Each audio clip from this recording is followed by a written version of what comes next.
2 says I'm live. And we are live! Hi, everybody! Let me get this all popped out. I'm ready to go. How's my audio? I had my mic fall over right before stream.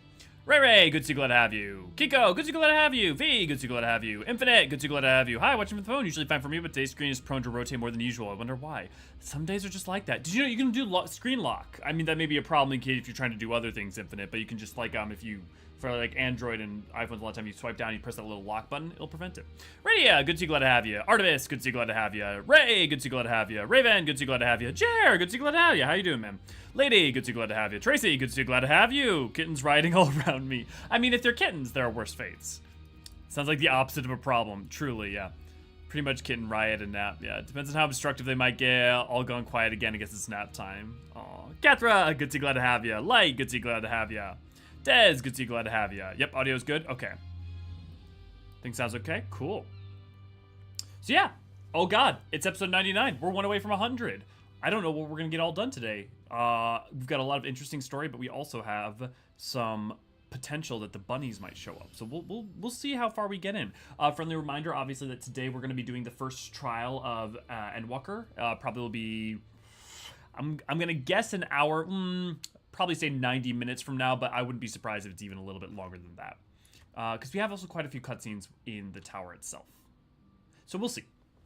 But in the meantime, look at these people. We got Kong, we got Raven, we got V, we got people set up all to go. We will do our preemptive warm-up. Now, we were on Mare Lamentorum last time. However, we don't have quests to do there yet. I bet I could do the Aetherites there, but what I think I'll do is I'll head to Ilsabard first, and we will hop in and pick up at least some of the quests for Garlemald.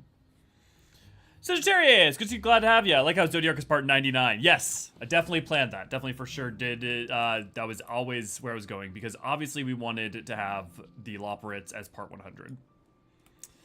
How was your weekend? My weekend was good. I got to go see Spider-Man Into the Spider-Verse. And mainly was taking it easy. Got some doctor's appointments and stuff set up. Yeah, just all sorts of, just got a bunch of different stuff. This is like Huri and Tataru. I mean, obviously not in some of the looks, but just the outfit. Well, now here's a sight that warms the heart. I never thought I'd have the honor to meet a hero of your pedigree, let alone beg for your aid. You see, I've got a shipment of supplies sent down Dapper's Den. Having someone who knows the lay of land by my side would go a long way to ensure its safe delivery. I'd defend myself, but I'd have to carry the bloody thing. If you'd be so kind as to escort me, I'm sure I'll make it worth your while. Well then, I'll be waiting outside the gates of the camp. Come, meet me when you're ready, but don't take too long. Monsters abound in these parts. Across the Spider-Verse. Did I say Into the Spider-Verse instead of Across the Spider-Verse? Yeah. Look, there's Into the Spider-Verse, Beyond the Spider-Verse, Across the Spider-Verse, Enter the Spider-Verse. I can be forgiven for a couple flip-flops. I'll join if you haven't slide, rather stay back. Yeah, totally, Raven. Was the movie good? Oh yeah, it was just as good as the first one. I mean, like, the only ways it wasn't as good as the first one are a byproduct of more the fact that the first one was allowed to be more surprising in a way that this one can't, because there's expectations going into this one. As far as I'm concerned, it absolutely lived up to the first one. Yeah, Spider-Man. Exactly. Creeper, good to glad to have you. I need to go see that. Love the first. If you liked the first one, you will like the second one. Look, there's always going to be an odd man out, right? There's always going to be someone, I guess, who'd like the first one who didn't like the second one for some reason. But I would personally say that there's a 99% chance that if you like the first one, you'll adore the second one. There you are. I knew you'd have the heart to help a soul in need. Escort quest. Oh, there's some interesting talk points. Yeah, Raven, you and Rydia, I think will love it. I saw a spider at work today. Yeah, Des. Unless you don't want to be a superhero. I mean, like, you know, it's a lot of responsibility. Yeah, if you guys love the first one, you definitely love the second one. How are all you guys doing? How was your all y'all's weekend? What'd y'all get up to?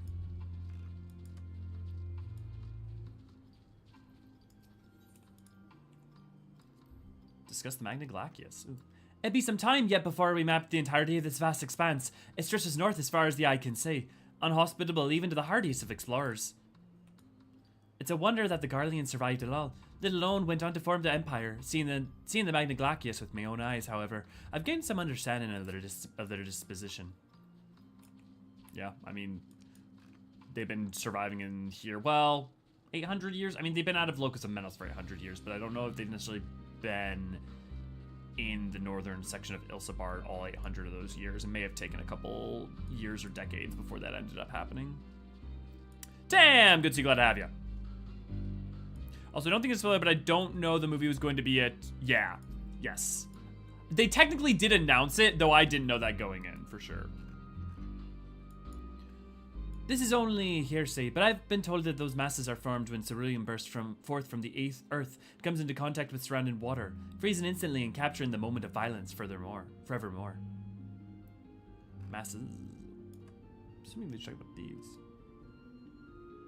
Bursts from the earth and comes into contact with. The water mixed in, it prevents the ceruleum from being set aflame, so we can't use it as fuel without refinement. The amount of ceruleum you get after all that work is barely worth the trouble. Okay, so I was right about the refinement techniques. You basically just take water and you probably just, I mean, you find a way to either boil it off that doesn't remove the ceruleum from it, or, you know, I mean, you could just evaporate the water and I bet you the ceruleum has a different condensing temperature or something like that. Pure ceruleum is wrested straight from the earth. That's what those rigs you see off in the distance are doing, or so I've heard.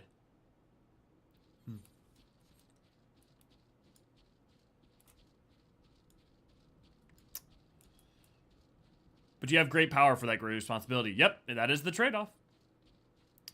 Look to be a common solar sacker spider, so I doubt it. I went to the Renaissance Fair, got given a quest, completed, and then got knighted. So now I'm Sir Raven of the Thistle. Sounds like quite an adventure, Raven. Congrats, Sir Raven. Yeah, you liked it too, V. Does Magna Glacius mean Magnificent Glacier? Seems like it should. For some reason, I thought Magna was like large, but it should be Latin, so we can find out. Latin to English.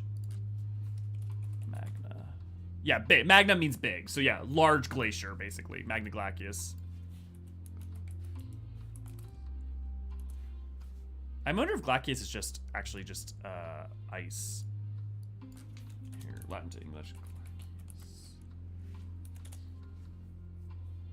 Yeah, okay, it's just from obsolete French glacio, from Latin glacius. Glacius. Yeah, okay. Glacius. So yeah, big ice, literally. Yeah, large, big. Ran errands and played more Tears of the Kingdom. 76 shrines done. I've convinced myself that I need all of them for the good ending. I mean, that's as someone who did all the shrines for both Breath of the Wild and Tears of the Kingdom, I feel that. I also know that don't let yourself finish the game before you feel resentful of having to complete them all. That is also, I think, a general advice. Here we are, safe and sound. I couldn't have done it without you, friend.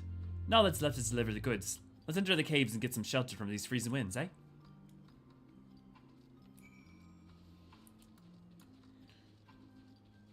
Oh, that's cute, Raven. Yeah, no, I appreciate you being considerate on that. I think we can, I think if you got L's and ears, we'll count it. That's fair. We're also doing all the shrines and Tears of the Kingdom. I feel like we're going to steamroll the end boss. I will tell you, you will. You will absolutely steamroll the end boss. Honestly, if you have the Master Sword, if you eat food, if like you... The end boss is cool and fun, but it's kind of the same way that if you were prepped for the end boss in Breath of the Wild, you'll be prepped for them in Tears of the Kingdom. Well, that's good. Have been safely delivered, but... Well, the goods have been safely delivered, but I'm afraid I have one more task to beg of you. Of course, I'd do it myself if I could, but I'm afraid this calls for someone with skills that I lack. You're not obligated to help me again, but seeing as how you're already here, maybe you won't mind hearing me out.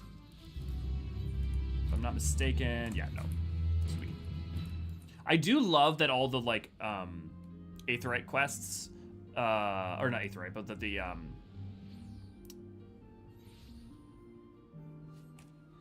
Ethereal Wind, whatever the fuck to call it, my brain's breaking, lead you into doing the further quest lines.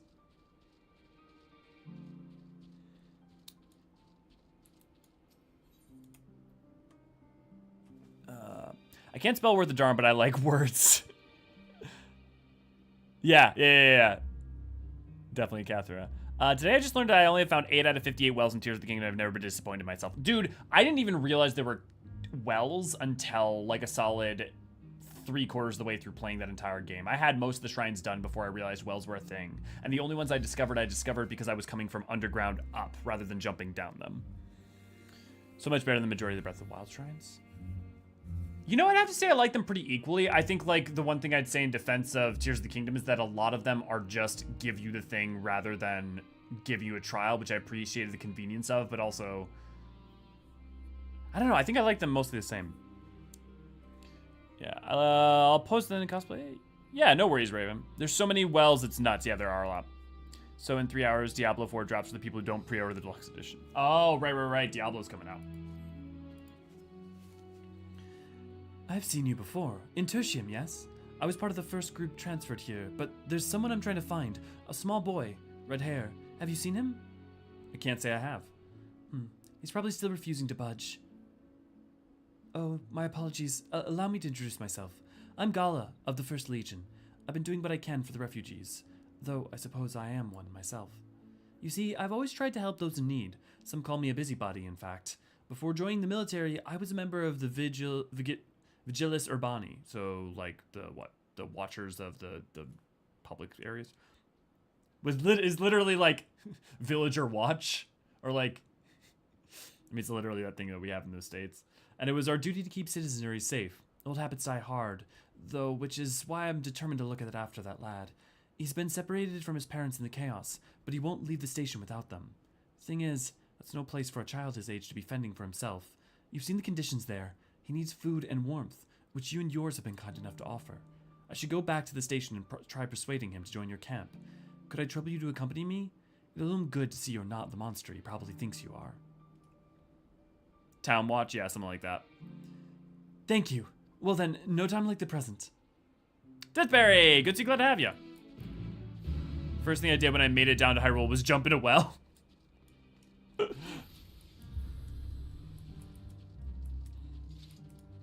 That's funny, V. Misako! Good to see, glad to have you!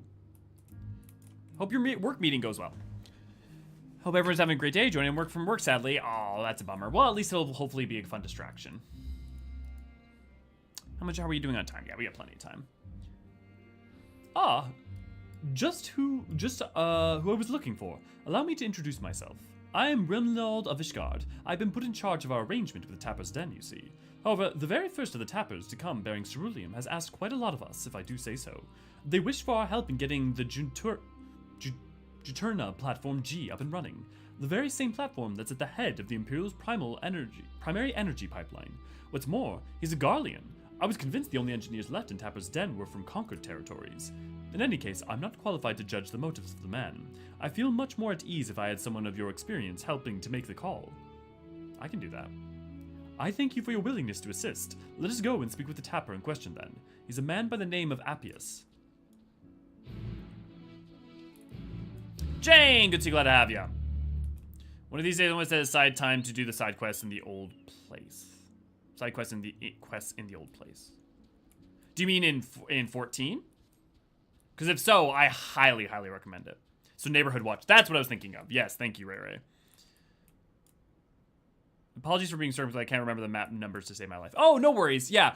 So for those of you who don't know, the maps are map 1 would be Labyrinthos, no reason to worry about that. Map 2 would be Thavnair officially. Map 3 would be Garlemald. Map 4 would be Mare Lamentorum. Map 5 would be that place at that time in that thing. And then map 6 is the final map, for if that helps.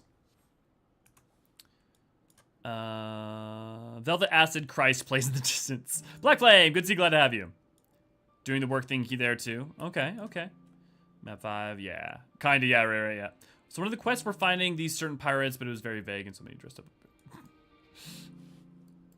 See, this is why you gotta prefer quests in 14. It's much more direct than a Renaissance Festival. I suppose you must be the friend of Remnald wanted to fetch. How to not spoil that place at that time of the thing. Am I wrong though, Creeper? Am I wrong? You have my thanks for getting him to agree to my proposal. Do not misunderstand. I have yet to agree to any such thing. I merely wanted someone else present during our talk. Very well, though I do believe my proffered deal would be a boon to us, and the Ilsabardian contingent alike. I used to work at the Junturna Platform G, you see, so I know more than most about the facility and its operations. That may be so, but your relationship to the facility notwithstanding, why should a Garlean such as yourself still be taking refuge in Tapper's Den? We've been led to believe that the former workers residing there were from other territories. You're right on the technicality. I was a supervisor rather than your typical staff. When the platform went down, it only seemed right that I stay with my crew. I always thought we were close, but living alongside them in Tapper's Den has made me realize that I took them and their skills for granted, and that's to say nothing of the blind eye I turned to their struggles. That is why I came to you. It's high time I be of some real use to them, and everyone else, if we're lucky. If we manage to get the platform back in working order, it'll dramatically increase our capacity to pump and refine ceruleum for everyone in the region. Sadly, we're more than a few hands short of a full workforce, not to mention the lack of supplies, which is precisely where you come in. Help us get things up and running again, and you'll have your share of the ceruleum coming out of the rig. You couldn't come up with a more mutually beneficial arrangement if you tried. I do love how, like, literally all the side quests, both in MSQ, post the main part, and all the side quests and, like, MSQ quests are like, emphasis on, like, mutually beneficial arrangements. If you make things mutually beneficial, everyone will work together because it's mutually it benefits everyone. So he says. What do you think? He seems trustworthy to me, and besides, it's the best way to a better future. Yes, I've been leaning the same way myself. Ultimately, what he says about the potential benefits is true. Nevertheless, I doubt the higher-ups would dissent to this. I suppose this is how it goes when you're dealing with military types. For what it's worth, I do understand the hesitancy to throw your lot in with someone from a hostile nation. Thus, part 2 of my proposal. I shall do you a service to prove myself worthy of the contingent's trust. I had a look around the fringes of your camp here before you arrived, and I spotted a few ceruleum engines in need of repair. If I fix them up, and your superior would have no reason to suspect that I want to see you driven out. Less reason, in any case. Assisting us with the use of local technology would go a long way, I'd imagine. That said, I've not heard of anything about the ceruleum engines we've scavenged breaking down. It's not as if they're entirely useless, yet, but I guarantee they're not running as they should. Give me the opportunity and I can have them working more efficient and safely. You're welcome to accompany me while I do so. That way you can ensure that I don't get up to anything suspect, and then vouch for me to your superiors. I have no objections. I trust you will sense anything amiss. Let us begin with a proper inspection then. We can get to work as soon as you're ready, Elia. Oblivion! Good to see, glad to have you. The Dark Inside Me is a kick-ass song. I did not know that that was a song. I actually just assumed it was, or not assumed, but it was based off of The Dark Below.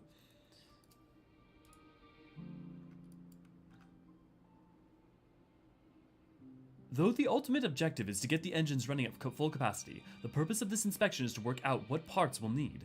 However, I would hate to fumble something and be accused of sabotage, so I'd appreciate if you could be the one to lay hands on the device. Never fear, I'll be right behind you, telling you what to look for. And if we inspect, say, 3 of them, we should have a decent idea of what needs repairs. Lead the way.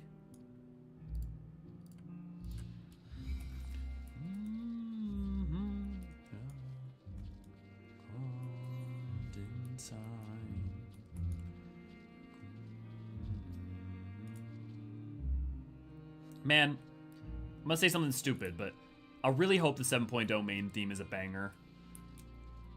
Or at the very least, even if I don't immediately love it, I hope that I come to love it.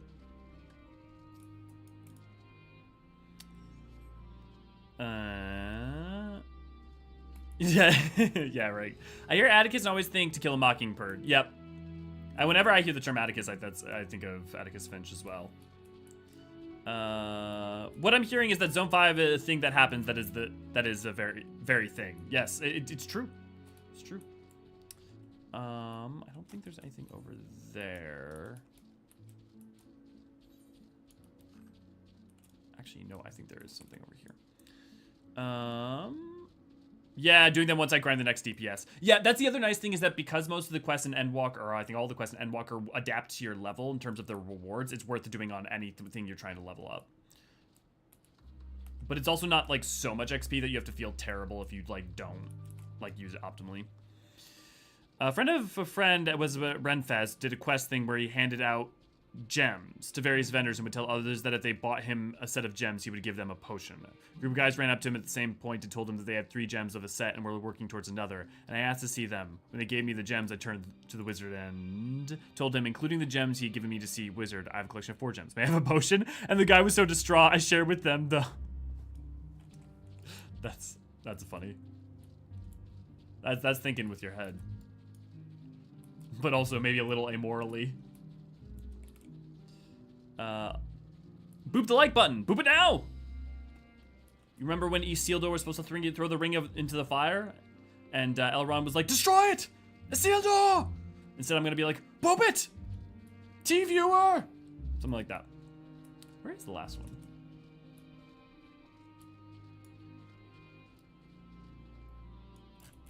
Oh, there it is.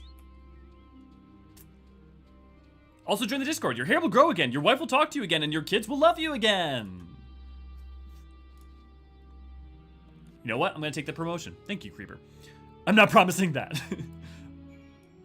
But I am, and since I'm not officially affiliated with you, no one can sue me. Yeah. I made something. Bold strategy, Cotton. Let's see how it plays out for him. You have main themes you didn't like? No. No, I don't think... Answers loved. Main theme of 2.0 loved. Heaven's Word loved. Stormblood loved. No, there's no main themes I didn't love, but that doesn't mean there couldn't always be a first. And I also, it's not so much that I'm worried I won't like it, it's more I'm worried that I won't, like, feel it. Like, when Endwalker's theme came out, oh, that just hit so hard and so right the, like, first time I heard it from the get-go. Lynn, good to see, glad to have you. The point of main theme is just good King Mogomog. I mean, to see them do an entire expansion of leitmotifs based off that would be impressive. Plus, I'm convinced that all the girls watching this have wives. Well, they should. They get it once they join, and kids. Only if they want them. Yeah, not yet, but I like them eventually. Right, Ray. I don't know. I don't have a wife or a husband, but I got a cat. Beautiful Cathra. Yeah, promise them cats. These. Well, I mean, you could pull a 14 and you could promise them Mikote wives and husbands. I mean, does that count? Because then they get 2 for the price of 1.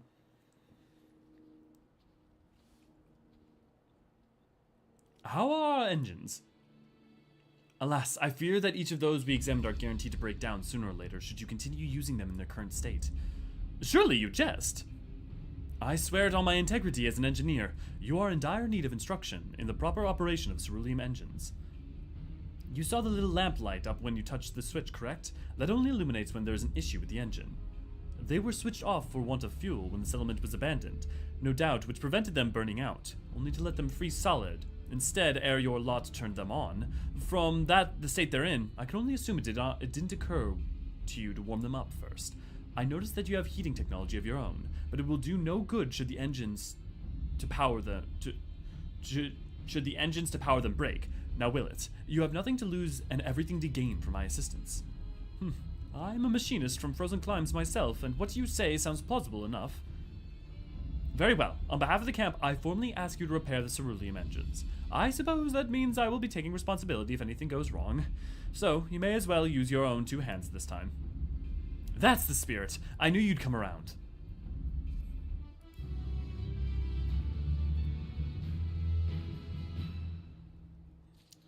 Server join wives are compulsory, but you can divorce them after. Good news! All my crafting classes, not including culinarian, are level 90 with I level 60. Unfortunately, this brought my guild from... Jesus! Well, honestly, actually level them all to 90. That's not terrible. Good job, Oblivion.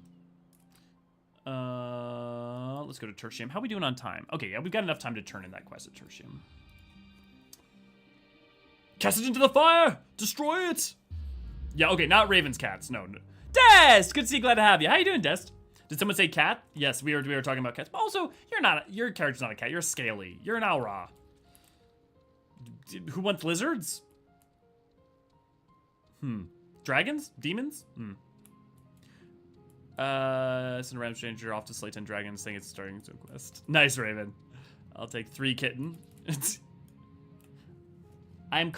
house I'm currently living in has a cat. She's very loving to some people. She's still getting used to me, so she's not quite as loving.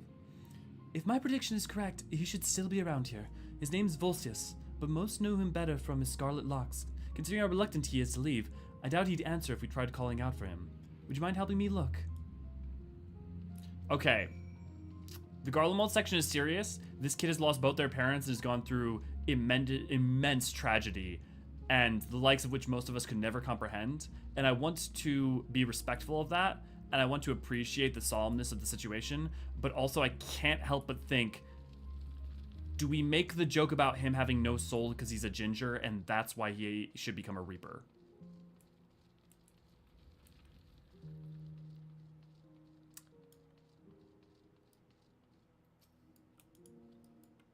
What? Who are you? Will do, Tam. Volsys, we've been looking everywhere for you. Still refusing to join everyone at the other camp, I see. I'm not going anywhere. Not without Mom and Dad. Don't you see? It's for your own good.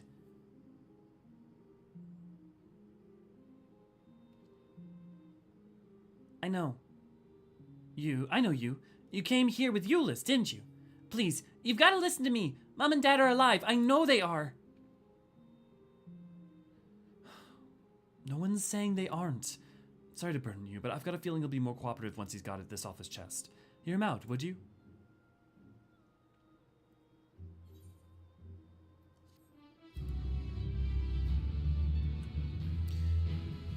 Now I say something stupid. Not that much of a fan of Endwalker footfalls. I mean, that's not stupid. That's taste. Okay, here's Creeper. Can I ask you this? Can you agree that it is a bop that maybe doesn't connect as much with you, or are you saying that you just don't think it's a bop at all? Because like, I can totally get it just doesn't vibe, but I will tell you, Footfalls just does everything for me. But like, by the same token, I think the same way that like Stormblood without lyrics, like the original Stormblood, doesn't do as much for me as it with lyrics, right? And it's like, I think that's probably for me the weakest one, but also it's relative, right? I think it depends on like what instruments hit you, what, you know. My sincerest condolences, Ray Ray. I would love kitten, but sadly I'm allergic. Also probably too far away for you to mail it. Oh my god, no wonder you play Mikote. Cat girl is allergic to cats. Cruel, cruel irony. My cat is almost grown and is feeling his Cheerios now. I'm afraid he wouldn't have hurt a kitten. Oh, it is very sad. That is very sad, Ray Ray. I'm allergic to both cats and dogs. That doesn't change my life goal of petting all of them. Ray Ray is constantly suffering because of that allergy. Yeah, just you could set it to your model would be sniffling all the time, I'm sure. Oh, please tell me I attuned.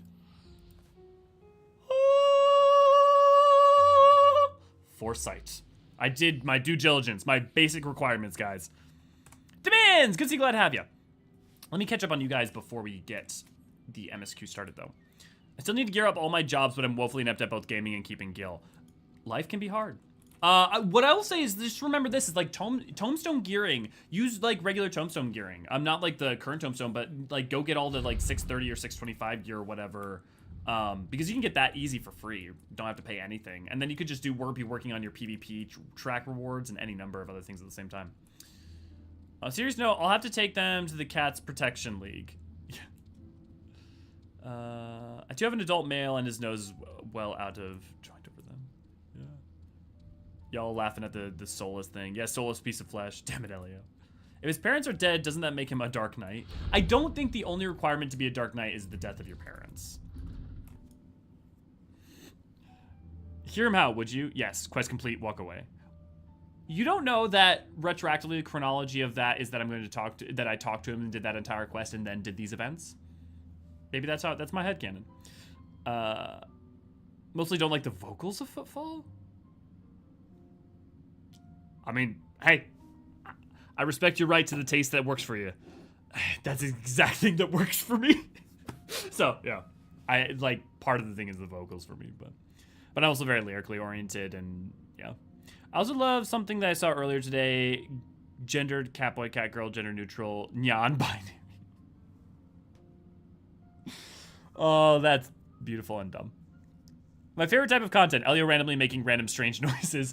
It's a good thing that you don't live with me, or I guess maybe it would be a good thing if you did live with me, because I am prone to make all kind of strange noises. Of the 6 elemental brands, only those of Levin and Wind are intact. If the other brands are not reforged, Zodiark may yet be freed. Find the spirits of the sacrificed and do what must be done. Shall we continue the MSQ, guys? And also, don't forget that if you want to join us for Zodiark, people are collecting at the tea tree. We should be able to get there in the next hour or so.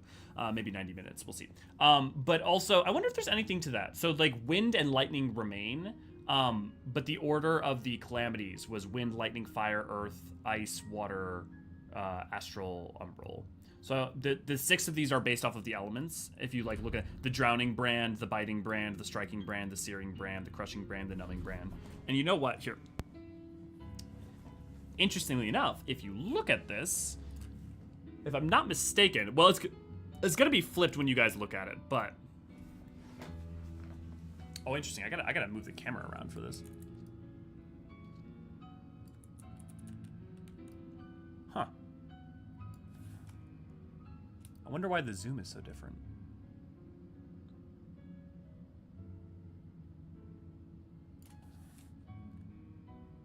Well, either way, that gets the main point across, which is, if you'll notice, it is a mirror to this. So, for instance, if you start at the top, of the lightning, actually, you know, I probably should go back streaming mode so I can point this out. If you notice, lightning, then fire, earth, ice, water, wind. Just in case you never noticed, now you know. I really love having that in the background and being able to point to that and use it as a like to explain. Also, you'll see the no. Come on, move your hand. There we go. You'll see all the job crystals. Honestly, you can't see them that well because my camera's fine, but I can't really move things closer. Well, I'll figure out something to do with that in the future. Anyways, we have all the job crystals back there. I need to get more set dressing. I gotta get a lot more set dressing. But what was I saying? I've completely lost my train of thought. Oh, hey, question. Is the like visuals for this any clearer than usual? I found out that the internet here is able to provide like double the amount of bitrate that I was using. So I just doubled it again. So we're now over 3x times what it was at the old house. You'll have to let me know if things are clearer at all or if the quality can be higher than usual. Okay. No kidding, non-binary was one of the things that cracked me like an egg, yeah. I have a really bad ability in judging distances. How tall in feet do you think the ancients are?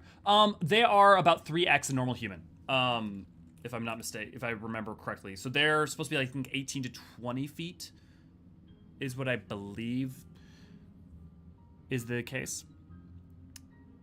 Happy Pride. Yeah, thanks to you, too, if it applies. Yeah, Happy Pride, everybody. Wind, lightning are the base red mage spells. That's interesting. That's an interesting point. Happy Pride to all involved. Would it not be easier to maintain balance by separating the elements that are polarized by the actual nature? AC, good to glad to have you, but would it not be easier to maintain balance by separating the elements that are polarized?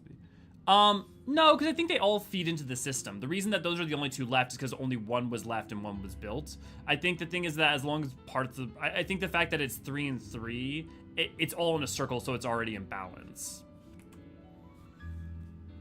You need a pointer to make it look like you're lecturing? Yeah, I should. Once I get my 3D printers and stuff here, I should start setting up. I should like, I got a bunch of stuff that I should make and set up.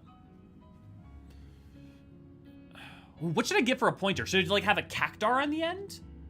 What Lord Classroom time and Happy Pride, yeah. Happy Pride, everyone, whether LGBTQ+ or otherwise, yeah. Kind of interesting. It's one element associated with black magic and the other with white magic. Huh. Yeah, with wind and lightning. That's an interesting point.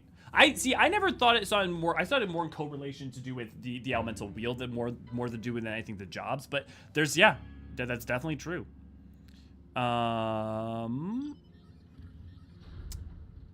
Which surprises me more is that streamers I see forget the names of the brand. They're called brands.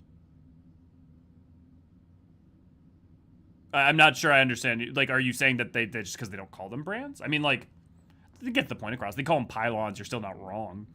Oh, that's good, Raven. Yeah, it seems a lot crisper to me than the old setup. Good. Yeah, the picture quality of the camera has been significantly sharper since the move.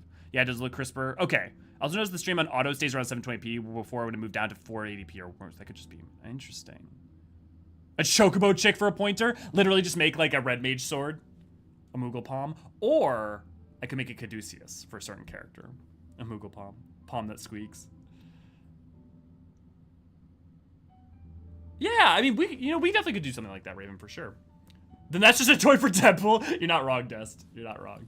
Okay, let's get it going. I think we've taken enough time. God, I love the music on Mare. Oh, also, guess what I got? A Mary Poppins, y'all. Although a very macabre one.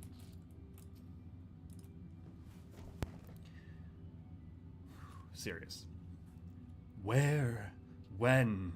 How long?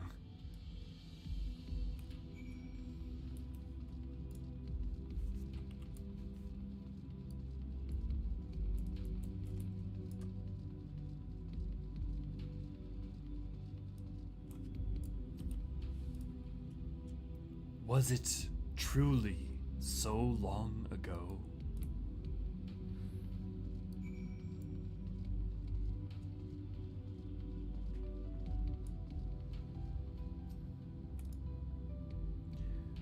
We were happy, at peace with the star. We nurtured it, helped it grow, with our will, our creations. I just want to talk for a moment, like, the tragedy of all this, the heartbreaking tragedy, especially, I think, before you've played the rest of Endwalker. I think, I don't want to say there's something lost, but I would say, if you've already played Endwalker, try to remember back to before you had completed it. And think all you know is the end of Shadow. You know Emmett Selk, you know the loss of his world and how he's felt in that heartbreak. And you know that this world is lost. This beautiful, ostensible paradise is lost and is forever broken, and it is gone. And it cannot exist while you continue to exist either. So you can't help but stand in opposition of it. But the heartbreak, the heartache of it is just... ugh.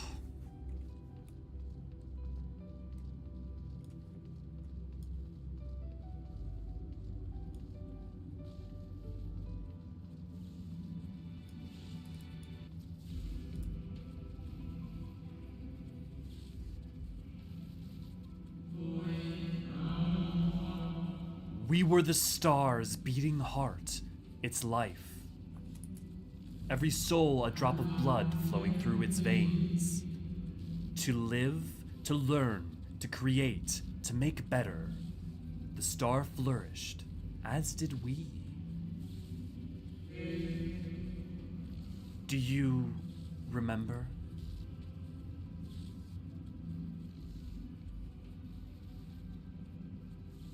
I actually haven't seen the newest Guardians yet. I'll definitely go check it out. I definitely was planning on it.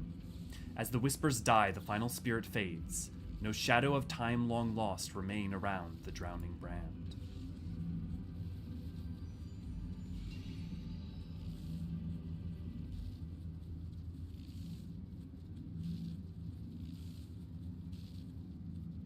Hey! Argos! Oh! Bite a biscuit in the butternut squash. Okay, V, you know that thing I was working on? Can you remind me in notes to, or Ray, can one of you guys remind me that I need to point out Argos? An usually lustrous dog is gazing at you with what seems to be fond anticipation. Oh, I miss Deadpool. It appears to be waiting for you to follow it.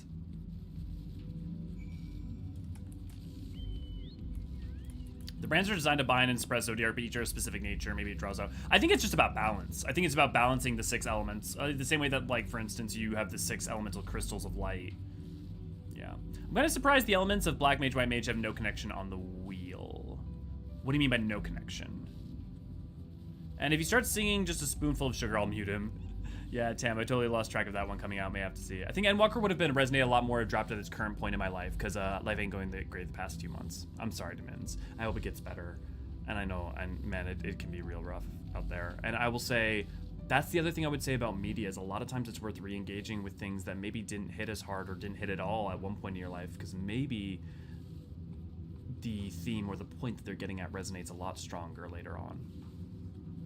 That's for sure. Emotions, yeah. Demins, yeah, good to see ya. Also offering hug, yeah. Good. You guys all. I still have the new Spider-Verse, but also still haven't seen the D&D movie, yeah. Also the good boy, yeah. What the dog doing? The dog doing what it doing with very human eyes that freak out Naniri. For some reason, Argos's eyes really freak out Naniri. Minfilia braids. Yeah, I mean, you're not wrong. An idea where the dog shares uncanny similarity traits to Minfilia? I mean, other than being blonde, does it really share traits with Minfilia?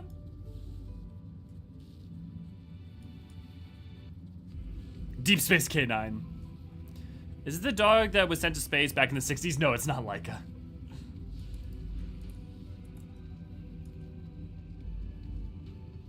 I'm with Ninir on that one, to be honest. I think you and many others, V.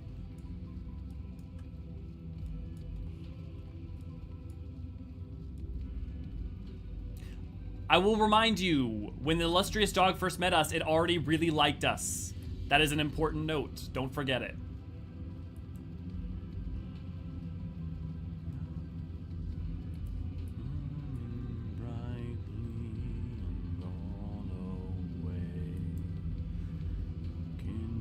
Spirits are never well. Sorrow silent in bear.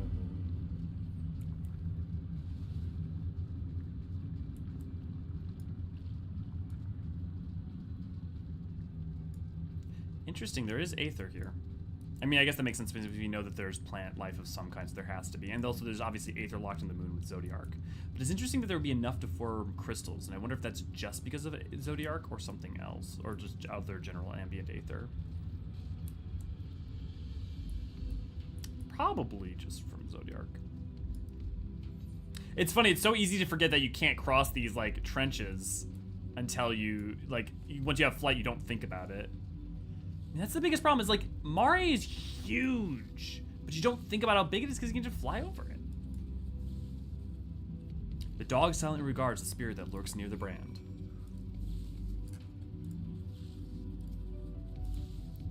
Perhaps the dog will let you pet it once you have dealt with the lingering spirit. Earthbully, good to see you, glad to have you.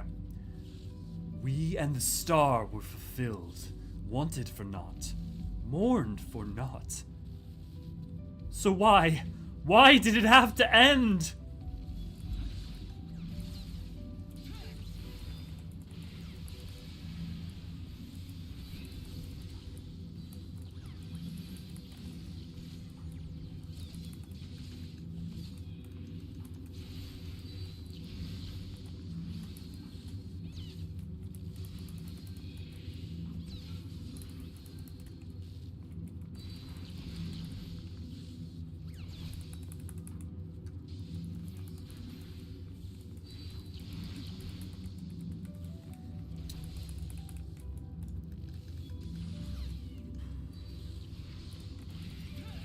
AC, if I'm not mistaken, I think that's confirmed. If either she is based on an Afghan hound, or at the very least, maybe Naniri made that same exact statement.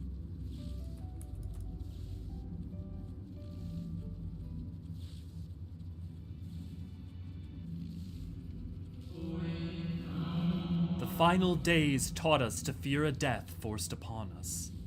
The injustice of duties and dreams left unfulfilled, the grief of unexpected partings. Swift as darkness, cold as ash. One of the lines from Shadowbringers. Such tragedy, yet no catharsis. Such truth, yet no consolation. Oh.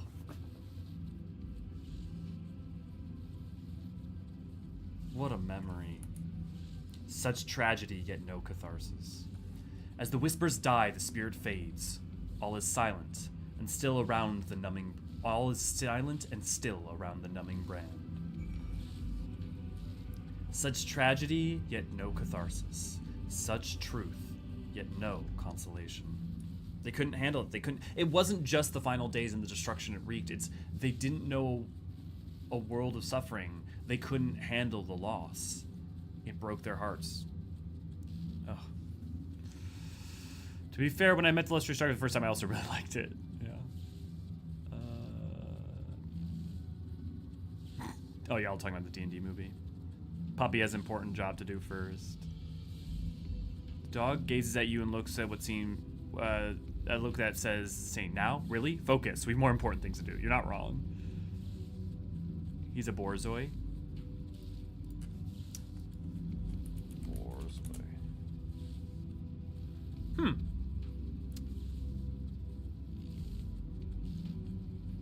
I feel like borzoi have much shorter hair than like an Afghan hound, because like Argos has like way too much hair for that. I think Eorzean would like the dog. It's a moon breed.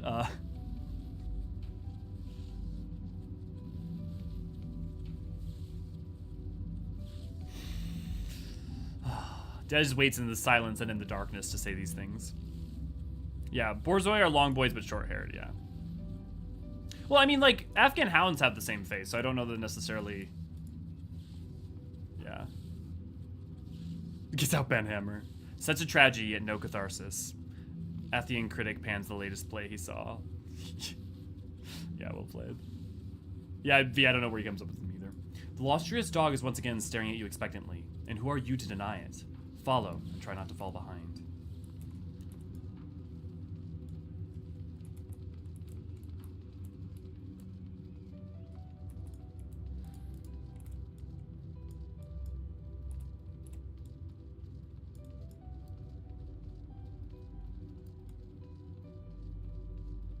Is the term sundog a thing? I don't think I've ever heard sundog as a term before.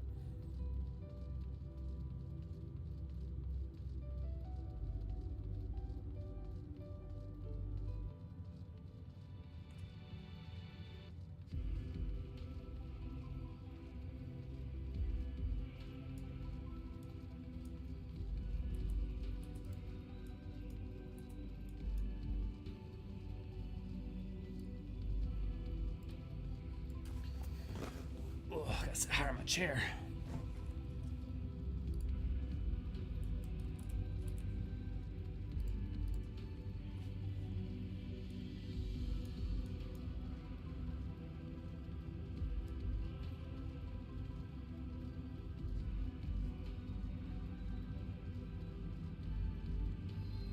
I'm over here trying to embrace the sorrow and the melancholy of not only this map, but this point of the story, and y'all over here making jokes. The dog silently regards the shadow that lurks near the brand. Though, probably part of that's because half of you I'm almost certain that more than half of you deal with jokes with humor.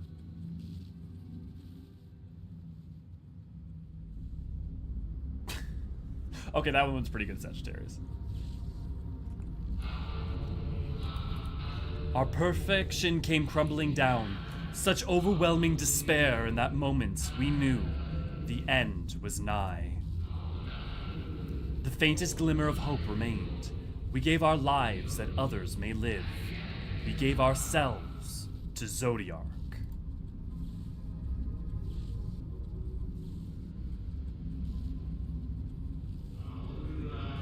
Zodiark, our Lord and Savior. To forge our world anew.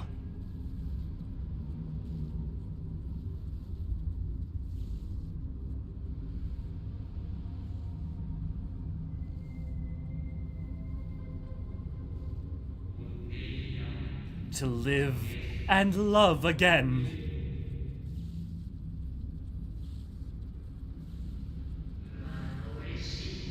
Become one with the star. Fill earth and heaven with life. Birth paradise where fear is distant memory.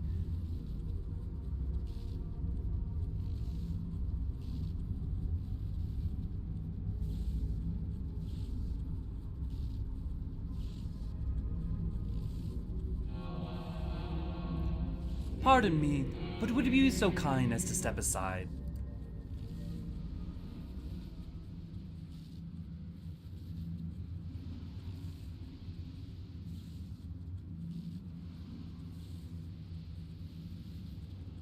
The boy.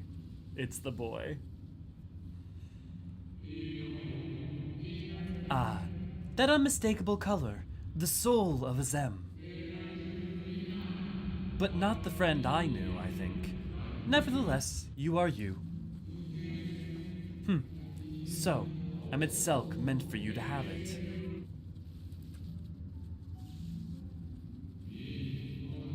You seem surprised. Why might that be?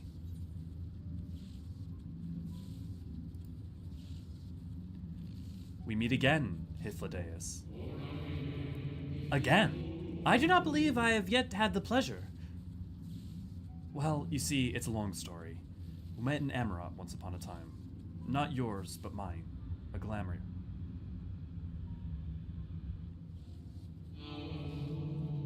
Emet-Selch created a shade in my likeness, and not only me, but all of Amarot. How very like him. A slave to sentiment, even after an eternity. As you may have guessed, I am different from the shade you met before. No mere approximation, but the original. A soul sacrificed to Zodiark. We remember in vivid detail the events leading to our purgatory. The plans and plots for our resurrection, Hydaelyn's intervention, and Zodiark's and the stars' final fate. And then we drifted in a waking dream, our minds steeped in fog, until you came.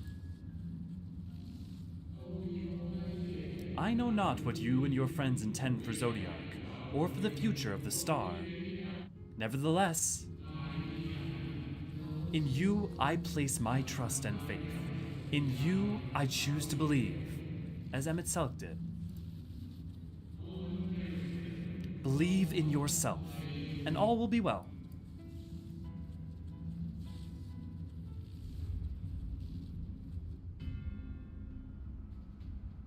Paradisical predicament! Why must you ruin every moment?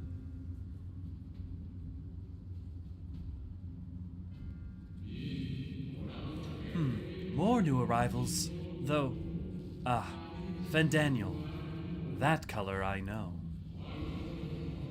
And another I do not. An unfamiliar but fearsome being. I have kept you from your duty. By way of apology, I will ensure that the shades hinder you no more. Protect the final brand.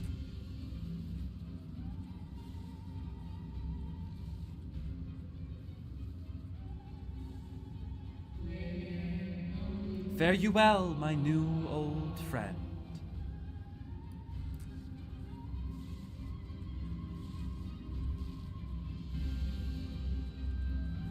So are these ancient souls unsundered or sundered since they are part of Zodiark?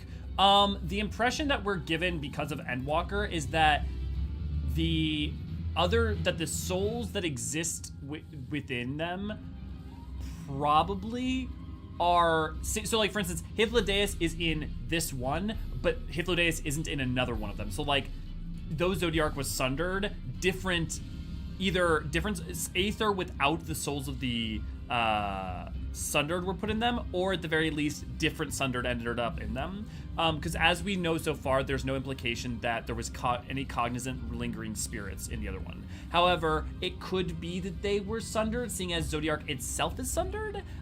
It's not clear. The nature of being with, like, Elidibus is unsundered, right? Even though he was within Zodiark. Well, he removed himself from Zodiark shortly after, right? So that's not a good example. It's a bit weird. It could be a couple different possible answers, but based on what we see with Hydaelyn, my impression is that he is not sundered. Gasp, my brand! Yeah, Emet-Selch was just too much in the habit of grumpy denial. I mean, like, he was always sentimental, and I think Shadowbringer shows that, even if he doesn't want to open up to it. Hythlo, the home, yeah. I love how Hythlo Bro knows Emmett so much better than he knew himself. I think Emet-Selch knew himself, I just don't think he wanted to admit it. Join our YouTube channel for a little price of not much a month. You get custom emojis, special badges, and the warm fuzzy feeling of supporting your favorite archivists. So I've been doing the music streams. Was the music first introduced in Shadowbringer? Because the first remember it. Yeah, Paradisical Predicament comes from Shadowbringers, is the first time it plays. How true is it the ancients are comparable to the size of Greek statues? Those big ones. I mean, it depends on the Greek statue. I mean, like, some of them are much smaller than 20 feet. Technicalities, gotta love them, yeah. Other parts of Zodiac have different souls. Maybe it's like a large bucket with an ancient soul that got spilled in different shards. Right, like that is an interpretation that would make sense. We just don't know for sure. The evidence currently is that ultimately is that Hythlodaeus' self is complete. Ultimately, a little bit of foreshadowing. And therefore, when he returns to the live stream, and therefore that would imply, and we know that the live streams are separate, which would imply that he was not himself sundered, at least not in soul. So like the souls within Zodiark, maybe it may have been protected, even though he himself was sundered. He persisted because of his love for Emmett, yeah. Technically correct, but other parts of Zodiark have different souls, yeah. Do super chat, make Elio say, real shit, the soul's verse, because I'm not Stepple, or actually Stepple's not sure. He's sounding far too normal, that's true. Hith was sundered. Based on what, Sagittarius? Because Hith was in Zodiark and Zodiark was sundered, but there's no implication that his soul was sundered. And there's actually evidence to suggest otherwise. I think they aren't sundered based on the final cutscene. Thaddeus is sundered, or at least isn't sundered, or at least unsundered, yeah. Emmett too proud to admit feels he's ancient Vegeta, yeah. Vegeta, they have a Pokemon. Vegeta, they have a Pokemon. I'm gonna catch it.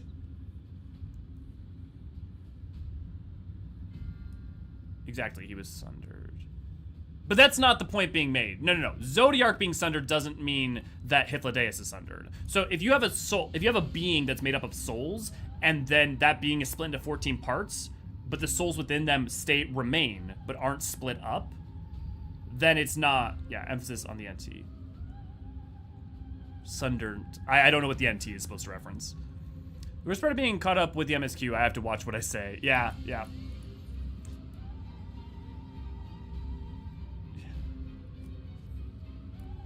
Okay, the Martyr. This is good. This is a good quest. So Zodiark's coming up real soon.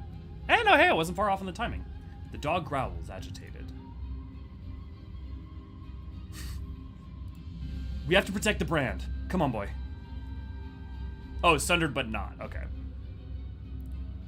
The dog nudges you with his nose. You get the feeling it wants you to hop on.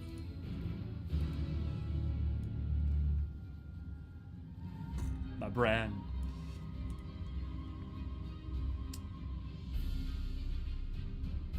Yeah, there's further evidence we know Zodiark is sundered. That's just 100% for sure.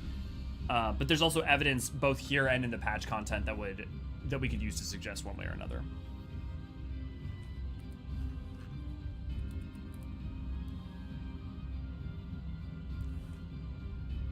Come on, bud. Faster.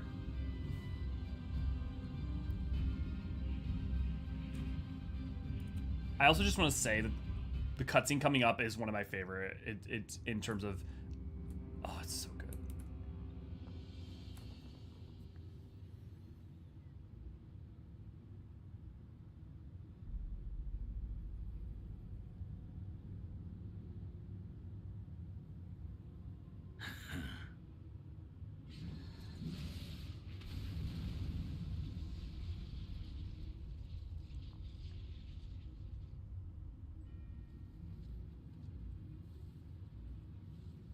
Xenos, what have you done? In the nick of time to savor the crowning triumph. Unbound and free at last. Arise, Zodiac!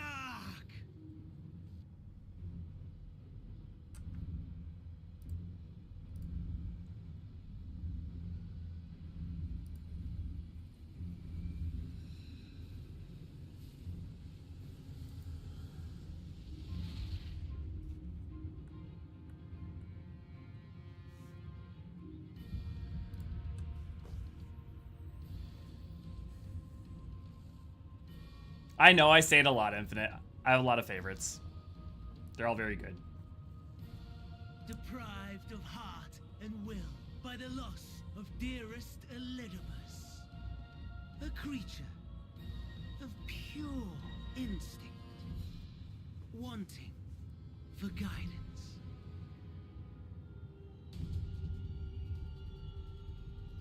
But powerful, oh so powerful, more so with every passing moment. Such potential, even in this incomplete state. Still the savior who delivered a world from certain doom. So, here we stand. You know my intent. Consume the god, then the world. Stoke your fury to a raging inferno, and dance among the ashes. Or perhaps you would face me here and now. A lesser but welcome amusement.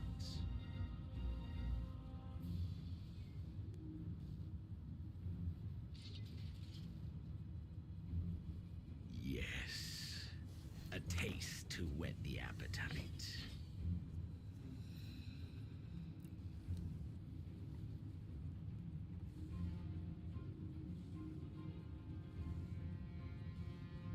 Sorry to spoil the moment, but might I ask God you damn it. postpone the slaughter until I've said my piece? I was waiting for promise this I will moment. be brief. I predicted this moment before Endwalker. I knew this was going to happen. My friend told me I was totally wrong.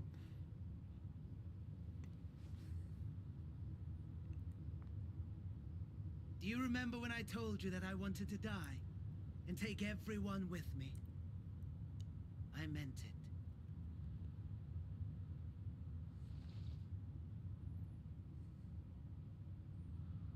What a fucking mic drop. Everyone was so sure there was some secret behind his plan, some like actual real motivation or something, but no. He just meant it the whole time.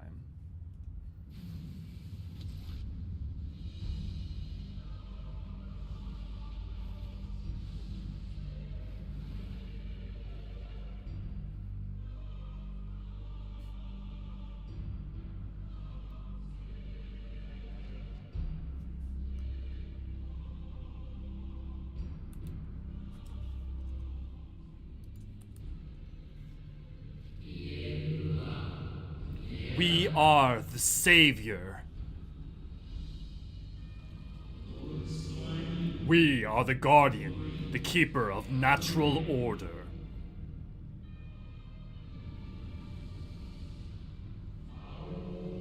We are the martyr, the bestower of new beginnings. We are...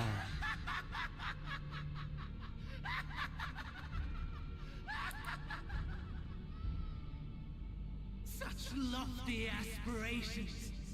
And what sweet irony that the world's saviors will become the agents of its destruction.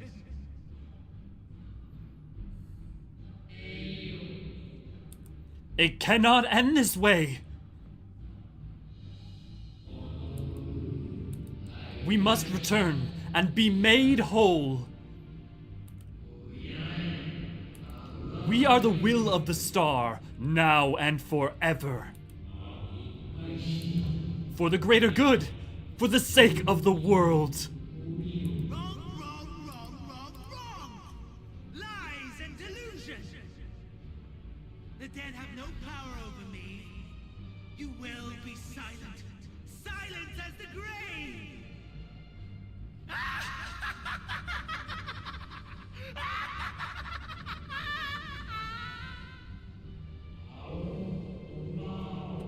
No more. We beg of you. The star must endure.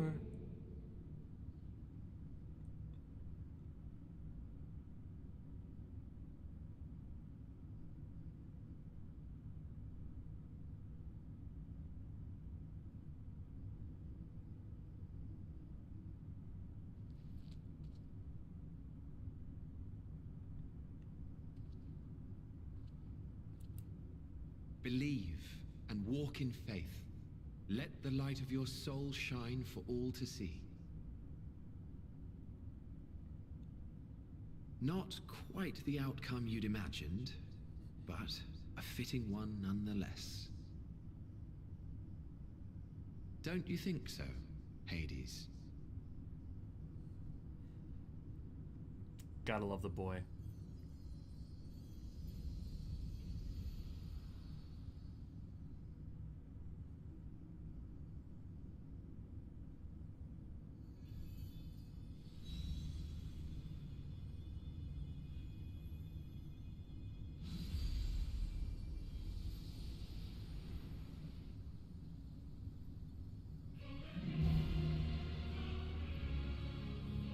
All I crave the more.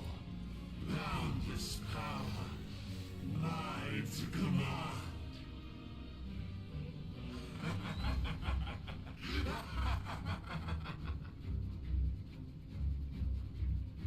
The marvels of Syracuse. I had intended to pit my fractured divinity against Xenos, but a more tempting option presents itself. The greatest obstacle to my ambition. You will trouble me no longer.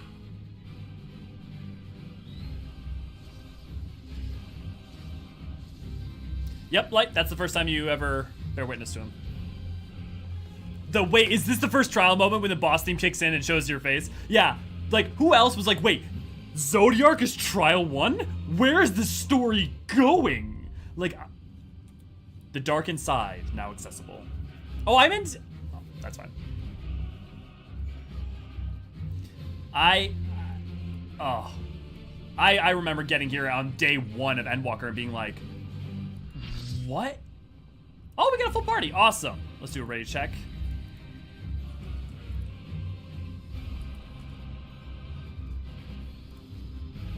Food up. Okay, guys. Let's get him.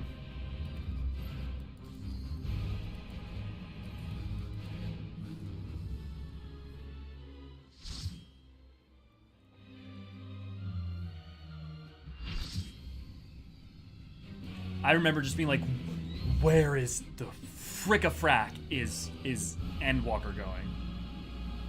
Eternal darkness. Zodiark. Higher, higher, ere our vows endure and remain forever. Oh. Establishing connection. All creation shall bend to my will.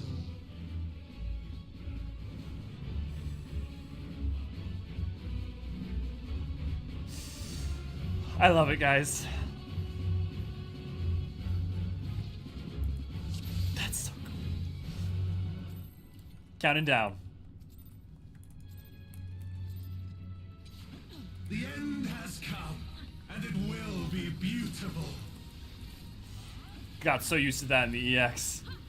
Gotta love you guys all in your little Elvis costumes. The marvels of Circus were but playthings. On my playthings.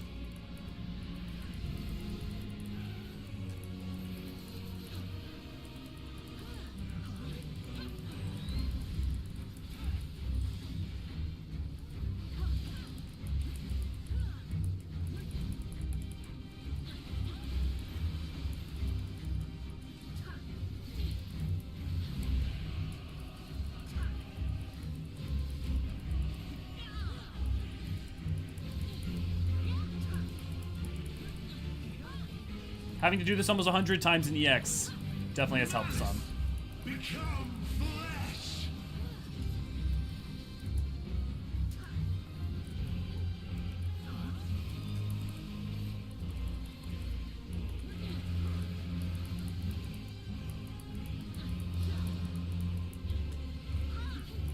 So notice that all the attacks he's using are from, for the most part, a version of things from Crystal Tower because it's Vandaniel.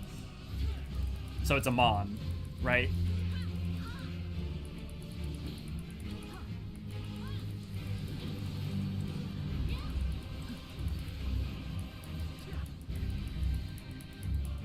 Like Phlegathon. Will you live to see the end? And stack.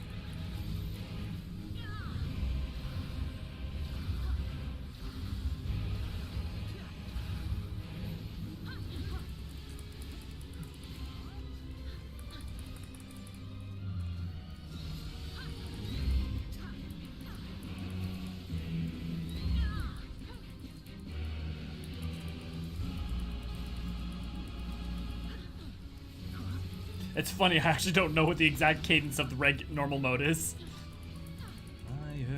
Soon my hold of a zodiac shall be complete.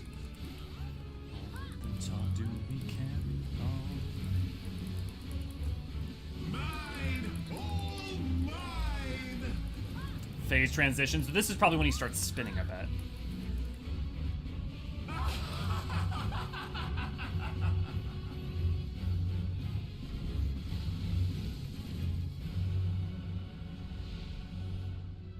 Looks like chaos. At last, I am become Zodiac. That's beautiful and terrible to behold, that's for sure.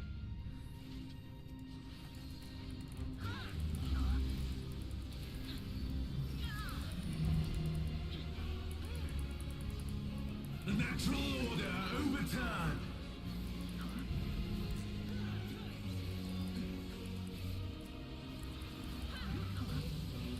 All in existence, bent to my will.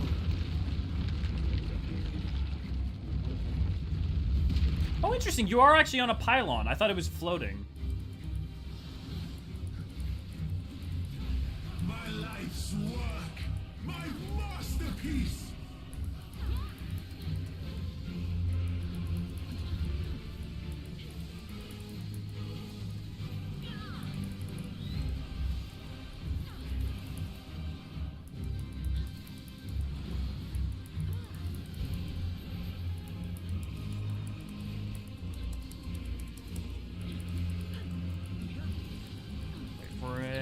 Step in. How I've waited for this day.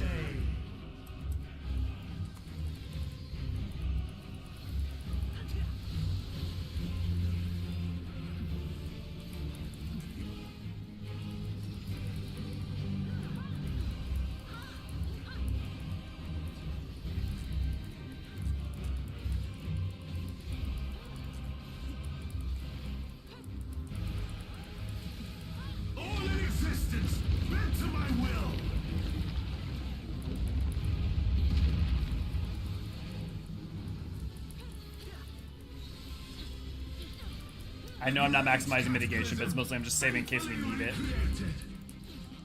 Okay. How does stars work for this? Broken skies fall tears of flame. Okay, and then in center, and then in sides.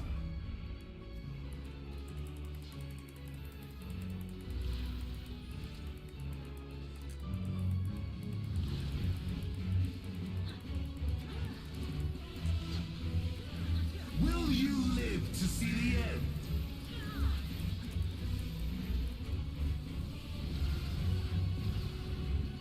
Double passage of arms, baby!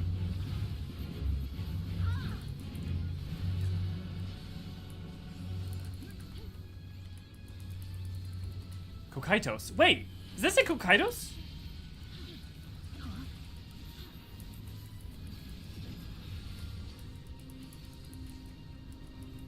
Which way are you rotating?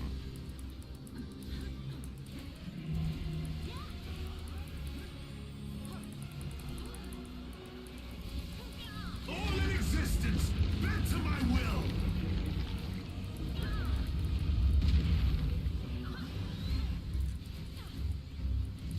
Will you live to see the end?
spirits, bent to my will.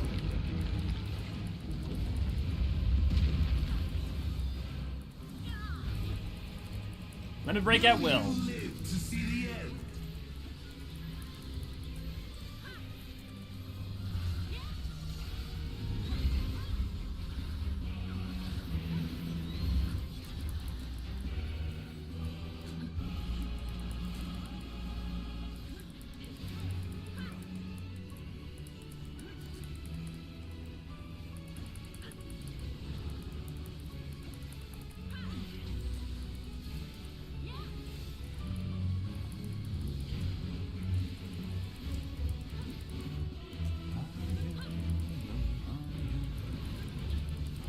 Doing great, guys. Keep it up.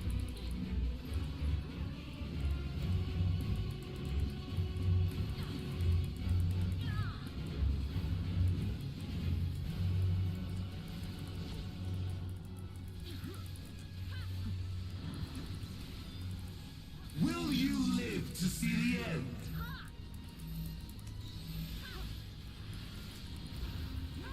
We got this.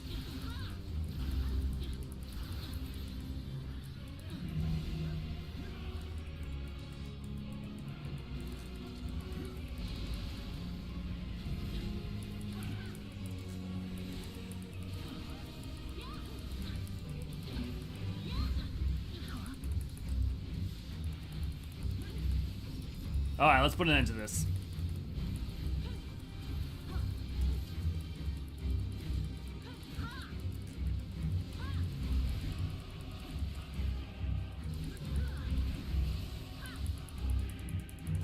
Great job, guys. Again, love the outfits. It's very cute. The limit of your power. Is this how it ends?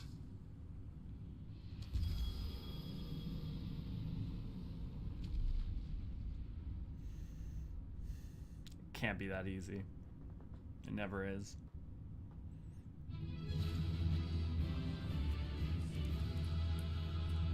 Let's get a picture.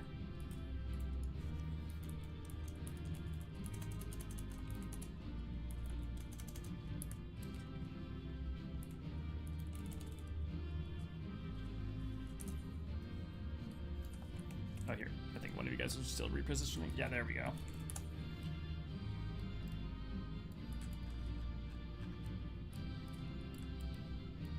No, let's actually do dead on.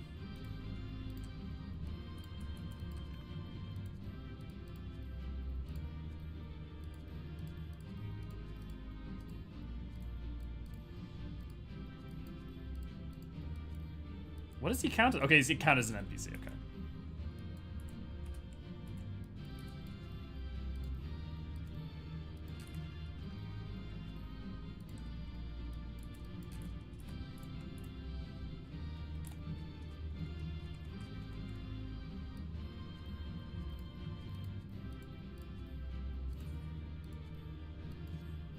Because apparently I feel like Elio's slightly resting bitch face if I don't put on beam.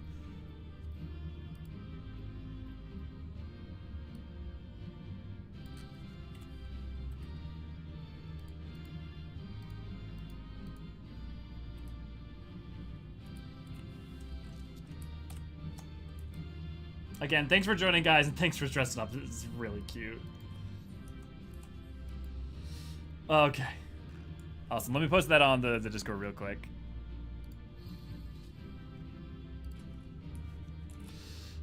One down. One trial down. 2 to go.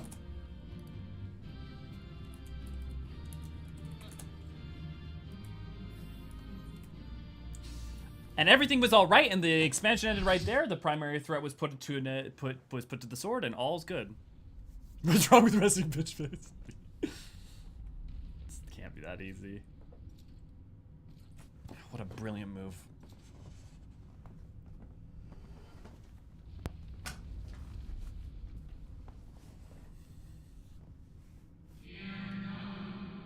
Well done, my preparations are complete, and I stand ready to seal Zodiark once more.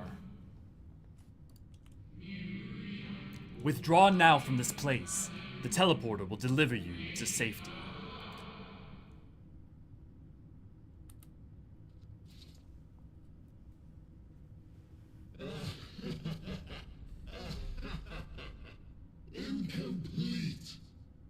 insufficient. Of course he was no match. Once again, you have left my best laid plans in ruins. And played your role to perfection. Thus, sealing my victory. There was no way to win this ever. If he won, he would have control and be able to destroy everything. If we kill him, From the first, all I wanted was for you to kill Zodiac. 'Twas but one of many methods to achieve the desired effect. 'Twould have been the same had Xenos died in my place. But what better and more satisfying way to ensure success than to take control myself? My sole regret is that you lived to tell the tale. Even so, I have fulfilled my heart's desire.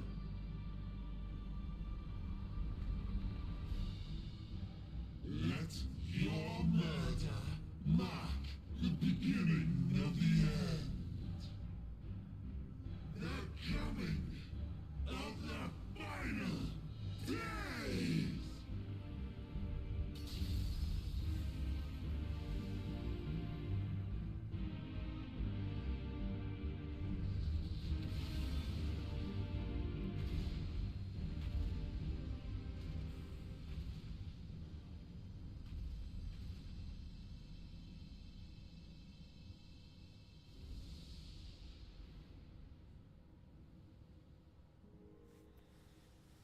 How quickly strength fades.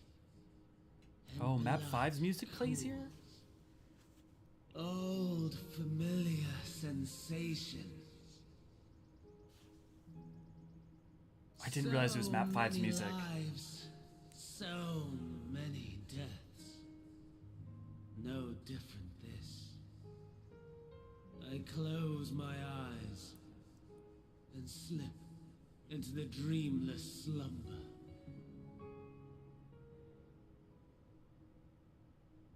A tired song and dance. Routine. Always I wake. But not this time.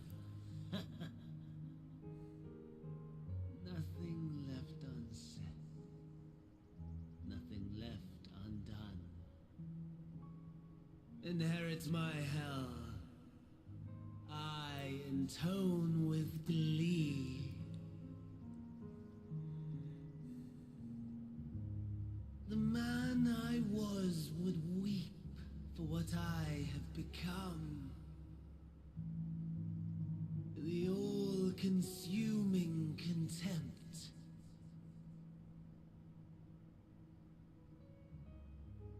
But I've the wisdom of 10 millennia to justify my answer to the question. No value in their existence. Not a whit. For all that I looked. None that I did see. A final chance, then, for Hydaelyn and her faithful. In Cataclysm, prove me wrong. I snare. All shall return to nothingness, as was your will, Emperor Sunday. I, the star, and every living being, consigned to your oblivion.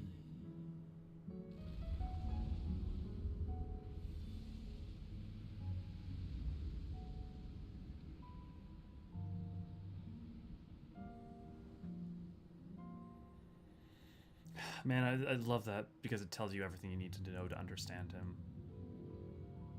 It really does.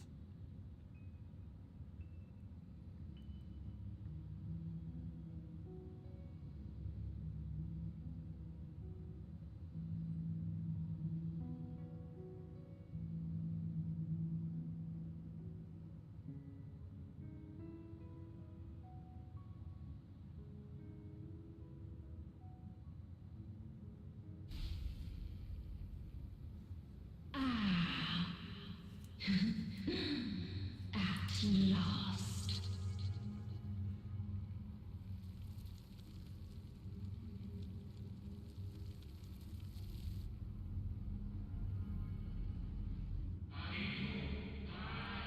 Deep breaths, slow and steady. So who else was terrified when that happened?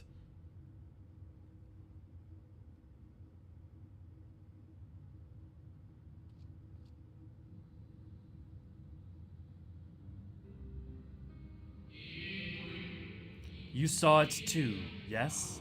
The blue star below, thrown into turmoil. I did. What does it all mean? We defeated Zodiark, but... Then it was no illusion. All was truth.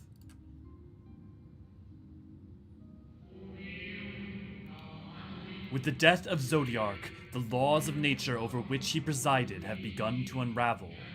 The final days are upon us. What you witnessed was an omen granted by the Echo, a vision of the horrors to come.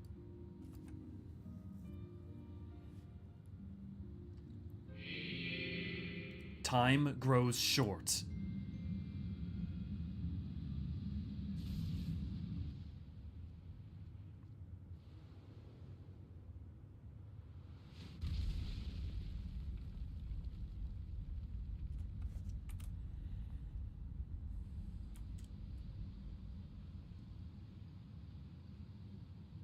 Not gonna lie, it's a good look. Aaron, good to see, glad to have you.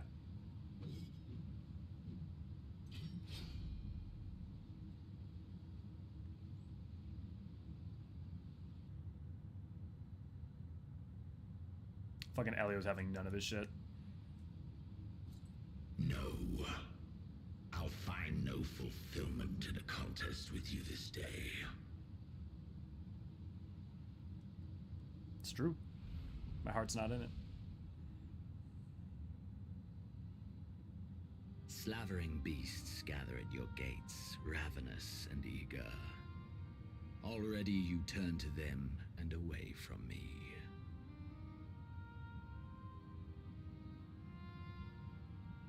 I must go forth once more in search of power far beyond the might of Shinryu. Power to make your heart run over with rage. For the eldest of primals was a betrayal of promise. A pathetic creature incapable of inspiring true despair. That's what I crave. Pure, unadulterated despair.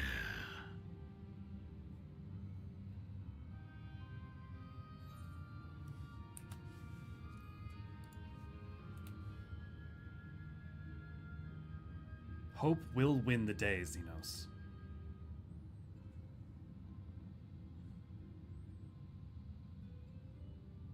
We shall see.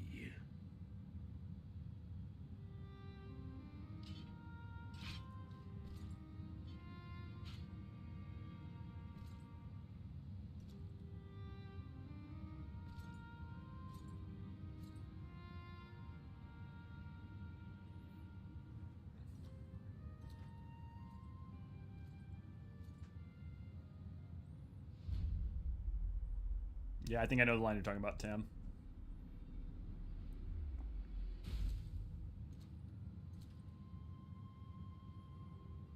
He wants his ultimate confrontation. He's true to himself, right? He doesn't want a half-baked... He doesn't want just to fight us. He wants it to be the ultimate and perfect fight. Also, Rad, good to see, glad to have you. Anime moment, yeah. He looks, you don't. Yeah. I bet Every has a different interpretation of his dialogue. Yeah, I mean, you definitely can. I think there's different ways to interpret it for sure. But I think it very much is within the purview of his character. I was only expecting him to pull something here and wasn't surprised he did.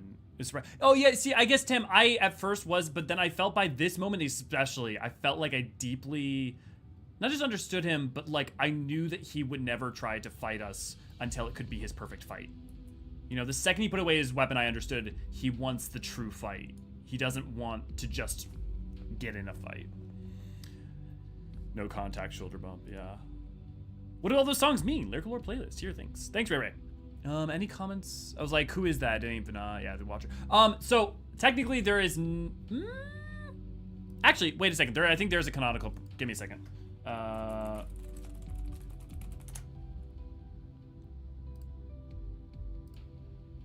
There may actually,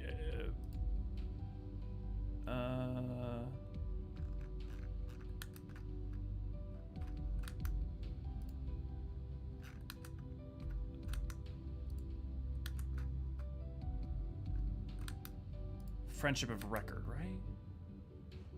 No, we don't get his image in Friendship of Record, so we just came up with something for ours. But if you want to see our version of what the Watcher might look like, you can watch our short on it. Or not short, our reading of the short story that is the Watcher's story. Because the Watcher was one of Hydaelyn's convocation of 13, well, 14 including her. 12 of whom, all of which had themselves consumed in order to help her become Vana, or become Hydaelyn. And the Watcher, the 12 of them became the root of a certain other 12, and then the Watcher was one of the odd men out. Your character looks super nice, by the way. Thank you, Aaron. That's very kind of you to say. And I'm actually, you know what? I don't know why this stream in particular, but I'm thinking Elio looks pretty fucking good. Yeah, once he puts his weapon away and just walked away, I started to warm to him as a character by this point and thinking, wait, is that growth? You know, it's interesting, Tim, because no, I don't think it is, though. Really. He's not walking away for any reason other than he wants the exact same thing. I don't think he's changed at all. We're just, everything was about getting us was stoking the flame, right? Everything he says in 5.x and 6.0 was about stoking the flame, stoking our fire, stoking our hatred, stoking it to this ultimate cataclysmic showdown. And then he gets blue-balled here. And then he's like, I'm not just gonna like go for, you know, sloppy seconds or whatever, just like, I want it to be our moment to be glorious. You know? He's never gonna just fight us. That'd have been too easy, yeah. Xenos thinks the final days are the side quests. Yeah, basically. Is it okay if I post my message about Zodiac attack names from earlier? Oh yeah, Blitzly, sorry I missed it, Infinite, go for it. Sectopod, Disney, glad to have you. I can't fault him with the logic of wanting the ultimate battle. He got both a dungeon boss fight and a trial fight in Stormblood, and he definitely liked the trial more. Yeah. Elio, good hair day. Like Goku, he wants to beat us at our best. Yeah, yeah. He and I think that's established firmly even in Stormblood and carried through all the way through the Shadowbringers incarnation that we see into this Endwalker incarnation onto the very end. But yeah, definitely go for it, Infinite. I sense his presence in the moon no longer.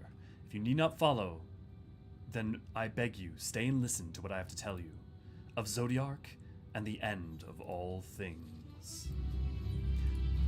Reminder also, so because Zodiark was killed here on the source, it caused the Zodiark shards on the other reflections to die. Their aether remains, but the shards are gone. He's just an antagonistic go-to, yeah. That's true. I think in an earlier portrayal of him, he would have just attacked us regardless. Maybe I've misread the characterization. This feels like him accepting our priorities. Yeah, I guess I read it otherwise, Tam, because in Stormblood, it would have been that he saw us below him, and it wasn't until we actually face him and show that we are truly capable of being strong enough that we're not even worth his time, really, until we fight him. And then when we defeat him, you know, it's because he thinks he's ready for this ultimate, that is the ultimate confrontation. The fight against him with Shinryu is his ultimate confrontation. But then he manages to continue to live, and he wants more. He wants to feel again like he felt during that fight, but he needs it to be even greater, even grander. So this isn't I think accepting of our priority. I think this is him accepting our priorities in that he recognizes he's not our first and foremost concern, which means that all our anger, all our fury, all our focus, all our desire to win and to defeat him is not on him. It's on something else. And as long as it's not on him, it can't be the fight he wants. You know? Thank you, Ray Ray. Instead of trying to rely on them, yeah. Xenos is like Virgil from Devil May Cry, especially at the end. He's very simple, but his simplicity is deep, yeah. His attack, Kokaitos and Styx are named after the rivers in Hades, right. Place, not a guy, yes. Yeah, which makes sense that Kokaitos got used again. There are 5 rivers in Hades named Styx, or sorry, not the same, yeah, Cocytus, Phlegethon, Leithan, Archeon. Yes, yeah. I remember reading that when they released P9. Xenos is Majima 14, wanting to go to the world for a reason to fight him. You're not wrong. Xenos is like, oh man, we've like got hands. Yeah. Also, Kokaitos is used in Divine Comedy as the name of the Ninth Circle of Hell, which is why they used it there as well. Also, I think the Ethereal Sea being relevant for that, but I think that being probably the more important reference. Plus, with all the FF4 and the things connected to FF4 and the Divine Comedy makes. Yeah, okay, that's really cool. Thank you, Infinite. And then pretty much most of the other things are from Crystal Tower in some way. I don't know that all of them are, but the vast majority of them are. Before we speak at length, I believe a change of surrounds is in order.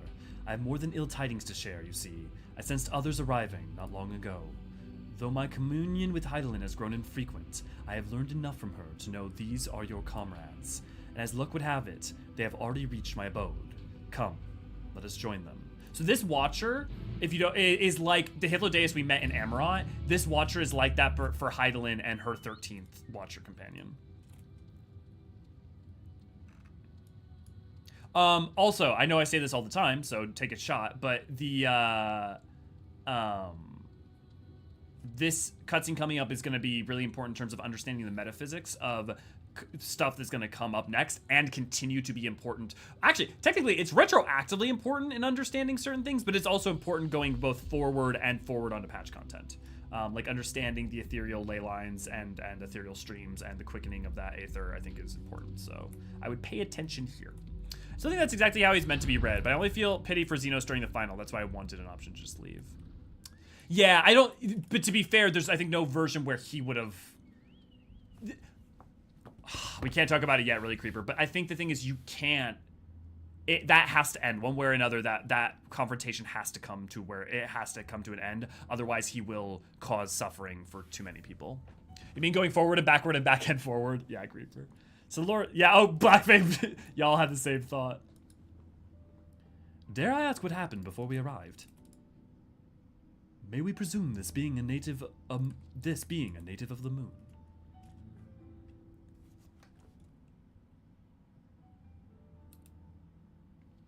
Hey guys.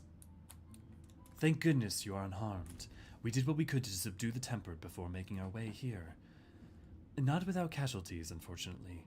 Some few detonated explosives, killing themselves and others. The contingent's healers had their hands full tending to the injured and enthralled when we took our leave. Lest you wonder, Mistress Kryl hath also been delivered unto their care. Serving as conduit for Hydaelyn's power hath taken its toll, but she will recover in due course. As for Alfino and Alice, they insist on remaining in Garlemald while we 3 rush to your aid. It appears, however, that matters have already come to a conclusion.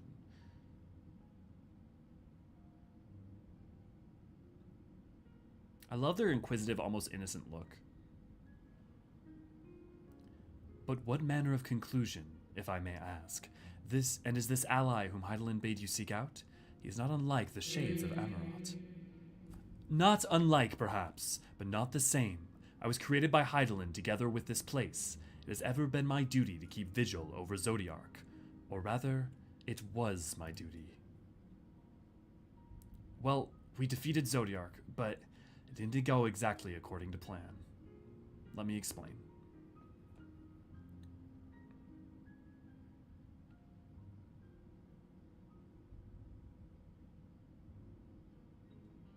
Then Zodiark is no more. And not without consequence. I'm afraid for now the delicate weave of the star, preserved by his presence, will begin to unravel. If you mean to avert the final days, you shall have need of... Are you all right?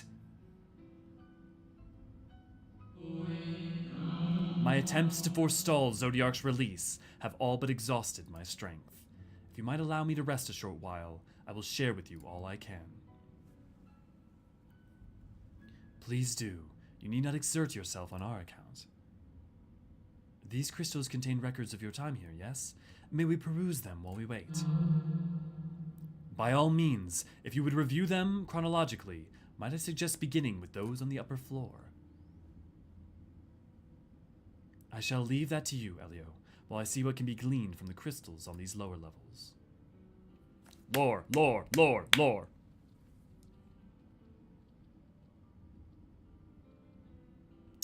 Yeah, probably a shit raven. No, it's a good point. Good call.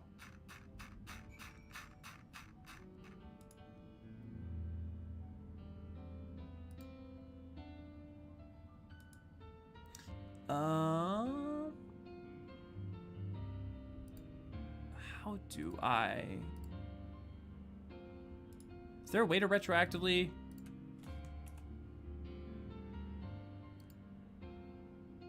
I don't... Anyone know, is there a way to retroactively mark as spoiler? Or is the only way to delete it? I'll let you guys can tell me in a second. And then I'll catch up. Well, I guess I have to come back 2-3 weeks to talk about it again. Yeah. Our friend's just casually joining us on the moon like it's a regular trip. Hey, a trip to the moon. Damn, this is some heavy stuff. I doubt palate cleanser of any sort will come to provide relief. Guys, it got worse. Yeah. Sup, killed Zodiac Doom World. We got it. Was a good day. Turns out Moon should have stayed haunted. I like to think the Scions are pretty used to our hijinks at this point. They're not at all surprised by anything anymore. To an extent, I think you're probably right, Aaron. Scions spent decades stopping Ascian plot to free Zodiac. Everything spent on the Endeavor. Sup, what did you do to the last 30 minutes that we talked? Kill Zodiac, lol. Lord Dump incoming. Yeah, I love that you just rest in the house on a chair, probably with a mug of magical ancient ghost cup of tea in hand. Firmage is there. Nope, you have to re-upload it. Okay, that's fine. I will save that. Give me a second to just save the image.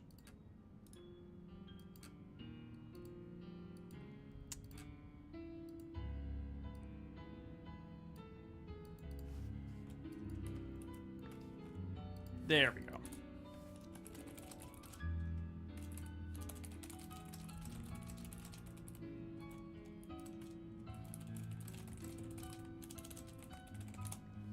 Cool.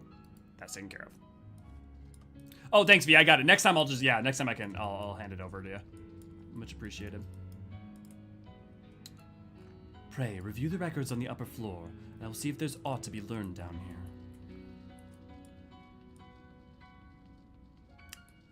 How are we gonna get out of this one? Because this is already quite a predicament at this point in the story. Right, Sagittarius? I mean, it's like, how...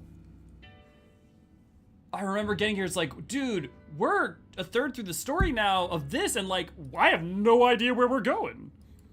Zodiac's defeated. While he may have been in an incomplete state, that's nevertheless an impressive feat. But even if you hadn't, his demise was inevitable. Fandaniel would have seen to it one way or another. That said, he probably would have wielded Zodiac's power to wreak untold destruction before taking his own life, making this the better of two unavoidable outcomes. Yeah, I mean, like, Thancred's absolutely right there. Like, there was no way to beat Fandaniel because no matter how we dealt with his plan, he was going to win. This is the best version of events, effectively. Dost thou suppose that Ward House hath maintained his solitary vigil since the very beginning, without rest or relief? If so, these records comprise the sum total of his existence. We must needs handle them with care.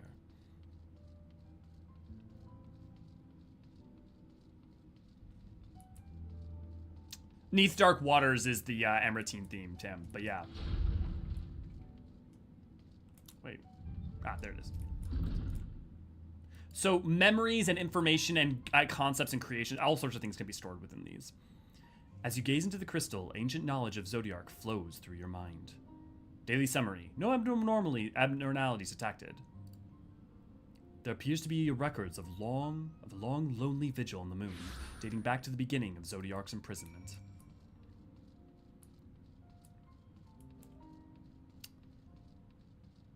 Neath Darkwater, yeah. Task failed successfully. Fandaniel effectively pulled a Batman Gambit on us, yeah. If somebody asks about unspoilered pictures, say it's from an optional space behemoth trial. You have no clue how happy you do know where things are going. Blind playthrough paying me. You have no clue how happy... oh, so you're happy that I know because blind playthroughs kill you, Catherine? That's interesting. I would have assumed the other way around. Most people watch waiting for people's reaction. We could have stopped him jumping into the pit, but, you know, snack time won't be interrupted. But to be fair, Rag, even if we did that, Xenos would have been able to merge. Like, us stopping him jumping in the pit would not have prevent it. Because no matter what, we're going to kill Zodiark. Right? We have to stop the Zodiark being... And we also don't have the knowledge to know that that's necessarily going to be problematic. So stopping that and Xenos jumping in, or him getting in there later, or us getting... No one getting in right away, but someone getting access to it later, would have inevitably been a problem. Honestly, even the fact that it was free as a creature of instinct meant it may have still run rampant. As you gaze into the crystal, knowledge of past calamities flow through your mind. The records describe how with each rejoining, Zodiark's thirst for freedom grew, as did the strain on the brands. Maintaining Zodiark's imprisonment appears to tax Hydaelyn greatly.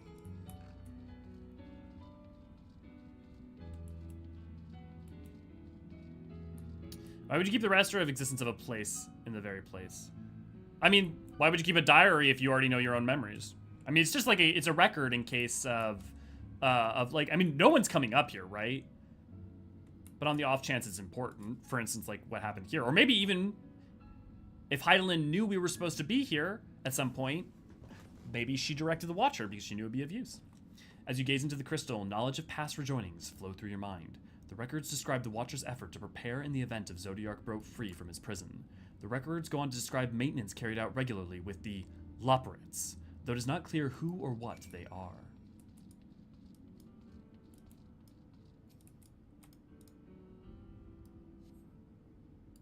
As you gaze into the crystal, a record of unexpected visitors flow through your mind. The record notes the Watcher's musings with Elidibus is spotted on... The record notes the Watcher's musings when Elidibus is spotted on the moon, though clearly not for the first time. It is clear he and his brethren have keen interest in freeing Zodiark from his prison, and yet they have made no attempt to destroy the brands. Perhaps they prefer he remain hidden from mortal eyes until the final rejoining. Perhaps they realize he would never dare bring harm to Perhaps they realize we would never dare bring harm to Zodiark, so long as he remains imprisoned. Yeah, because as long as he's imprisoned, Hydaelyn can't get rid of him, because his destruction would lead to...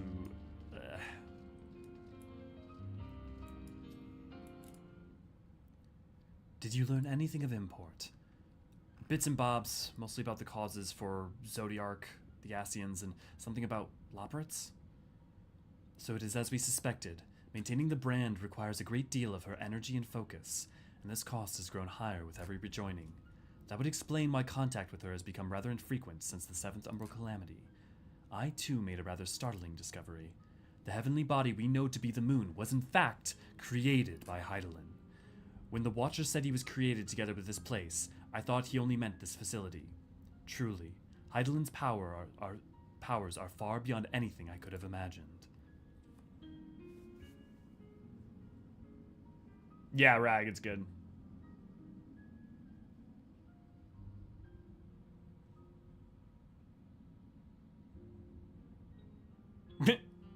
Yeah, a lot of people thought Hydaelyn was evil for a long time, even into Shadowbringers. I thank you for affording me this short reprieve. I mean, even like when we started Endwalker, right? Your character's allowed to say, I can no longer trust you. Like, even the narrative, even at the beginning of Endwalker, is supposed to have you kind of circumspect about, like, unsure of Hydaelyn and her motives and her actions.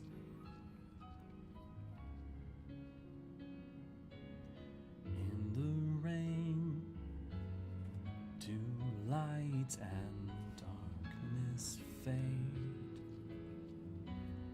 Yeah. It is we who should thank you. The records stored here are nothing short of extraordinary. There is much we could learn of Zodiark and his imprisonment, but perhaps you could offer us more focused guidance. Pray, tell us of the calamity that came before and comes now again.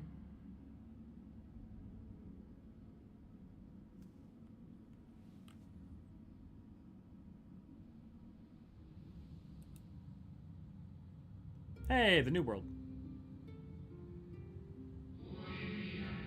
Long ago, before the Great Sundering, there was but a single world, Aetheris. That's when we first hear it. The true name of the star, Aetheris, named after its aether.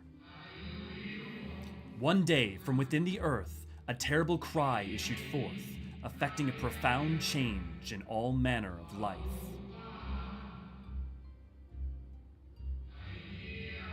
We were not exempt Our creation magics ran rampant, giving shape and form to thoughts of hopelessness and despair.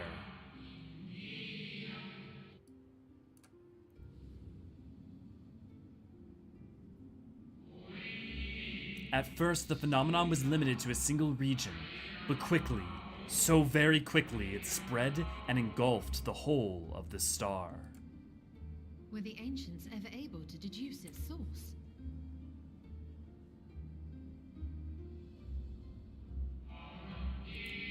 They were not. However, the convocation struck upon a method to predict where next the corruption would manifest.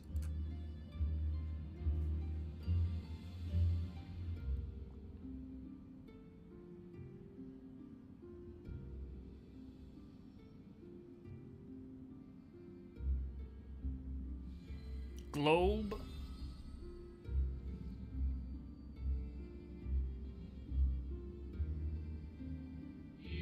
Hydaelyn was the name of the planet post-Sundering. The etheric energies which flow through all creation in the form of various currents. So this is important. The etheric energies which flow through all of creation in the form of various currents. So there's etheric currents that go throughout the world. The currents which course through the land and sea. Those which flow through the very air. And those of celestial nature, which encompass both our star and this moon. Celestial currents. I cannot say I am familiar with the concept. Nor would I expect you to be. Few scholars of our time knew of their existence. Their invaluable knowledge helped us better understand the nature of the calamity.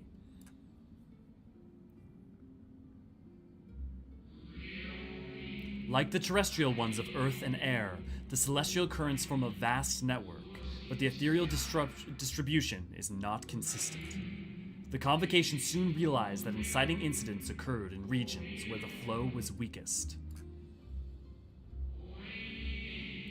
Correlation without clear cause, ultimately. Nevertheless, on closer study, a stagnancy of aether was observed in nearby currents. And so they sought a means to harness the forces of darkness, of activity and Growth. Thus, So astrality, which is why... conceived. No Exactly. less a You got it power right, than Ajay. of gods could set right the laws of nature and quicken the flow of ether within the star. Okay, we're gonna do the thing again. I know we just did this last stream, but just because I think it's really, really important. Okay. Astrality, umbrality, astral, change, growth, quickening, enhancing, grow, umbral, stasis, peace, order, like tranquility. Zodiarch is astral. And astrality is co-tied to darkness. Umbrality is co-tied to light. Astrality, he was astral so that he could quicken the ethereal ley lines that surround the celestial ley lines that surrounded Aetheris to protect it, because they noticed that wherever those celestial ley lines were weak, that is where the final days started happening. That is where the despair and the depression and the nightmares that infected the ancients that started causing their creation magic to go haywire were. Astral and darkness are not the exact same. But if something is extremely dark, it tends to be extremely astral. Because darkness tends towards astrality, light tends towards umbrality. But you could have something that is light that is not, like, it's not a one-to-one. So they're not literally the exact same word, just different. They are just co-linked, but not synonyms. And that is important to understand for a lot of things as we go forward into.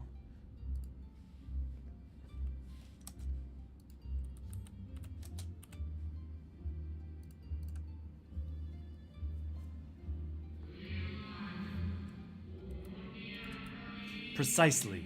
With the advent of Zodiarch, our end was averted.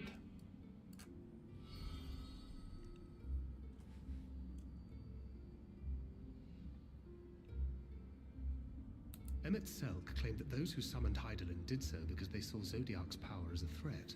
Is that true? Indeed, there was a faction opposed to Zodiark's creation, but their aim was never to unmake him. They understood the continued preservation of the natural order was dependent on his very existence.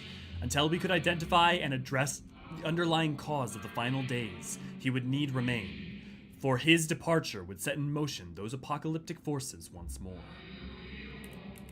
Hydaelyn recognized this as well, and so rather than destroy, she sundered Zodiark, herself, and the star into lesser reflections, that she might confine him in this place.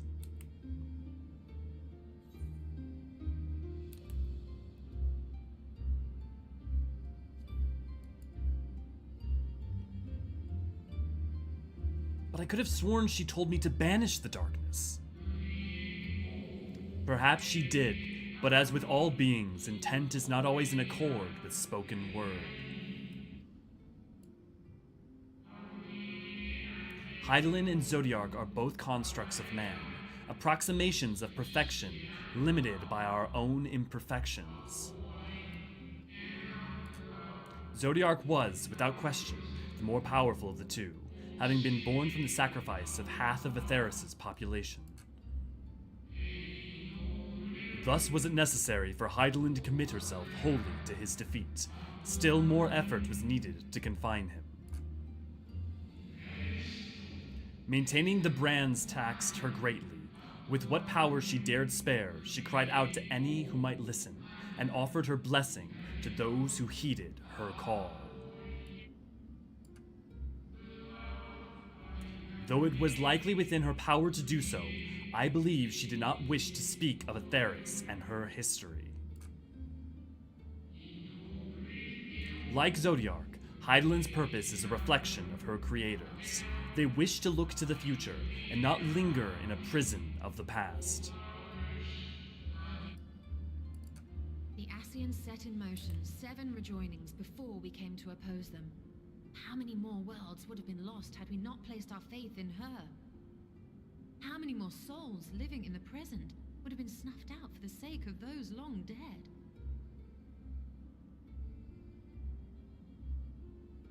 Well, in light of recent events, I see no reason to doubt your words.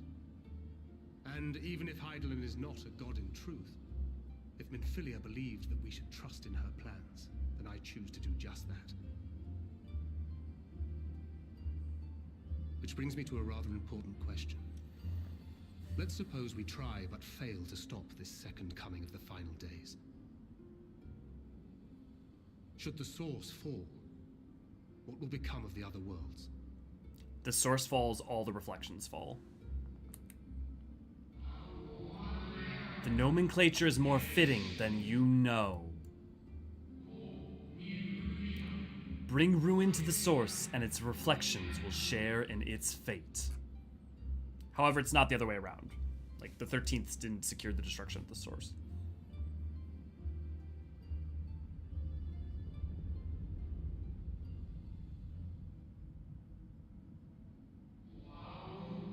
Ah, it is ready. This way, if you would be so kind. Okay, you guys had a lot of good stuff. I need to catch up on you. Like, I never doubted Crystal Mom, but I can see what people were mistaken. I was just curious what she was hiding from us. Oh, okay, actually, no, still got a little bit. I love how they recognize that this theme, when they first made it, sounds super spacey. A beautiful sight, is it not? Yes, but what is it?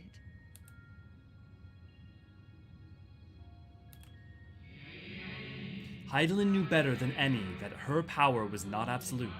Indeed, she has ever struggled to hold Zodiark and his faithful at bay. She feared the worst and so made preparations. In the event of his demise, there would be a contingency. The moon is more than a prison. It is a vessel capable of bearing the people of Atheris to safe harbor.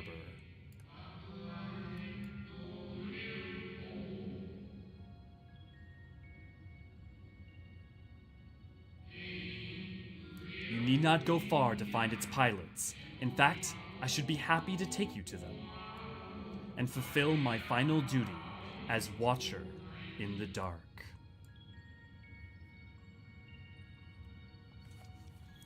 I'm still not sure. Was name Atheris known on his posted Sundering? Hydaelyn was the name of the star after the Sundering. And it was inspired by the Mother Crystal. Did anyone know the name, I think was the question. Did anyone know the name Atheris? No. The only people who would have known it would have been Emet-Selch, the Unsundered. So Emet-Selch, La Habrea, Elidibus, and Hydaelyn would have been the only people who know. Effectively, the magnetosphere, yeah. First time seeing this cutscene is so spooky, yeah. Umino, good to glad to have you. I appreciate that they found a way to diegetically give the lesson compared to the, in my opinion, odd cutscene in ARR patches about Aether and Ascians. Oh, yeah, well, I'm torn, because that cutscene's really important about conveying a bunch of stuff at once. But, like, yeah, it is very much, okay, we need to explain this. I do think the visuals, though, are helpful for people because, you know, it's, yeah. It's a little awkward, but it's also so important I'm willing to forgive it. Do you think Eorzean would be a good Eorzean archive members? Can he edit videos? Because if he can edit videos and gather footage for me, then yes. Have a good work meeting, Bisigo. Also, ancient black mage equivalent suffering because their ley lines are tampered by the final days. Yeah. Zodiac purple, Hydaelyn cyan. Got it. Not wrong, Rick. Eorzean would be frightened by all the degeneracy. Taking notes on the lore. Or he might be reminded of Moonbreeda, at least, in the sense of humor. That's true. You guys got a lot of Moonbreeda humor. Hey, he is friends with the Warrior of Light and Thancred. He might be used to it by now. Kupo? If you don't say Kupo or say Y'shtola told you to do it, yeah. Technically lying by omission, but she had her reasons, surely. Yeah, definitely. I mean, Sagittarius, I think you may have not been there when we were, when the first episodes, when we were on the ship, we talked about that exact thing. It's like, so Hydaelyn was lying by omission, and she had her reasons, and some of them are arguably good, as we will find out later. I actually have a video that's actually finally coming out this Wednesday about this kind of topic in general. It doesn't go into it hardcore, but it is kind of about this. Wait, Hydaelyn is also shattered? Yeah, Sima, I noticed that thing too. I don't know what that means because we know Hydaelyn wasn't sundered into shards. Like there isn't a Hydaelyn on each reflection. Best we know that, but she knows, we also know she can connect to the different, like she has the power to pull souls from different ethereal seas, which may mean that she's split amongst those reflections, but also herself is still, because herself is free, she's effectively still a gestalt, or it could be that she has aether on all the different reflections, or it could be that when she was sundered, she had a way out the same way that she gave a way out for the unsundered with Emet, La Habrea, and Elidibus. So there's a couple possibilities of what could be implied there. But there's no implication necessarily that there are split reflections of her that are not working at least completely so in sync that it would be effectively the same. And also other things later are going to kind of show that there's it's kind of almost for sure that even if she was sundered, she either put herself back together or reclaimed that aether or something. Yeah, well, we have understood the time, yeah. Except we might not have understood the time, she probably didn't want to confuse us, yeah. I mean, think of all the things you would have had to learn to make sense of what she was talking about.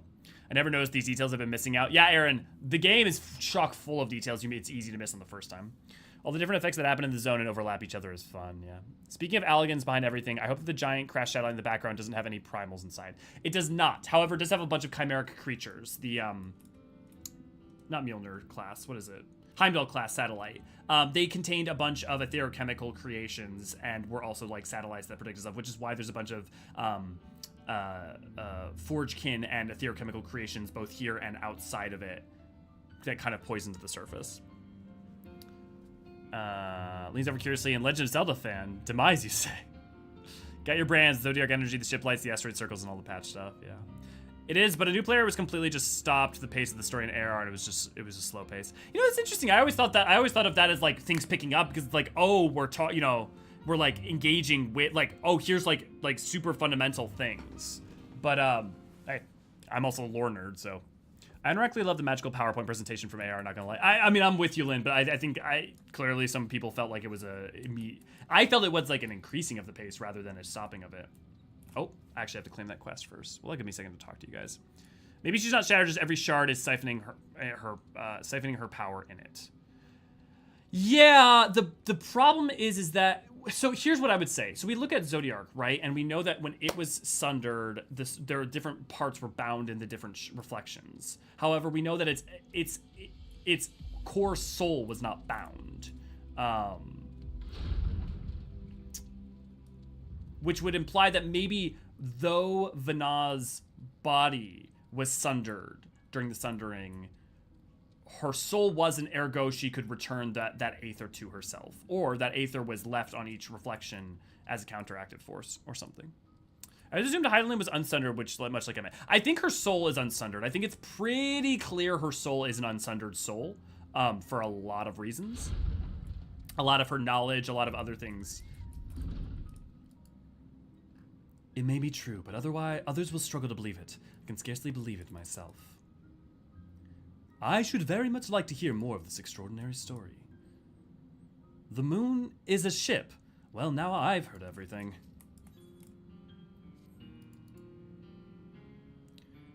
The time has come for you to be on your way.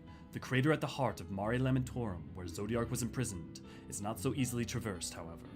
Let us call upon Argos, the familiar whom you met earlier. He should have no trouble bearing you across. As Hydaelyn created me as the jailer, so too did she create Argos as the guard. It is his nature to appear when needed, and yet he is nowhere to be found. Strange. Mayhap the imbalancing of aether has affected him. Let us make for the crushing brand, and attempt to call upon him there. You need but recall the path you walked with Argos before, and you will find your way. The jailer. No, Tam. If he labors in service to Hydaelyn's plan, I see no reason not to do as he suggests. Shall we make for this crushing brand, then? Backpack full of rice and beans and sleepy. Welcome back, Kiko. Also fungus. Yes, the fungus was part of the corruption I was getting at. Totally, AC. I like to think that her sundering is the ethereal bearers keeping the reflections at bay, that the calamities and floods break down for rejoinings. I would assume that's not the case for reasons I cannot talk about until later in this, based on what we know happens when you defeat the core. That aether... I would just say think about EX Trial 2.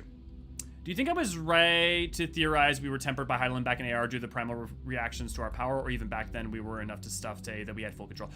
There was... Let me put it like this. It was a popular theory, and there was plenty to leave you uncertain. So while I don't know that I would say, like, I wouldn't say, oh, there was so much to say, of course not, we're tempered. There were a lot of reasons to assume not, but there were reasons you could have been unsure. Since Zodiark started and the 13th was lost, do you think the Ascian plan was always doomed as Zodiark could never be perfectly reborn? So his shard of the 13th wasn't lost. The 13th was lost in the mechanism of rejoining the 13th. The source became impossible because the source itself, because the 13th had already suffered its calamity, its flood of darkness, so the natural mechanism to try and rejoin it to the source couldn't function. Because you need to tilt the source towards an element and tilt the reflection towards an element, and then the wall breaks and it's drawn into the source when a cataclysmic event happens. But if you just tilt a reflection without tilting the source, a flood of whatever element happens, but it doesn't rejoin the source. So the shard of Zodiark is still on the 13th as of now, as of this part in the story that we're in. But it doesn't... But the source, the 13th, they didn't have a way to rejoin the 13th. So effectively they said, we're going to wait to deal with that, we're setting that aside, and we're going to deal with everything else first, and then we'll figure out what the hell we're going to do with the 13th. Did they actually improve the lighting for this part, or is it a mod? They didn't improve it. No, they haven't improved it yet. No. The graphical update won't come out until 7.0. I like to think you're sundering the jailer turns up and kills God and makes your job guarding him pointless. It's your time to go. You've done enough. It feels like you have a graphical mod installed. Oh, yeah, that's what you mean. Yeah. I mean, it shouldn't be a big change to lighting, though. And literally just saturation is like 90% of it. I never played challenge, so I get the joke about it without causing me psychic damage. Might be weather effect. Yeah, there's also the weather effect. There's also the umbral wind going on right now. So there's the different weather effects that happen for sure. The place we seek is just ahead. at the Chlorophossgrot. Chlorophossgrot. You see, Argos cannot manifest without sufficient concentrations of ambient aether. You would be hard-pressed to find a greater confluence than inside this cavern. Follow me. How far are you going this evening? Well, we go based on time, and we're only 2 hours in currently. Usually we go for at least another 2 more. But I would suspect that by the end of tonight, we're still going to be on Mare Lamentorum, for sure.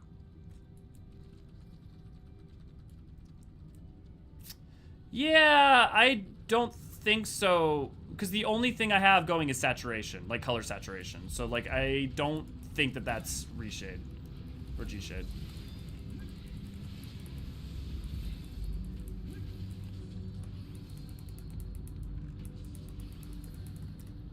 Like, if you're talking about the fog or the umbral wind or stuff, that, yeah, that's definitely not on. That's just naturally in the game. Like, if it's the glow and stuff, it... The guard of Zodiark's prisoner, eh? Blood-red eyes, slavering maw, built like a behemoth, I'd imagine. Let's hope he's friendly. How wrong you are. Here, we'll just do this for a bit. This entire cave is thrumming with ambient aether. Alas, any further analysis will have to wait. Curious, the place doth call to mind Pla Ene, home of Numo. Yes, here will do nicely. The lunar sponge draws aether from the ground, which is then dispersed in the air. At present, however, the ambient energies are not quite sufficient for Argos to manifest. Might you be willing to spare some of your own to help the spungy along? So that, okay, so that answers our question. The crystals are formed as a byproduct of the spungy because they're drawing aether from the ground, which is drawing aether from both being a natural construct of Hydaelyn, but also Zodiark.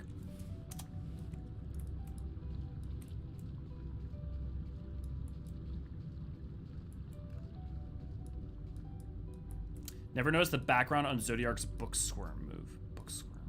Oh, are you talking about his thing?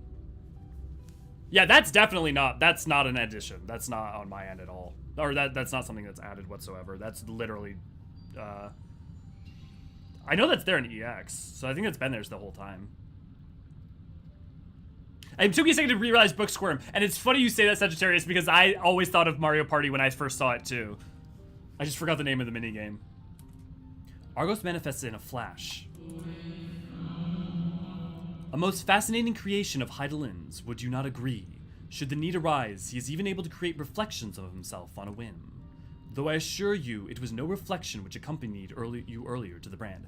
I would point out, remember that reflection thing, there's actually a relevant point that comes up with that later. No, Argus was quite eager to be at your side then, as he is now, it seems. I cannot recall when last he showed such an affinity for anyone. Indeed, I thought him more likely to shy away from you and your companions. Perhaps it was more than a sense of duty that compelled him to aid you before.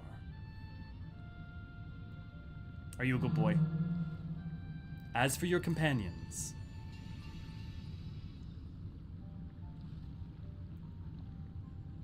Unexpected, but greatly appreciated. I believe we are ready. Then let us return outside, that you may cross the chasm. Spungy, eh? I wonder if Argos is a spungy to be... Is a spungy. The move is just Burke Swim. It really is Sagittarius. I know exactly. I made that joke, I think, when I first saw it. Not when I first saw it. I think when I first did EX to someone, and they had no idea what I was talking about. So the fact that the crystals formed here is definitely a byproduct of the spungy. It must be that they're pulling the aether from the ground and releasing it ambiently, and then that aether's coalescing into these. It also explains the weepers.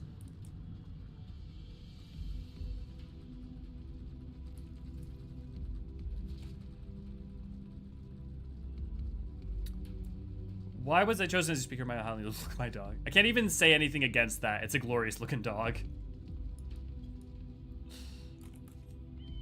I forgot that they showed out that there's the duplicate thing this early. So actually, it already explained itself.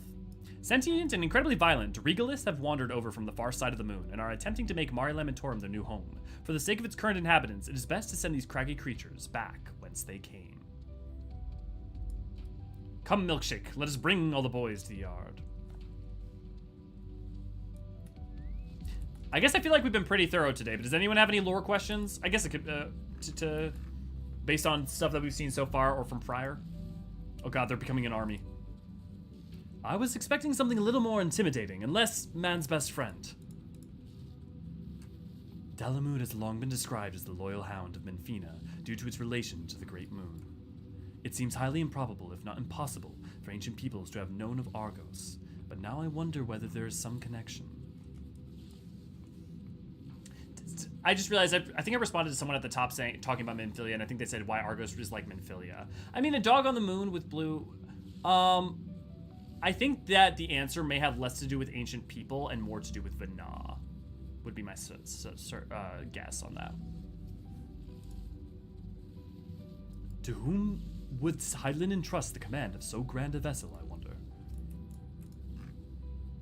Your destination is the structure there across the Cradle of Darkness, but climb onto Argos' back, and he will take care of the rest. Once you arrived, it should not take long to find the ship's crew.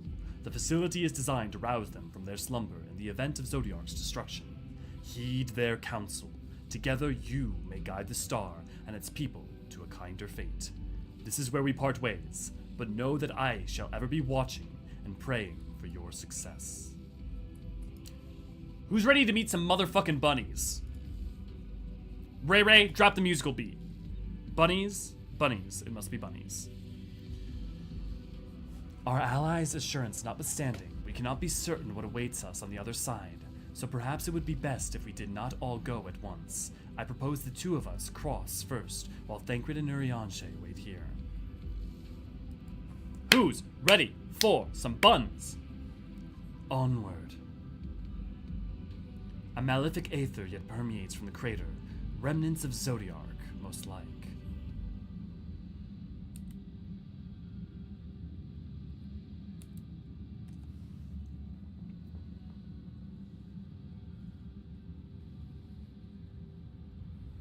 Our Argus attachment to us was because we were Hydaelyn's chosen, all that. We smell like their master and whatnot. That's a very good theory. Just a little further. I like that we get an answer one way or another, Black Flame, later on. The next player race? Just kidding. Can you imagine? Oh my god. Oh, no. People would go insane because of the lack of hairstyles and helmets. Like, I wonder if the bodies could be reused to some extent. Probably not, because I don't think they're just reused Lalafell bodies. But... oh, man, people would be pissed if they added them, but then they couldn't have all their armor. The structure is enormous, though this is hardly surprising given the size of the average Amranatine. Apologies for the wait. Right then, let us head inside and... oh?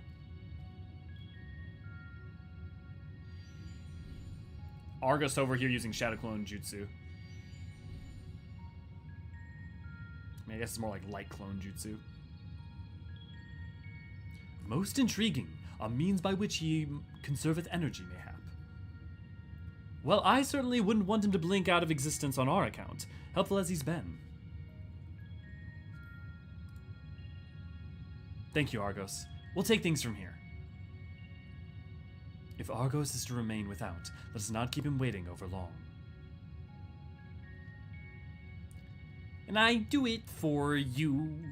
Exactly, Black Flame. Riverlight always has a food in their inventory for raiding. That's why the dog likes us. Bunnies, bunnies, it must be bunnies. Or maybe midgets. Bun smaller than me, let's go. My crossworld is filled with Vieras. I know how it feels to be surrounded with bunnies. Your reference is Anya point. Oh, Umino gets it too.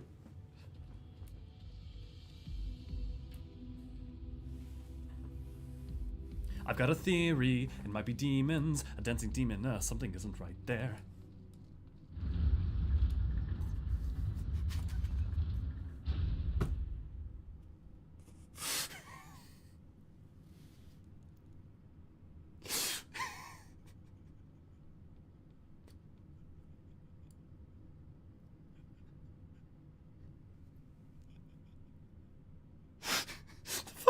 They're like, yes up.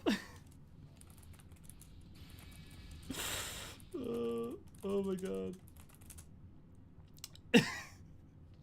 Fucking beautiful judge. Oh, man. Fucking, ugh. Its scale is reminiscent of Amarant, or rather the replica we visited on the first.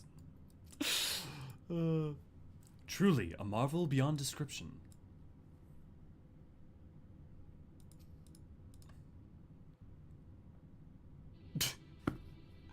Oblivion, thank you. For my gut, it was worth it.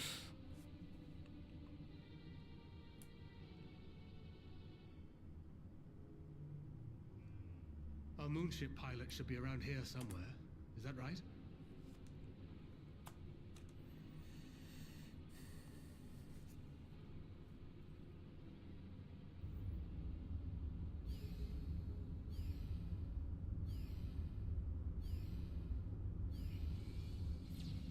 Okay, so who else freaked out when they first saw them and heard them? Oh my god, it's so cute!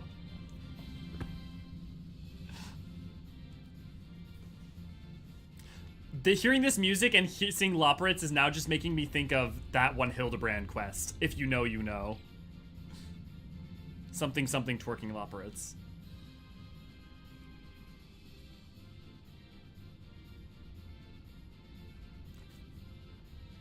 Look at them all go!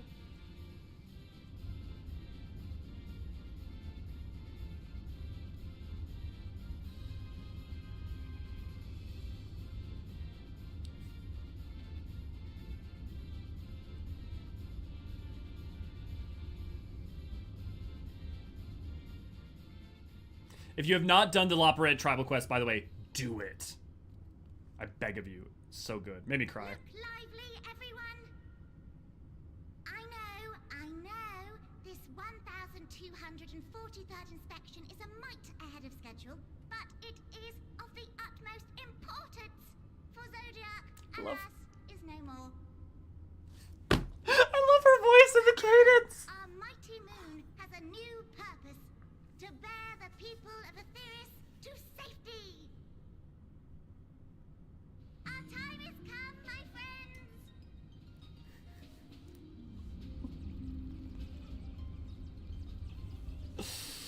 Oh my god. We must be swifter than swift. There is much to do before our guests arrive. I expect your workstations to be immaculate, and don't forget to relay our signal to Etheris. Questions? Yes? No? Maybe so? No? Then hop to it!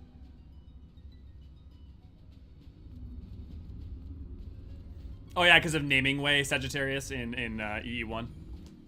For those of you who don't know, the Loporrits are foreshadowed as early as Encyclopedia Eorzean Volume 1. Tis a rather curious crew she hath chosen. Their endearing forms intended to ease the passengers' hearts. Perhaps. There was a Loporrit minion named Naming Way that's like hinted that there were Loporrits on the moon as early as like Heaven's Word.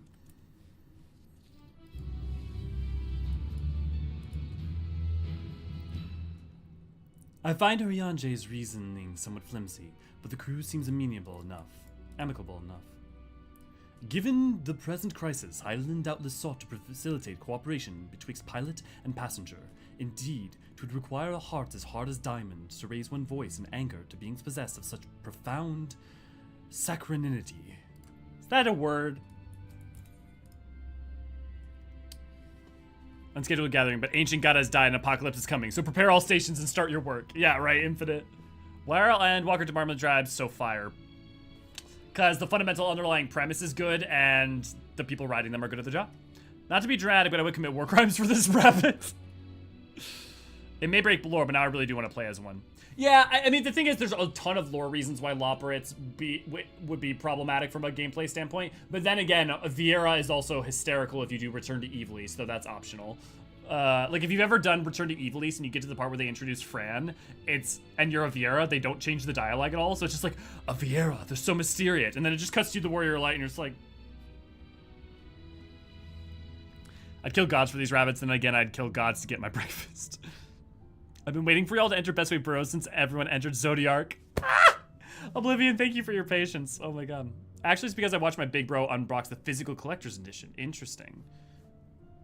Naming Way Minion just seemed like FF4 reference to me. I didn't think it would be a thing in FF14 until they appeared. Yeah. For those of you who don't know, the Loporrits are called Hummingways, and they're from the from Final Fantasy IV.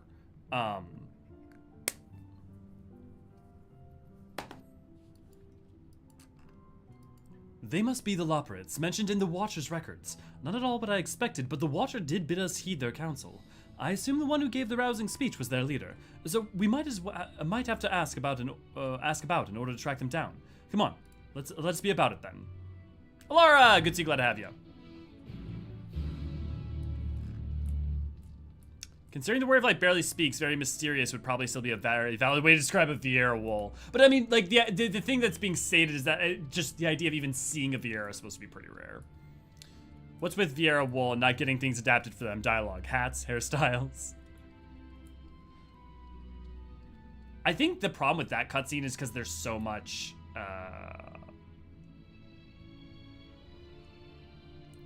like there's a lot of like stuff around the pacing of that scene, and like they'd have to retime the scene and reanimate the scene. That's probably what prevents it from changing, and they're like, it's fine. The Loporrits all appear to have set about the tasks. Whither is their leader, I wonder? I saw Loporrit plush and was like, what is this adorable thing? A new beast run. And that's why they always hum. Wow. That's why, if you've done, one of the Loporrit quests is kind of referencing them being hummingways. Yeah, the idea of it. And also when you talk to them and for the ba-ba-ba-da-da-da-da musical sound that they make in that gets repurposed in this in a very specific way. Since normally you never see Vimera now. Hums and chiptune. A tune! Thank you, Tracy.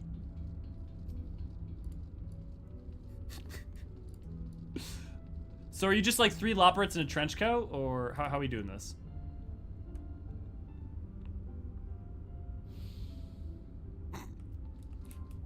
I can't tell if that white hair Viera is trying to match your surroundings or is actually just someone who chose a white hair Viera that fits in with the Loporrits. They used the original tune from FF4 too. Yeah, they straight up just used the original one.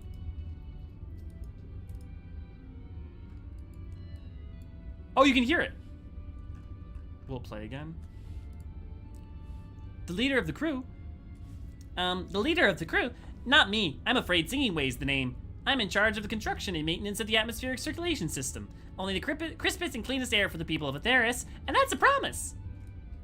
If you have not done Singing Way's quest, you absolutely should do Singing Way's quest. It's so good.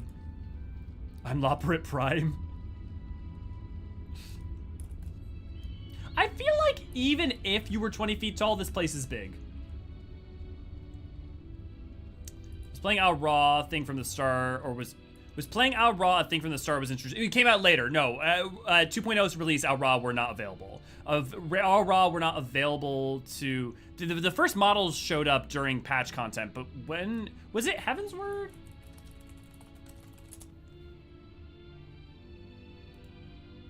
Or was it patch content like Ninja? I forget. It's been so long.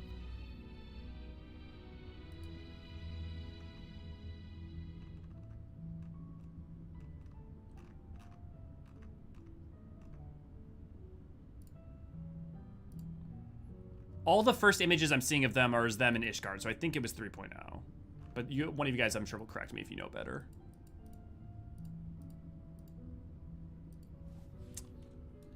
If I recall, Heavensward introduced them as a playable race. Okay, that's what I thought. As someone who didn't know terribly much of FF4 beyond like Golbez and the Four Fiends, Zeromus and such, the Loporrits were a pleasant surprise. Yeah, I bet Sagittarius. I need to see Josh closer up. I'm coming there now. Introduced later, remember Yugiri reveal of her face being important to hide, but not sure if she was due to being Ninja or Al Ra. It's due to being Al Ra, not because of Ninja. Because she was afraid that the Eorzeans, and especially the Ishgardians, would persecute her for looking dragon-like. If they went to Limsa, would they be Lop Pirates? Nero mentions codename Hummingway way back in AR when he confronts a possible spy. Yeah, I think that's more of an oblique, just like joke reference, but it's, yeah. If I recall, it was because she wasn't Al Ra. It's Heaven's Word. Yugiri revealed face at some point in MSQ. Yeah, that's in the patch content.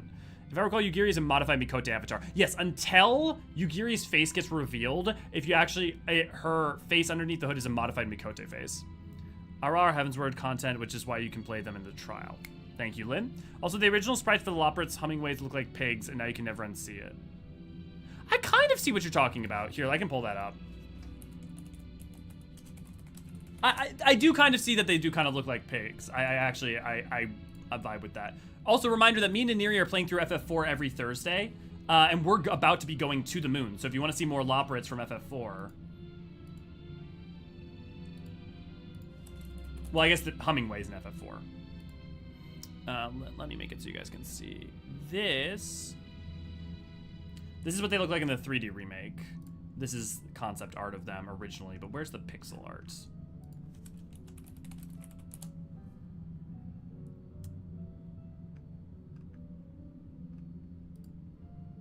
This is kind of it. They kind of look like bespectacled pigs, frankly. Turn display capture back off. Pull you guys back in. Until the very end of 2.x, yeah. Also, Yugiri originally used Mikote. I think she showed in before the fall, if I remember correctly. Yeah. FF4 was wild. You could be a pig, a frog, a mini. The SNES sprites look like pigs, and I never realized until I heard Dipper Dog mention how she thought they were pigs. Yeah, I definitely think the SNES sprite and even the Pixel Master sprite definitely look like have that vibe.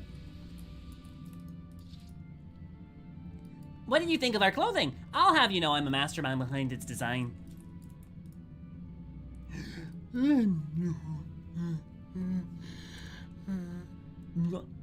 Leader? No. Sleeping ways. My job is...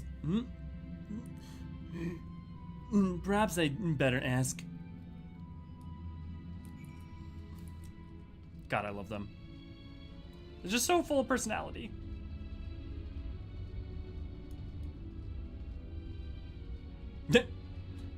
Yeah, I mean, if you're used to the 3D ones or seeing these, you're like, pigs, but no.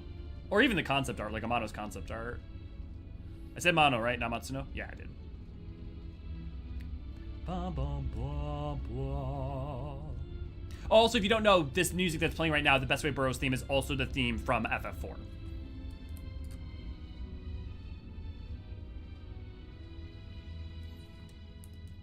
We also had the Ebleim. One of you guys pointed out in Ilsebard. So I'm just thinking about like all the 4 references so far. I mean, we obviously had the sisters. We've had some names. We had the Loporrits, the idea of the moon. But the Eblein Rhine, the Eblein obviously is the name of Edge's city in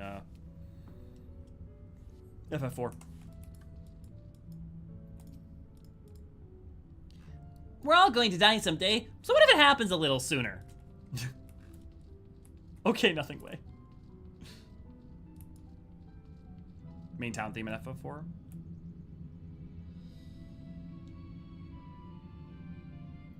Yeah, you're right. This is just the main town theme. Is there not like a specific song for them? Maybe it comes up later. Oh my, but isn't this exciting? I've never seen one of your kind up close before. Would you mind if I take some measurements of your body? Just for reference, of course. It's called All Town. Yeah. I'm trying to think now. Well, I'm sure one of you guys will correct me. Then I did Google image search and was like, my god, they kind of did look like pigs, yeah. There's someone here called Car Keys. Wait, what?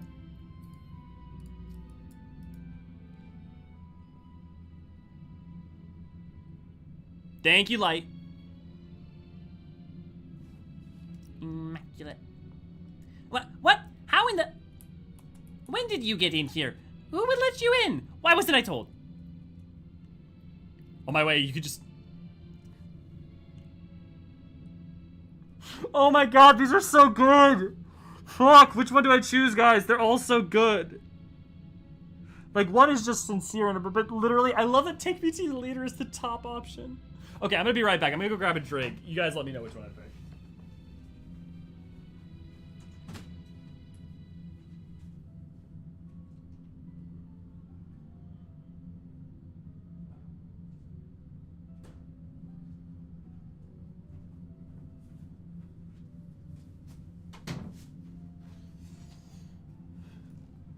Hum, chiptune, damn it.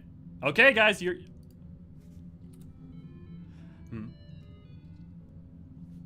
Did Elio just mimic it? What was that supposed to be? Your humming? If one can even call that is atrociously off-key. It sounds more like this.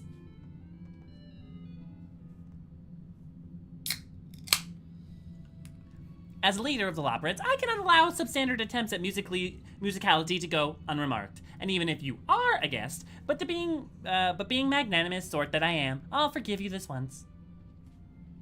I gotta go like a little upper because it's slightly feminine. Well, well, looks like you beat us here. Your friends, I take it. Is this all of them?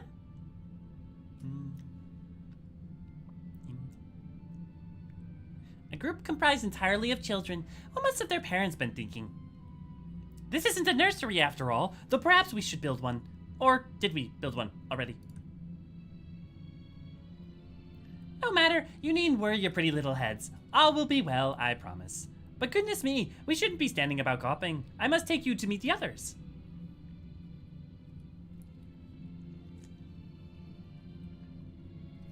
If you could run along back towards the entrance, you'll find a path that leads to the central platform on the upper floor.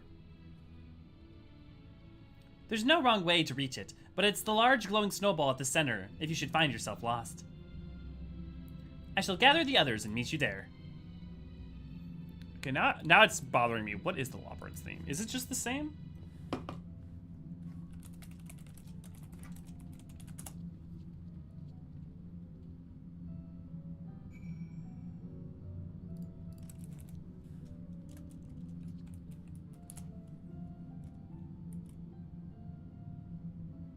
Looks like Hummingway's tune is just the same.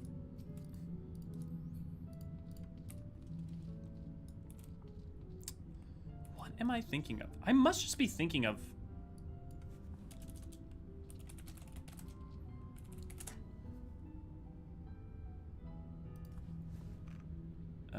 give me a second. I just need... Now it's bugging me.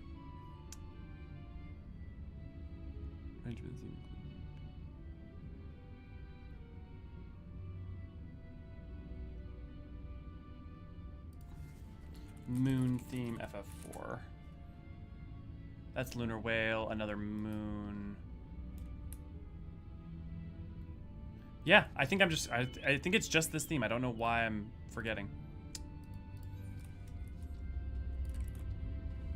They're so tiny. Must take them ages to get from one place to another. Well, yeah, and also imagine them compared to an ancient, right? Like, they're small to us, but imagine, like, to an ancient, they're, like, smaller than a minion is to us. Tiny, tiny, tiny little guys. Welcome back, lady. Dude, an emote that was the bum bum bum bum bum bum bum would be great. Also, if you want to see some Loporrits doing some amazing emotes, again, do the tribal quest. I cannot recommend it enough. And if you don't cry by the end, well, I mean, maybe it just didn't hit you. But I will say, like, I was shocked that I got as emotional over that one as I did over the other one. I can't say the name of the tribe because I think it's, but the not Archosodra one. Yeah, we totally just make the chiptune. It sounded the same. Yeah. If I had a gill every time I was confused for a child, I'd have 2 gill. But it's not a lot. But it's all that happened twice. Ancients would just trip over them. My friends insist that Loporrits prove Viera are Hydaelyn's favorite. He's a Viera.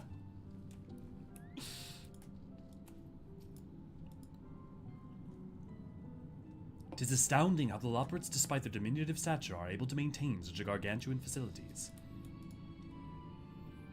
Given their size, getting from one end of this place to the other must be exhausting. I honestly don't know how they do it. The etheric compensation density of their sphere is quite similar to the crystalline concepts we've seen before. It likely shares their capacity for storing memories and knowledge. Interesting. Giant piece of oversight, basically. Visitors, at last! Welcome. Rowan, good to see you, glad to have you. Important information. Right, of course.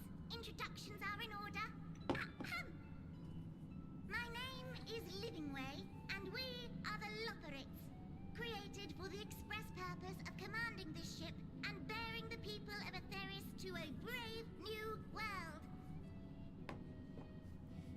More specifically, I am the one whom she charged with the execution of her most vital plans. You might And aren't you so proud? I'm her right paw. Nothing weighs the name, map reader and navigator of the heavens. I love their voices so much. Pleasure to meet you all, but I'm still trying to make sense of this. Confusion and bewilderment are completely understandable. Fear not, I shall walk you through it. The people of Aetherius, through no fault of your own, I'm sure, set in motion a series of events that, unfortunately, culminated in Zodiac's obliteration. Acutely aware of the imminent crisis, your parents said to you little ones, on ahead while they began the necessary preparations.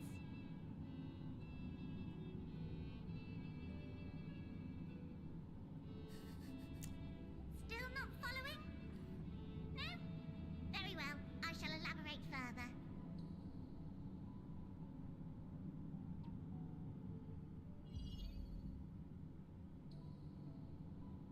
That's all readable, by the way. All of this is some of its numbers. Some of it's letters, but a lot of it's numbers.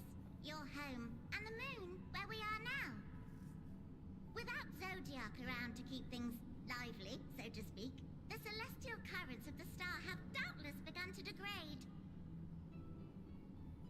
A calamity of apocalyptic proportions will be visited upon Aetherius, bringing an end to all life. Very sad, that. 100%. So too hath the Watcher claimed. By thine unperturbed countenance, I gather this eventuality was anticipated. The doom and gloom. Oh yes, quite expected. Imagine, if you will, that Aetherius is a delicious carrot that I've forgotten to eat and left out in the midday sun. The most earnest wishes or prayers will not stop it from rotting to the core. So sadly, there's nothing to be done but to abandon said carrot, Aetherius, in case the metaphor is lost on you, to its grisly fate. And this moon will serve as the vessel to deliver us to a new home. Just so! We will gather up as many people, supplies, and resources as our stores will hold. And then, once everyone is aboard, it's off to another star. Easier said than done, admittedly, for one does not simply hop from star to star on a whim, which is precisely why we've spent countless years constructing the most propulsive of propulsion systems. We ought to make it to our destination in 2 shakes of a rabbit's tail.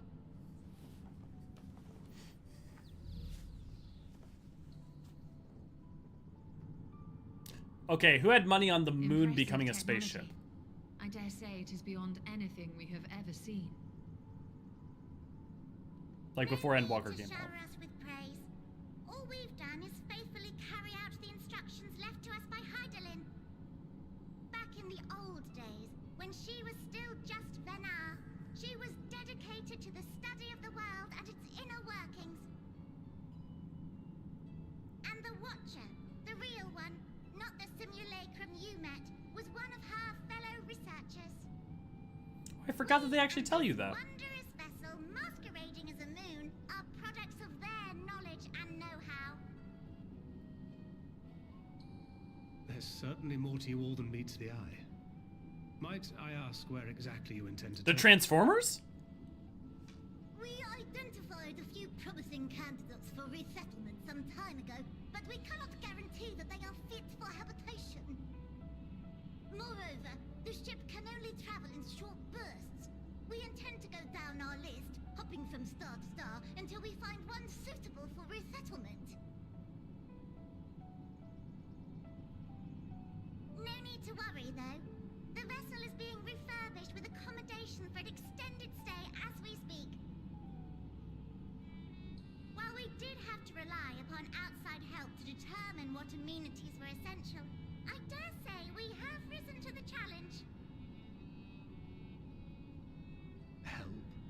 From who? I will say this is one thing that I figured out the second. Each time we woke to perform regularly scheduled maintenance, we were greeted by the resources you sent us. What better way to learn about preferences and proclivities of our present-day charges? Ah, but you're still adorable little children. Perhaps your elders were responsible for the deliveries. I'm not Yeah, sure what it's they not that it can wasn't that do hard to figure out. otherwise, but I can assure you that we are all grown men and women. And I very Night, much Tracy. doubt my elders know this place exists, much less how to send you so much as a starlight missive. What? Then who in blazes let you on my moon?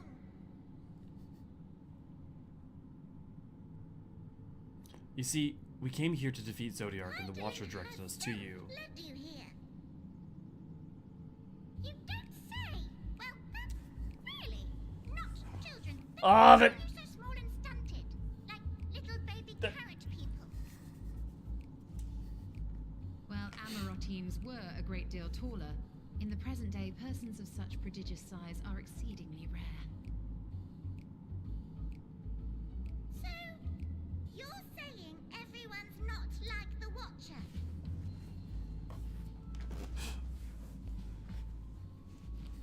Oh, confound it all! Someone could have at least scribbled a note about your profound miniaturization. That tome in thy possession. Oh, this? One of the first books sent to us. A compendium of the people of Aetheris, with a few blank pages at the back for minor corrections and updates as needed. The sum total of our knowledge of your kind is contained in these pages. I thought it was abridged and made small for our benefit, but this isn't a regular-sized book, is it?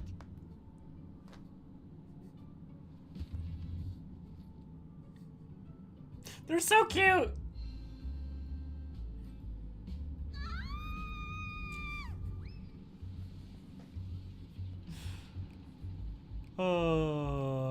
The tonal shifts in this game are something. Building way, can you hear me? Yes, we're all very busy. Change of plans. I need you to rebuild the domiciles at 1/3 the scale. All of them. Yes, all of them, and but me no buts. See to it with all speed. Perhaps you could tell us a bit more about your terrestrial collaborators. Yes, in due time. But first, I'd like to hear more about you, if it's all the same. I'd rather not risk any other complications due to outdated knowledge of our passengers-to-be.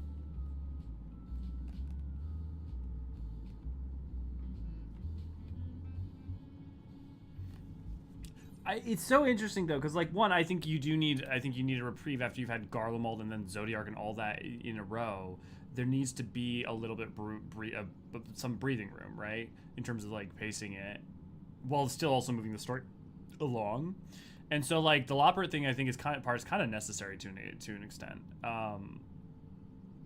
And I think what's interesting is if you had done like Zodiark and then immediately after you killed it, one of the Loppert, you turn around and meet one of the Lopperts and then it was this tone, I think that shift would have been bad. But the thing is that they did Zodiark and then you come out, then you have Xenos, then you have the Watcher, then the Watcher leads you to like, you gotta go get Argos, then Argos leads you over to get it. Like there's time and space for the thing to breathe and start to shift tone, you know? I think that's a big difference. Also, I needed face rubbing emote from Mikote. The calm, and the scream of the panic. Yeah. Also, thank you, Elio, for Transformers line, because I was immediately thinking that. You're welcome, Tam. I think FF4 After Years also has a moon spaceship. Does it have a moon? Oh, right, I guess. Man, it's been so long. I don't remember After Years very clearly. Fair enough, though. So very cute. Necessary after the heavy and darker stuff from earlier, and where we're going to go from here for sure. What do you mean they're small now? There's a little cooldown from the heavy, and then it builds up into the wacky. Yeah, I think the Lopperits are needed. breaths of air of like both comedic and not even just comedic relief, but like I think you need a little bit of that. Otherwise, it'd just be like so much of this expansion is oppressive. Otherwise. Oh dear, I certainly hope Bilthingway can complete the renovations before my guests arrive. Or perhaps they should leave them as they are. The way you'd have more space to lounge about. Right then, now that you're here, we need you to teach us all you can about your people, and quickly. It won't be long before the final days are upon us, and all their terrible grandeur. So it's imperative that we're prepared to receive our passengers to be. If there's anything at all, that may displease them, it must be addressed post-haste. And address it we shall. Here at the Best Way Burrows, we have assembled everything required to offer our guests the best way forward. We have produced a myriad of amenities we understand to be essential for day-to-day living, and I wish to hear your opinions about them. I'm sure you'll all have worked up an appetite, so why don't we start with foodstuffs? We at the Caratorium, and we'll see about filling your bellies.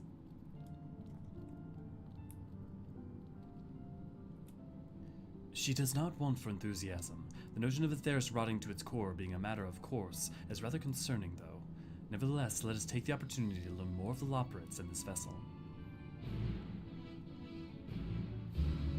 Have a good one, Lynn! Final days are coming and you suddenly need to rebuild everything. Poor building way into wonder construction equipment went heavy wire. Yeah.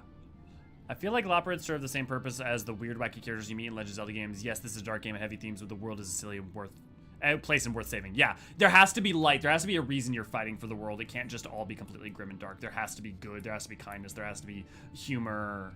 There has to be joy. Totally. My god, it's a timeshare. The lunar timeshare. Do you think it's called Best Way Bros because they have the best ways? I mean, I guess so. I would say so. Give me a second. I want to check something. Quest. You know what's interesting? I have not. I don't think I've checked the quest links for a while. We're on A Taste of the Moon. You know what? Actually, at current time, maybe we should just finish out Mare. I need to remake the thumbnail and add a Loporrit in the corner or something.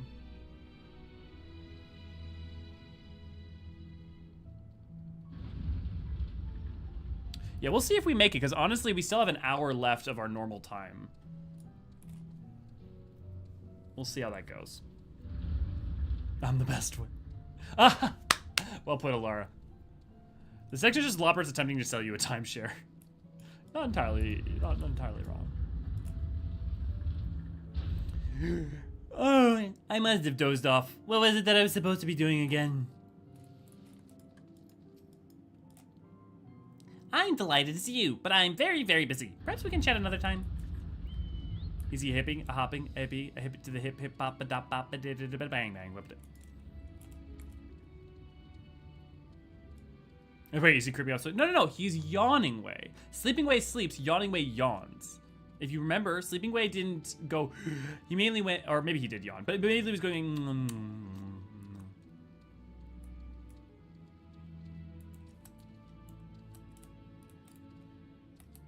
Also, totally rag, and I think there's something to say about original Warcraft was, I don't know if it was grimdark, but it definitely, but there was definitely nobility and heroism and joy and laughter, and there's been jokes in Warcraft since vanilla, I don't know. Look, grimdark is absolutely a choice you can make, in terms of the way you want to make your world, but even Berserk has moments of, levity or moments of hope. You're a lot smaller than we expected, but I trust you still have huge appetite. Welcome to the Caratorium. We here create prototypes of various sundries required by our soon-to-be passengers. Allow me to introduce the head of the foodstuff production. Cooking Way, pleasure to meet you all. Our work has involved no small amount of trial and error, but after many, many cycles of painstaking labor, I dare say we've created the finest cuisine our guests could ask for. I've learned all about essential nutrients for a healthy and balanced diet from the reference materials we received. Why, I practically warned the words from those invaluable pages. Naturally, we've also considered ease of growth and production. We will not want for ingredients. I must insist that you try some. We have fresh stock recently prepared on account of, well, because we just woke up and we were all quite famished. Hop along to the other platforms here and you'll find a storage unit full of bustling with delectable delights. Help yourself to anything you like. The Loporrit suit. Hippie, the hoppity to the bang bang, boogity, the hit up, the jump, the boogie to the bang bang, something boogie. Yeah, exactly, Sam. Yeah. It's true, always something. Grimdark often comes as too try-hard edgy. Like, as much as I like Dragon Age Origins, they really, really don't need to make everything Grimdark. It's interesting. I would super not call... I think that's just fantasy. I think that's just, like, maybe dark fantasy. I would super wouldn't call Origins Grimdark. There's too much humor, too many people, like, too much forms of levity in it. Like, people with wit and humor and, like, heartfelt connections, and... There's a lot of sad shit that happens. This doesn't require a debate. We have work to do, so quit dragging your feet and get to it. You open the storage unit and find a rainbow-colored assortment of carrots. To be fair, though, I haven't played that game in 10 years, so... I think the first time I took the peculiar-looking blue carrot, I'm gonna go with the ominous crimson carrot. The soft texture and redolent aroma of this crimson creation belie its staggering weight. The excessive length and girth only compound the mystery, leaving you perplexed as to the nature of this carrot.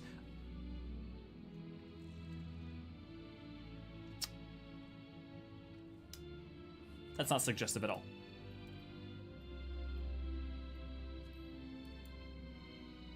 Let's find out. On second thought, you'd like to simply take an obscenely large carrot for now, due to its bizarre qualities. It would be prudent to ask Cooking Way whether it is safe to eat first. Yeah, Warhammer 40k is 100% Grimdark. That is absolutely Grimdark. Even Berserk had Puck to lighten the mood. Yeah, and even more than that too, like you have... Like, I would say that universe, Berserk is pretty Grimdark, but even within that, it has moments of light and shining and nobility and... I mean, even the way it ended. I mean, it's not... It's because Miura passed, but you look at that, ironically, its ultimate ending, at least as of now, is kind of a hopeful one. And a very, like, beautiful and more happy one. So, did any of our selections set your mouth watering? Even Viera are likely to swoon at the sight of so grand a carrot. That, or be offended by all those who assumed that they would.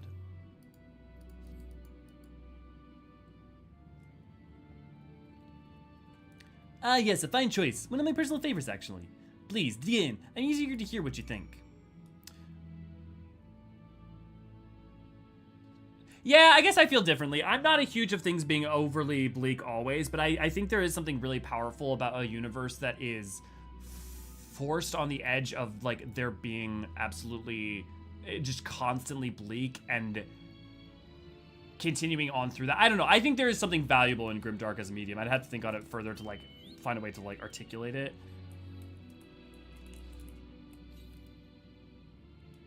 But I think if you're just applying it unthinkingly, then no. It's stupid. With great trepidation, you take a bite out of the carrot. The carrot is oddly tender, but as you begin to chew, a rich aroma fills your nostrils. A newfound vigor begins welling within you. The rumbling of your stomach, however, suggests it may simply be indigestion. Oh, Koji. Actually, that wouldn't be Koji, because Koji was off the team. He would have been on 16 by this point.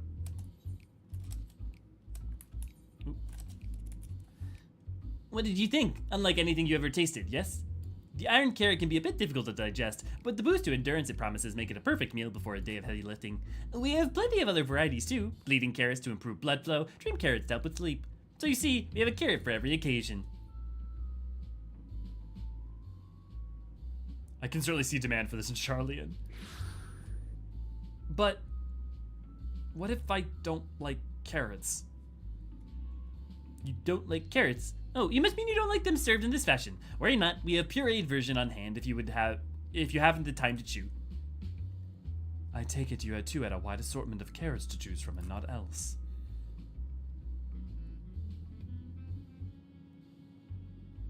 Yeah, that pretty much sums it up. If I may ask, what exactly did the collaborators share with you about cuisine on Atheris?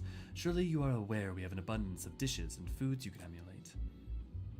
Of course we are, but, well, it was only quite recently that we established contact. Even holding conversation was a struggle at first. So imagine our surprise when they sent a mountain of books and documents with no clear instructions. The sheer amount of information was overwhelming. If it wasn't for the encyclopedia I found, we would have been at a loss to where to begin. And so we decided, rather than divide our resources to prepare a variety of middling and potentially unsatisfying meals, it would be more efficient to devote our efforts to the production of a single perfect food. That's all well and good, but a man cannot live on raw carrots alone. Have you considered cooking them? You mean steaming, boiling, roasting, and the like? I suppose we could prepare the carrots in other ways, but our primary concern was efficiency. And what's more efficient than sinking your teeth into a carrot fresh from production? A rather strange approach to take for one named Cooking Way, isn't it? Well, technically speaking, Cooking Way isn't my given name. When first created, we were all named in the Old Tongue. You know, that otherwise impenetrable parlance in the Watcher speaks. After we received a great tome of words, a dictionary, that is, from our collaborators, we learned your language. Adverbs, gerunds, present continuous verbs, conjugations, just the basics. Then we found the terms related to our given tasks and used them to form new names. Aren't they helpful? No, not really, but it does explain a great deal. Wherefore didst thy kind deem such a change necessary? When the rest of your people arrived, we wanted to be certain they understand immediately what each of us does. You'd never be able to pronounce our original names anyways. I see. I hope our critiques, such as they are, were helpful to you. Though you should decide to preserve flora and fauna from Atheris as well, you would be able to offer the passengers a more balanced diet. Until such a day, one I pray comes sooner than later. It would appear there is naught but carrots on the menu.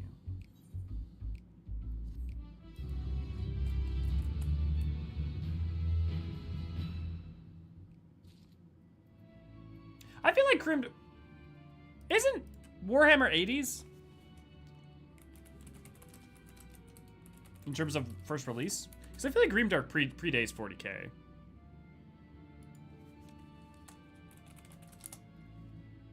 Yeah, 87. I'm pretty sure there's pre-87. I mean, hey, actually, wait a second.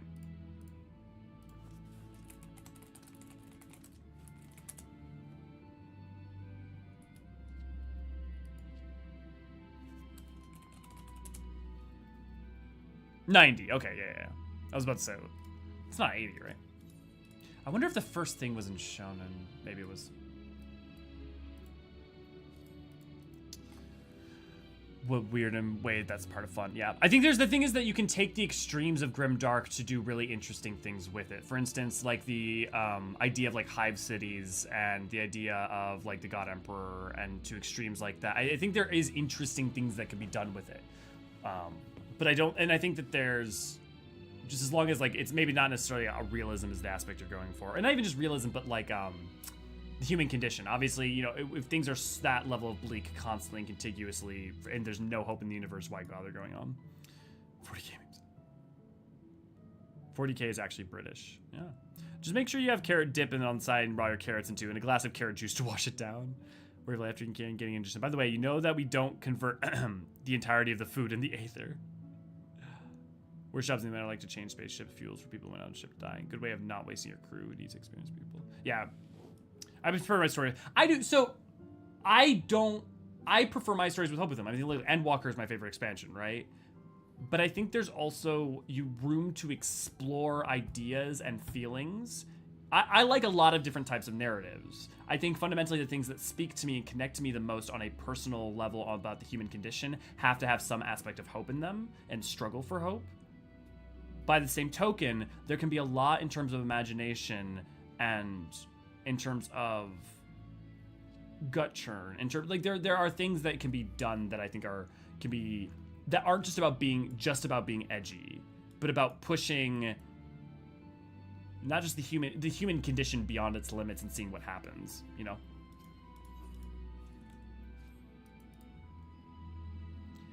I think we've had our fill of carrots for now. Let's move on to the other necessities, shall we? Our clothing production is sure to impress. This way. It's like, I don't want all my stories to be the exact same thing, you know? I want to experience a different breadth of stories. And I think there's a lot of creativity in Warhammer 40k. There's a lot of creativity in Berserk. I think there can be a lot of creativity based in, like, for instance, you know, Berserk, a lot of its strongest moments are kind of rooted in a world where you have people fighting this kind of impossible long defeat against not just a malevolent force, but basically against a world that natural state is just awful, but people still are trying to find their way in it anyways. So like, I think there's a lot to engage with that in terms of like Guts as a character and the other characters in that. I mean, even Griffith, right?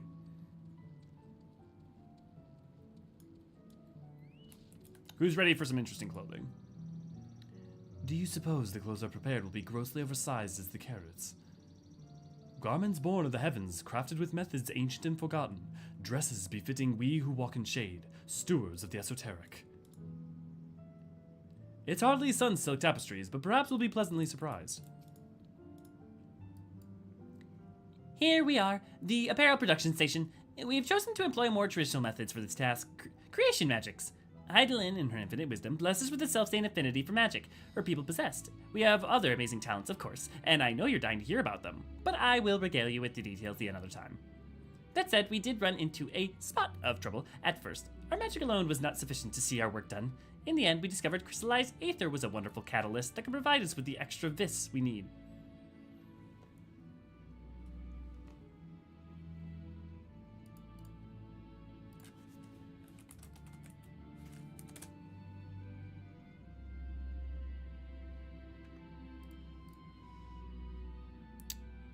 Latin for vim. Oh, it's like vim and vigor. Okay. Weird that they would use a Latin term, but instead of just like vim. Or like the extra vigor we need. My, how resourceful. Ah, the sweet sound of recognition. You'll be impressed to hear we read all about the habitat of changing attire to match your chosen profession. For the sake of efficiency, I presume. This has also been taken into account with our designs. But why take my word for it when you can simply try on our clothes? Make yourself known to the workers, and they will see to the rest. Also, that's these crystals you might recognize from Eden. These are basically balanced crystals that like help equalize the atmospheric and etheric conditions. Vim? Loppers run unvipped. Berserk is a story about how friendship can help you overcome borderline impossible things, and nobody can convince me otherwise. I don't know that I would say that that's what Berserk is primarily about. I think that's one thing. I think that's an element, but I guess I really wouldn't think of that as like the primary thing.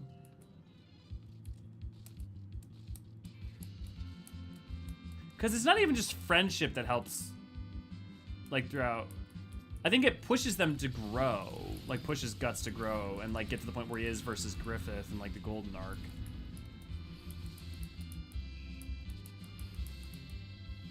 But I think it's more about a world that is naturally meant to be awful and trying to still fight for good, and also what good means when the Dark Knight the Dark Knight is the symbol of kind of like, and is both destructive. It's like a Dark Knight in 14. There's a reason Dark Knight in 14 is inspired by it. But it's also the symbol of justice and the paladin, the nobility, the bright, like Griffith, is actually much more, in some ways, malign and corrupt. Ah, it's you. One of the visitors from Theris, goodness me. Mapping Way wasn't kidding. You really are smaller than the Watcher. Oh, right. You're here to try instead of clothes, yes? What would you have me fashion of you today? An outfit to embody my bloodlust? Something simple yet functional. Ah, fashionable and refined ensemble. Fashionable, right. This will only take a moment. The Pride Month crystals. Oh, look, it's my Arcanist outfit. There we are, all finished. A perfect fit if I do say so myself. I'll be honest, I know nothing of fashion, let alone fashion on a Theris, but I'd wager no one down there ever has worn anything like this fine ensemble. Perhaps you can start a new trend. Would you look at that? Speechless. And here I thought you might not like it. If you've a mind to try something else, why not speak with my fellow artisans? I'm sure they'd be happy to oblige. You must continue wearing the garments in order to progress. You'll change back into your normal garments if you move too far away. Thank God for glams, right, Ray?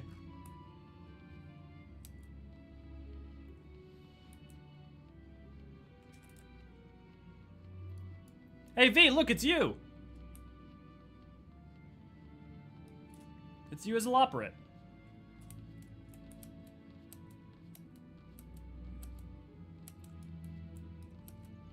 Jubilante.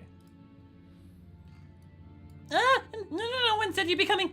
How can I help you? You wish to try my clothes? Really? Of course, it would be my honor. Did you have anything in mind?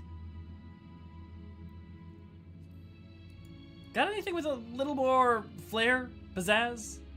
I think I can handle that. Let's see. This should do it. Yeah, exactly, Rag.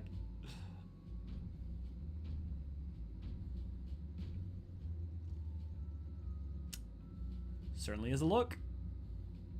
Some of my best work yet. I love that sheet of print. Times and tastes truly have changed. It used to be so rare for anyone to request clothing with a focus on form over function. Thankfully, I had a spare concept for robes made using different fabric. I think it looks rather fetching. I was worried how the concept would turn out when put to the proof, but it looks stunning on you. Won't you go show Living Way? I'm sure she's eager to see what we've come up with.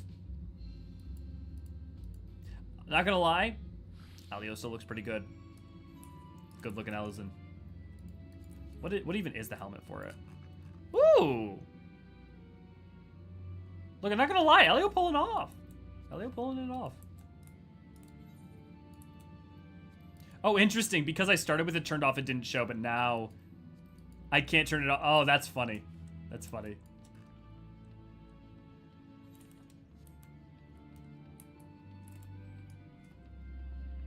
Fancy tiger print. Alio and leopard print. I'm feeling part 100 will be the final days, and that's about as fitting as part 100 is as any. Yeah. Honestly, carrying on at this point, that's kind of like intentional. Because, I mean, we probably have time to make it. That means that we're going to get to, okay, take a drink. One of my favorite parts of the game. One of my favorite cutscenes in the game. But for anyone who knows how much I love Eorzean, like, some of the later cutscenes from this wouldn't be surprising. My, don't we look splendid. The rest of much trial and error, but I know the quality of work when I see it. Shh, you needn't speak. I can see your adoration for the moon and we loporits in your eyes. Now, doubtless your friends feel the same having sampled our creations.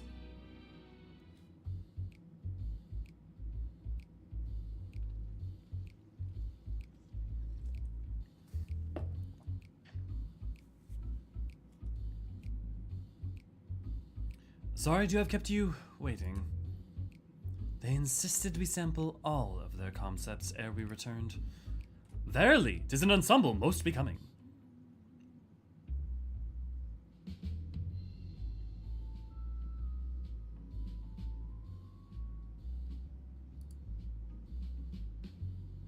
I think it's past time we return these clothes.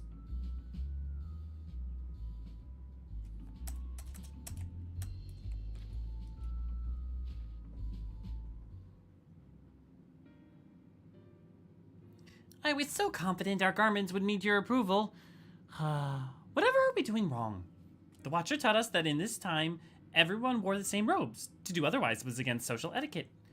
We thought we could appeal to the modern taste by tailoring the robes to specific professions, but... Please, you mustn't be so hard on yourself. Should we resort to evacuating the people of Atheros, they will most certainly have need of your attire. It is clear you spared no effort in addressing our needs, but you must understand that we are not quite so homogeneous. Speaking for myself, what I wear now better suits my taste, even if it is of inferior make. But there are others whose choices may be influenced by traditions or personal experience. Rather than making assumptions for the whole, you must consider the individual and their potential preferences. I fear we underestimate the complexity and diversity of your people. Even if we memorized every tome we'd received, I doubt we'd fare much better.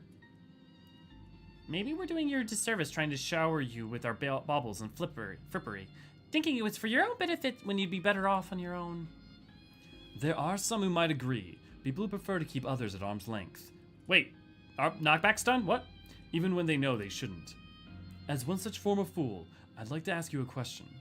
This plan to evacuate and escape the final days, did it account for the reflections of the source as well?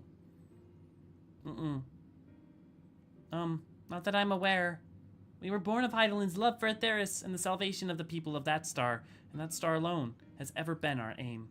Surely it's better to devote ourselves to saving one world than divide our efforts across 14 and risk failing them all. I suppose you're right. Living Way, might we leave to explore Bestway Burrows unattended? You have given us much to think about. Why, certainly. Until later, then.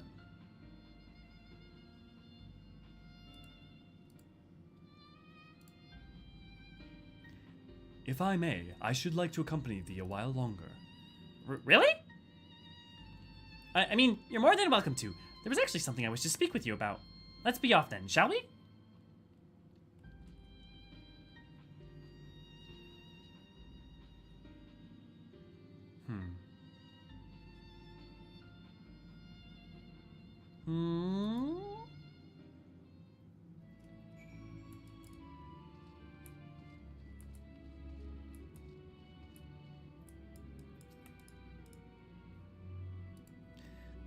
My apologies. I wasn't trying to spy or anything. Everyone's been talking about the visitors come from Atheris, and I wanted to see what all the fuss was about. I was excited at first, but now I'm worried. But if the people of Atheris refuse to come, what if we can't save them?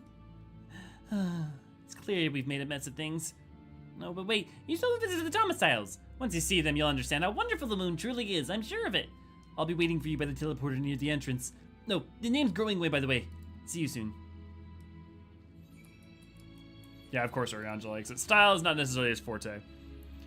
Individuality is a theme of 14 that doesn't get talked about a lot.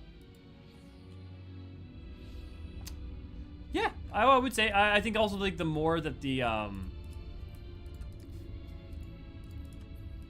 feel like the more that, it's expressed in, I see you're naming my minion. I think with the more the ancients come into focus, the more I think that the important it becomes.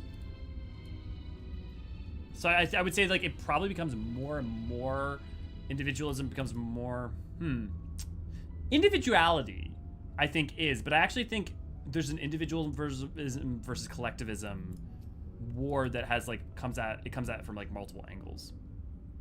It does show up in a few cutscenes though, that heterogeneous nature of our fellowship are one of our greatest strengths.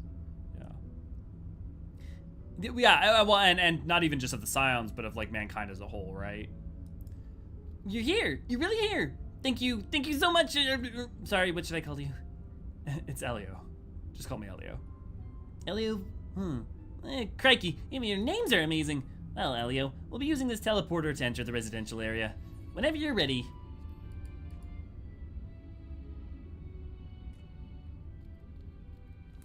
Ready in the teleporter.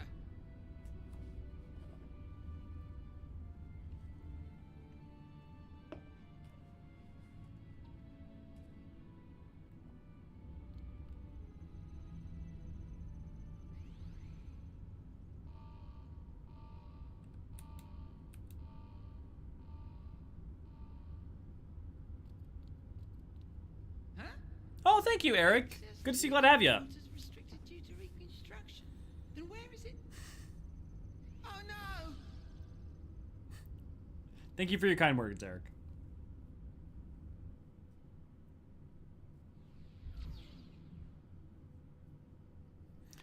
Yeah, the alliance we make with others, different views and values that makes us stronger rather than as the late Varys called it. As thou didst request, for reasons I know not.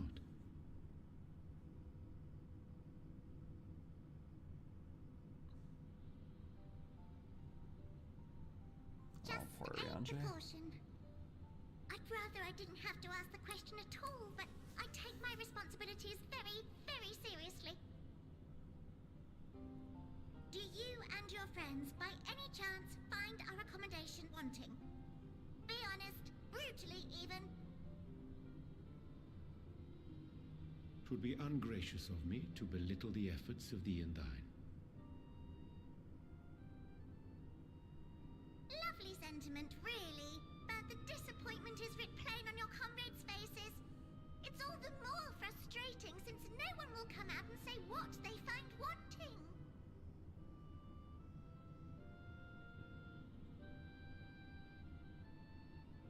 If there are faults in our work, we need to know. We will do better. But time is not on our side.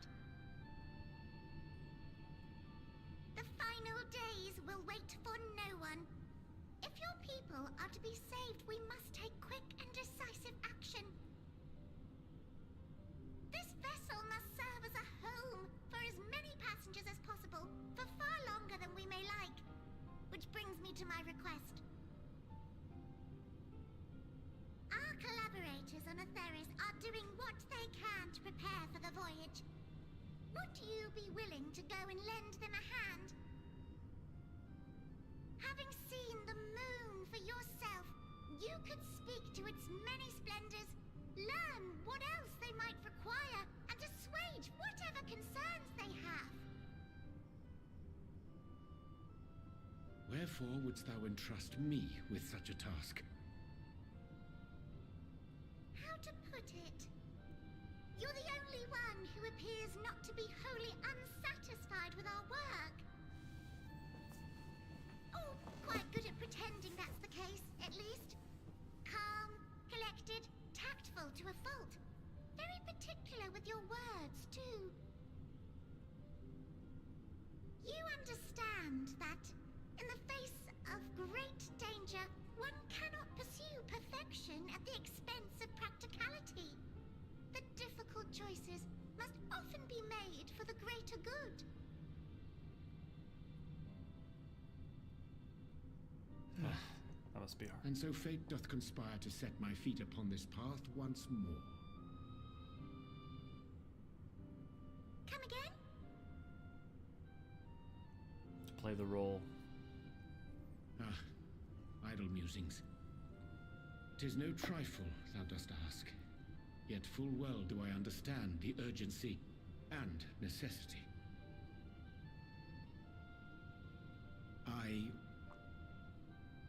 Oh, dear me! Dear me! I was terribly sorry for the mix-up. It's a bit of a malfunction. I hadn't realized the residential quarters were inaccessible, you see. But you're still in one piece, so all's well that ends well, yes? Won't happen again, I promise.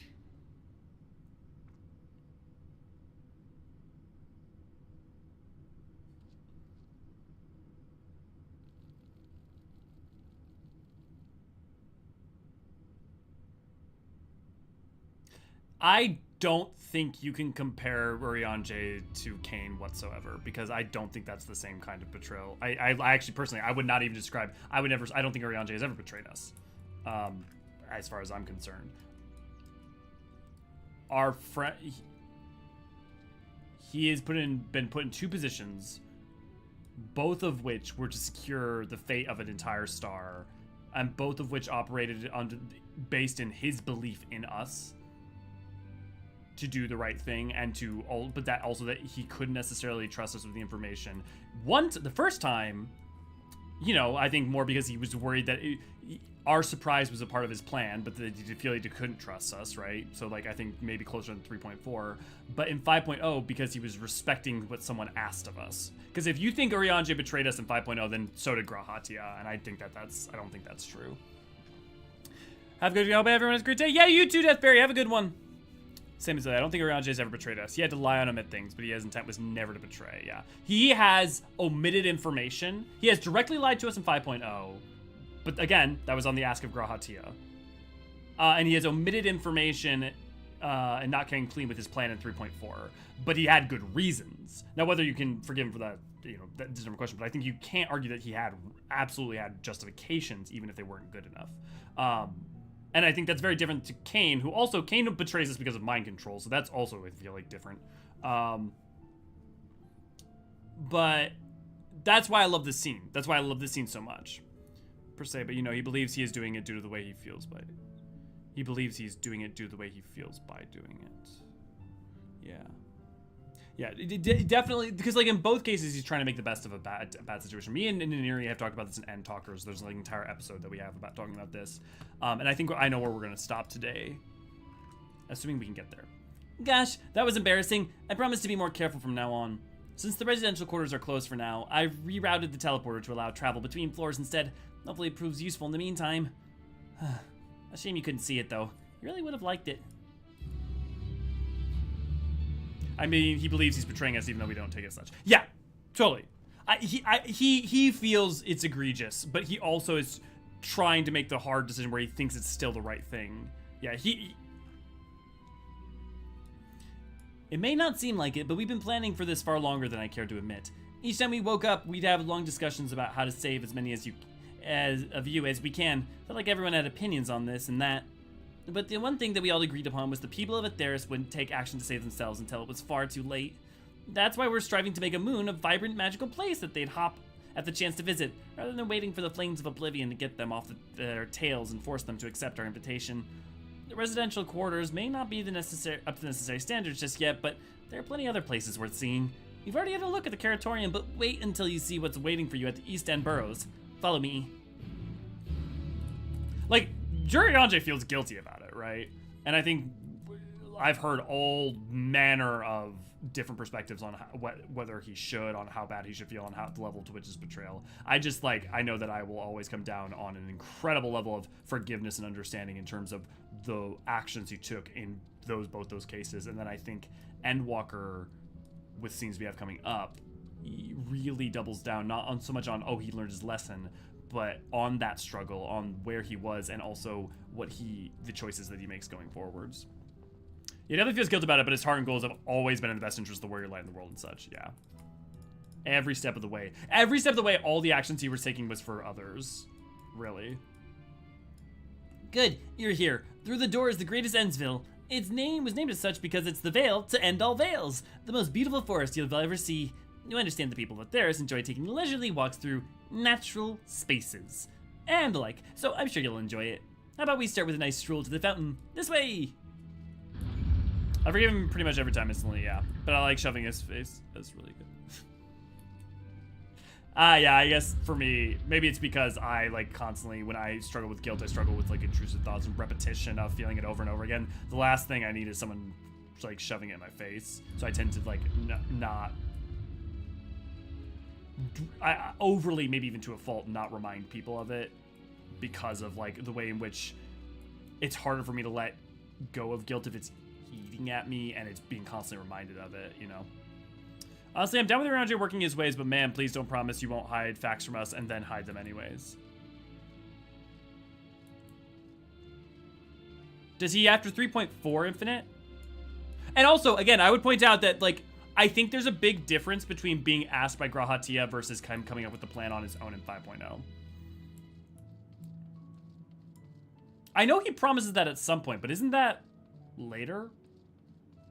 I thought that was later.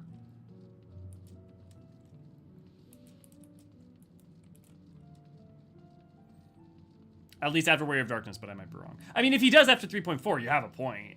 I would still think that, like, the situations in 5.0 kind of necessitates a difference, but I think it's still fair.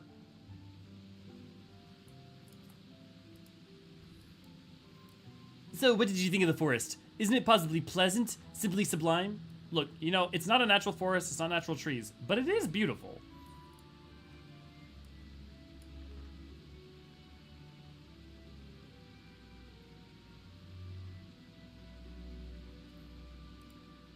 I didn't see it. Wait, did you mean those crystals out there?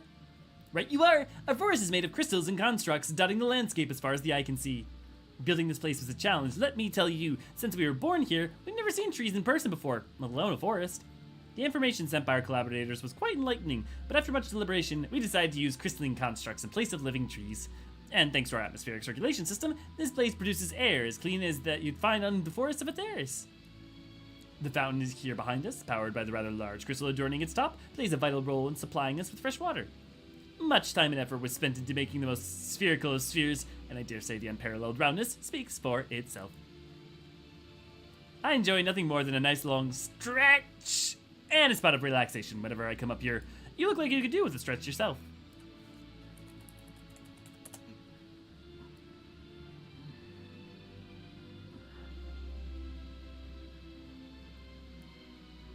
That's the spirit. I feel you more relaxed simply watching you. A sight worth the many years spent building this place. If it's not too much to ask, I've always been a dream of mine to take a walk through the forest with someone of Atheris. Could we, maybe? Oh, growing way. You will? Oh, be still my quivering whiskers!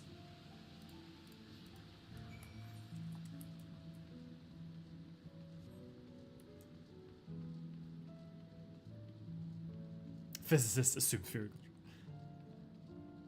Yeah, who would do? I mean, look, I'm not saying. I mean, look. My point is not whether or not he should have or shouldn't have, because I feel he should have. My point is just, like, I think there's a difference between someone actively asking for you to lie in order to save others' lives and to, like, save a star, and you're going along with their plan because you trust them. Like, if he... To tell us would be a betrayal of Grahatia. To tell... Yeah, like, there's kind of... He's betraying someone no matter what because he was confided in. Ask if you can taste the rainbow crystal? What? No! I'm not sure what it is you do with crystals on Aetheris, but we don't eat them, and certainly not this one. It's possessed of all 6 elements: wind, lightning, fire, earth, ice, and water. We use crystals like these to maintain the moon's elemental equilibrium. It's worth mentioning, though, that because of Hydaelyn's influence, being the embodiment of tranquility and stasis and all, manipulating the elements here is different than it might be on Aetheris. Conjuring of fire would sooner dry your clothes than singe them, for example. Put simply, the etheric conditions are ill-suited to growth, which is why the surface is mostly barren. Of course, this was all necessary to keep the raging energies of Zodiark in check. The moon is naturally umbral, which is why nothing grows. Like, you have to go to great lengths to get anything to grow. Makes total sense. Unparalleled Roundness was my nickname in high school? Jesus Christ, lady. I was thinking, Elio, and I could be more helpful to you by teaching you a little about the moon, and what it is we do. When we first created, the moon's sole purpose was to hold Zodiark, and there was absolutely nothing to be found here.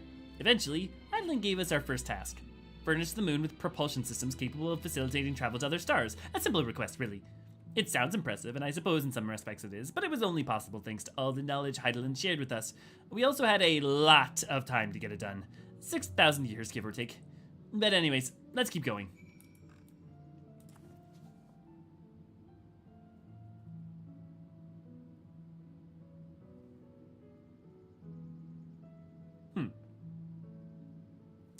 That would place it up until the end of late. So Alag would have been 5,000 years ago. So 6,000 years post-Sundering. So this, that in theory should have been during sometimes, well, it depends on how long prehistory was, but in theory would be sometime during the 4th Astral Era.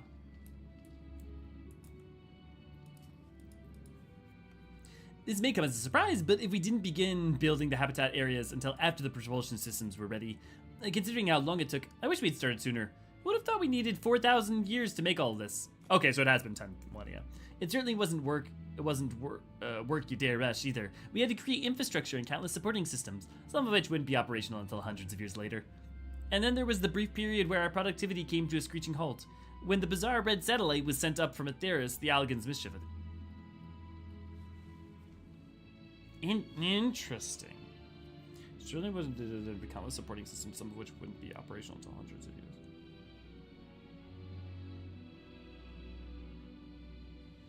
Because 4,000 years ago, Alag was roughly 5,000 years ago.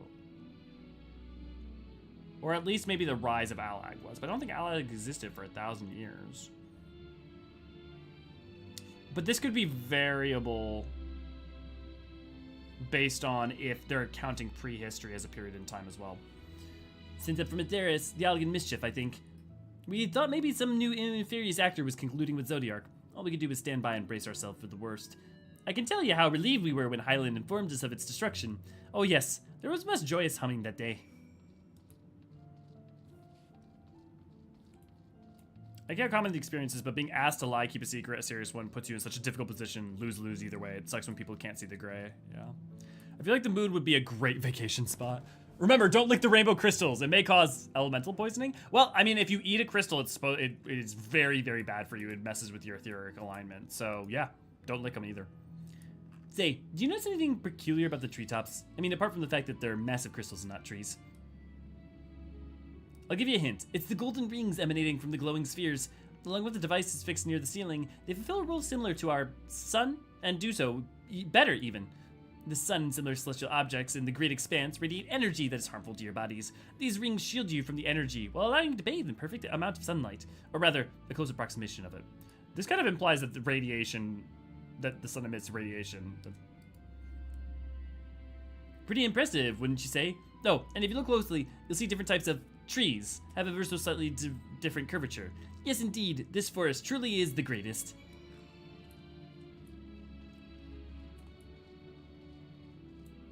I'm proud of your pride in this.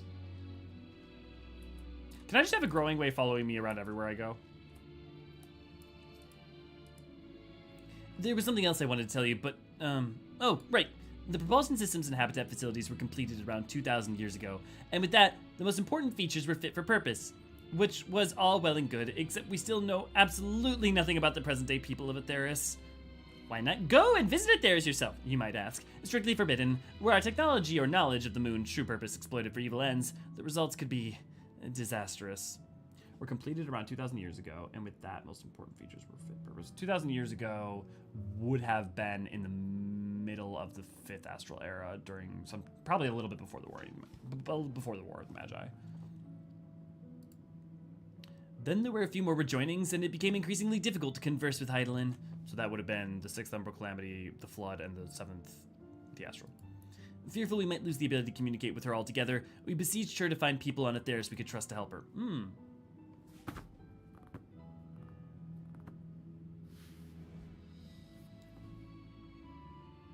He said a few, which means 2,000 years ago, it couldn't be the 7th Astral because Charlene was set up during the 6th.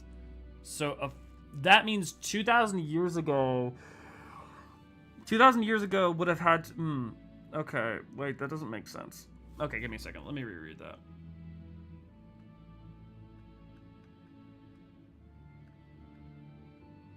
Habitat were completed around 2,000 years ago. That would mean that that means that 2,000 years ago, the 7th, the 5th and 6th would have had to have happened. But the thing is that the 6th Astral Era happened, and it was 1,500 plus years, which means that if that matches up, that would mean that the 6th Astral or 5th Astral Era was only 500 years, or 400 basically. So I mean, maybe they're rounding, so it was like 1,000 or something. Because otherwise, that's really weird. Because yeah, I have no idea how to make that work. Because he's saying that a few more happened, so at least 2 would have had to have happened. And they asked for help. That would have happened before Charlene. Or by Oh!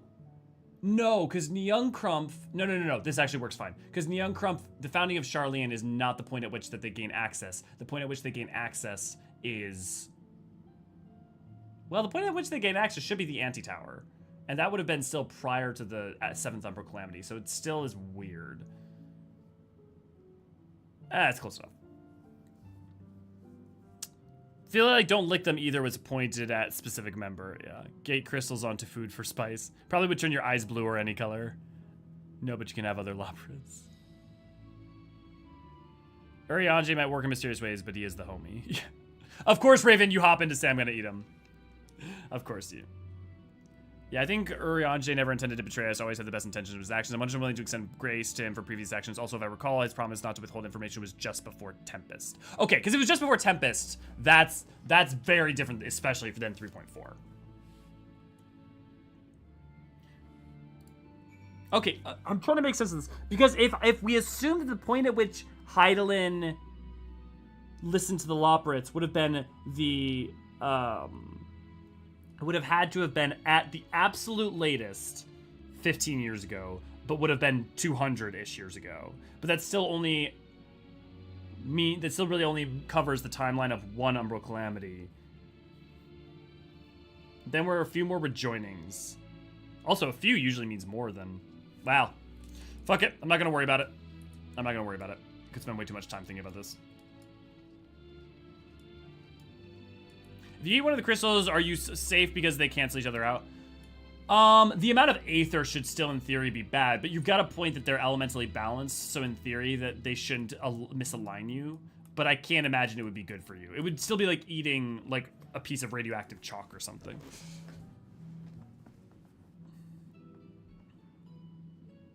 With the exception of our routine inspections and maintenance, we remained asleep and waited. Hopefully Hydaelyn would find someone who would help us. Eventually, she did, and though her power was waning, we were able to speak to them directly for a short while. We shared with them everything we could, including our knowledge of the heavens and the means to travel here to the moon. They certainly didn't waste time with what we taught them. No more than a few years after that, our collaboration found a means to convey messages and supplies to us from down below.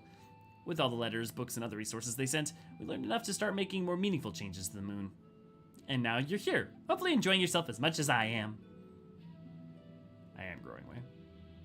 I knew you'd like the Great Ascensville. I knew it. Thank you again for coming here. By the way, I know it was just a walk through the forest, but it means a lot to me. There you are. I take it you already received the Grand Tour. A shame we missed it. Going away, I've been looking all over for you.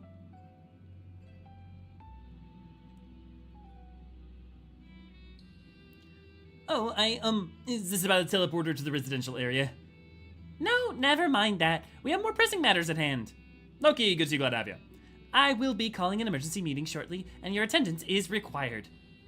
Really? I can't imagine why you'd need me here, but if you insist. We won't be looking away long, so you all are more than welcome to continue. Looking about the burrow. Now, come along, going away.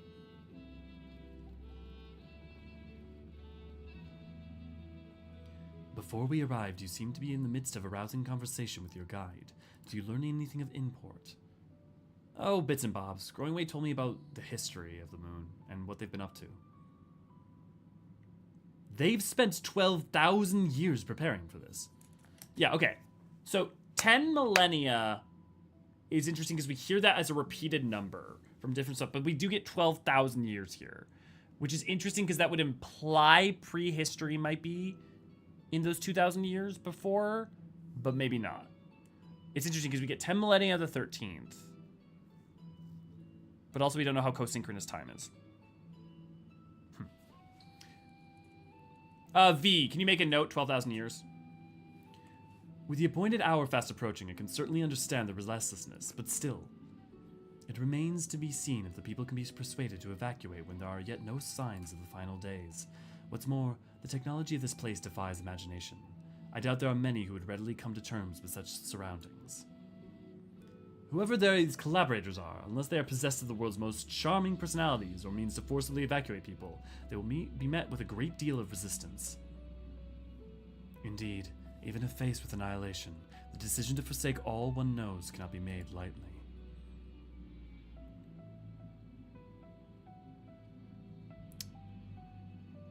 Forgive me, friends, but I must beg your leave. There's another matter which yet begs for mine attention. Of course, we can accompany you if you like. Nay, that will not be necessary, if you will excuse me. My impression is that the creation of the moons was one of the early acts, Rag, but remember, the creation of the moons was they were created to bind Zodiark, so that would have to happen almost immediately after the Sundering. 'Tis clear now that the difficult decision lies ahead of us. Preparations for the evacuation of Atheris is indeed crucial, but I am not yet willing to forsake our world and its reflections, and I trust I am not alone in my reticence. Did Urianger seem strange to you? More than usual, I mean. I know he has a penchant for keeping his own counsel, but I'd be lying if I said I wasn't worried. Would you go and see if he's all right? Yishol and I will remain here and see what else we can learn about the final days. If you hurry, perhaps you can catch up to him. Burning brightly, gone away. Just put a Dr. Plutsky for moves from Star Trek and yourself at the end, so then eat crystal. Judging by latest raid mechanic, most likely. Picks up growing way minus sun. There's a chance overall years Lapra might have been delayed as creation themselves. I mean, look, what you're saying is not entirely unlikely, but the thing is that it being 12,000 or 14,000 doesn't really matter very much. What matters is not 10 millennia. Unless, well, actually, no, that's easy enough. Oh, of course, duh. No, I have an answer to my question. I know what the answer is. I already know what, yep. I know what the answer is.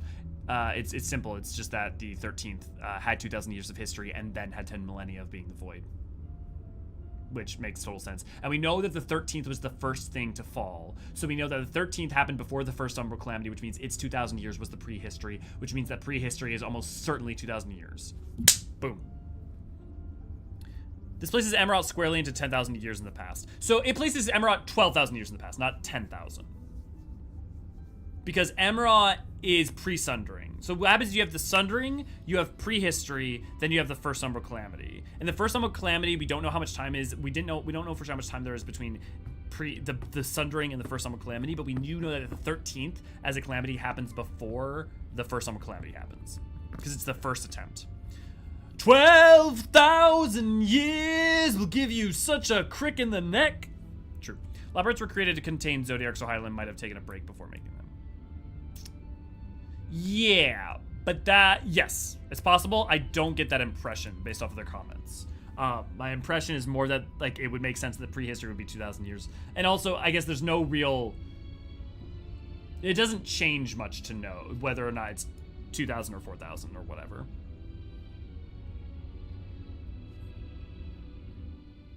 We know that there is at least 2,000 years in between the Sundering and the First Home Calamity. That's the important factor. At least. Maybe there is more.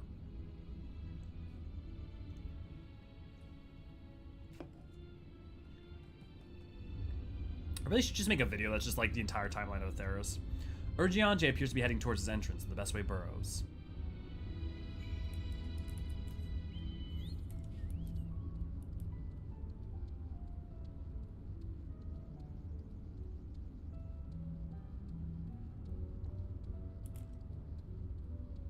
And we can punch them, we can deal with them. Lee's Siren Song, C, duty support, wise words indeed.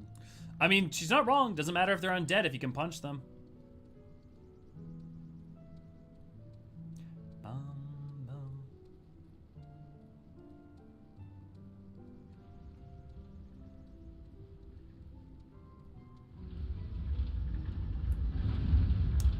Stumbling on Alfino Age. I mean, I know what year he's born. The problem is we just don't know what year it is currently. As far as we know, it's 1577. Of the well, if we're using the 6th Astral Era calendar, the least amount of time it could be is that it still would be 1577 by that calendar. It's effectively year 0 of the 7th Astral Era, or it could be 1 or 2. We don't know. We just know it's not, hasn't been 4 or more.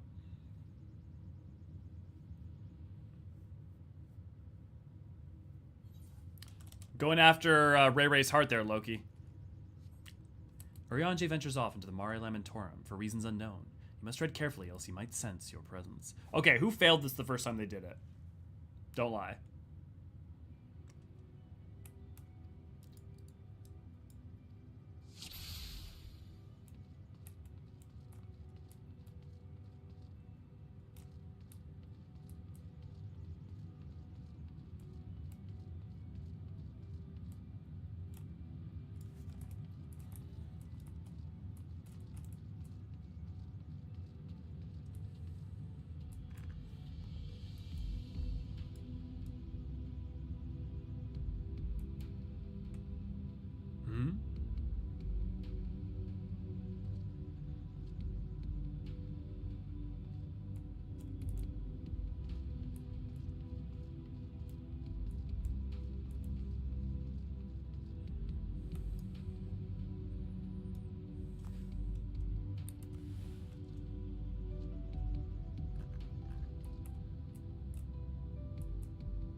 Yukio, good to see you, glad to have you. I hate these. This is ninja, why couldn't I use hide? That's fair. I feel like if you were a ninja, you should be allowed to use hide. Oop, that was the wrong button.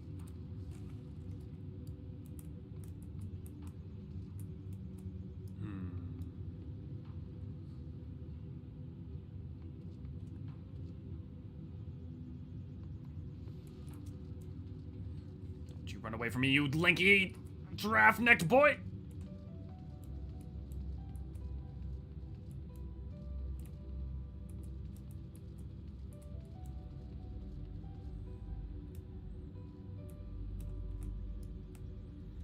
Oh, okay, this is one of my favorite cutscenes. I know, take a drink. It's just so good, because, like, he gets... It's a really important character moment for so many reasons, and it's helpful. Is timely as ever. It's connective setup for Moonbreeder stuff later. Thou didst chance to overhear my conversation with Living Way, I presume?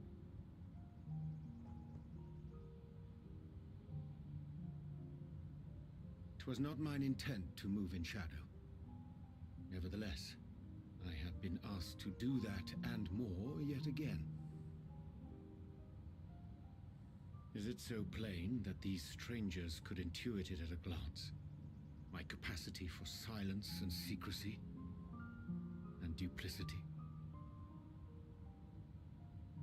When Grahatir did contrive to deliver the first at the price of his own life, I was complicit in the scheme. A sacrifice averted for a mercy. Would that I could say the same for Menphilia. One life for one world. And by that bloody bargain brokered by my hand were the scions robbed of a dear comrade and Flamine, her beloved daughter.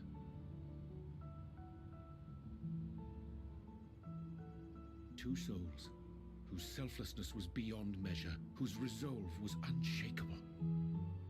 They would not be moved even had I thought to protest. But protest I did not. Far from it. I pushed them forward. No effort did I make to seek out alternatives, ones that would not demand such terrible costs. That resignation weigheth heavy on my mind, as does the memory of another lost to mine inaction. Dearest Moonbrida, who did face death unflinching, that we might secure a means to bring low the Ascians.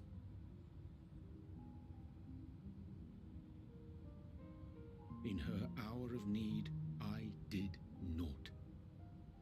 Dutiful disciple of Louisoix, ever looking to the greater good. Had I shut mine eyes and bid her live instead, mayhap she would be with us today.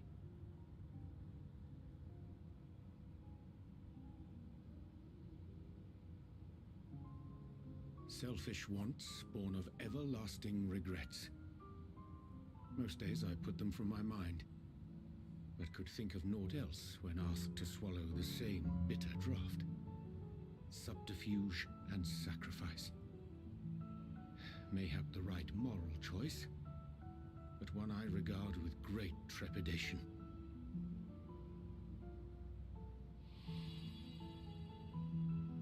The calamity of Amarot was a tragedy beyond reckoning, one which must never again come to pass.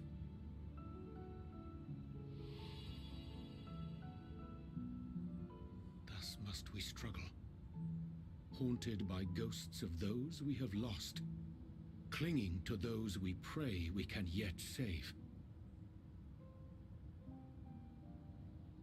But what of those we cannot? How do we make peace with the dreadful algebra of necessity?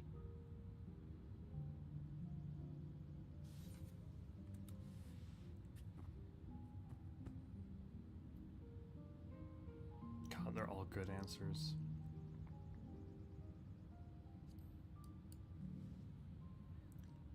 Have faith in yourself and your decisions. Sage Take heart. Indeed. Protect those you love. I see. Wisdom as befits a great worm. Curious that he should think thee in need of such encouragement. Strange. Scarcely can I remember when last we spoke alone, and so candidly.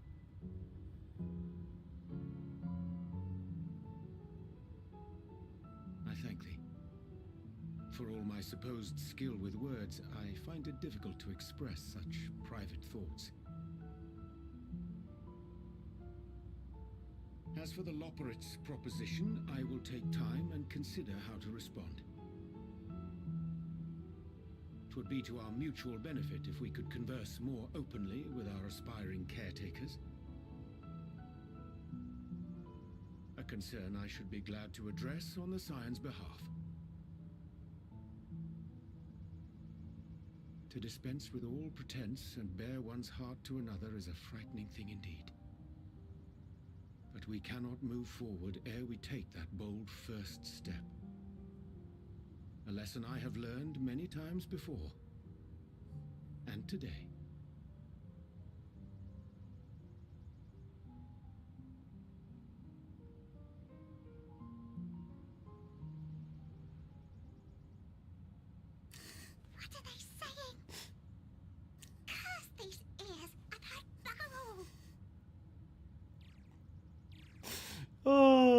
God, I love the No law matter. prince. We've got our plans.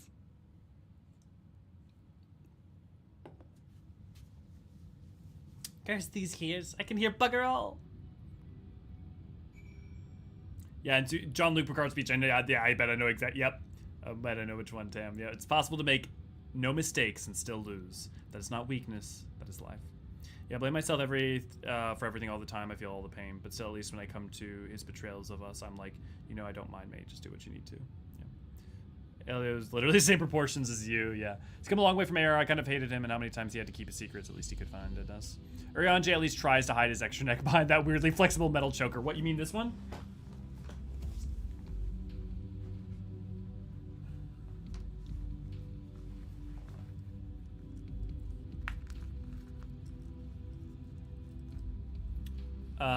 Pot calling the kettle black.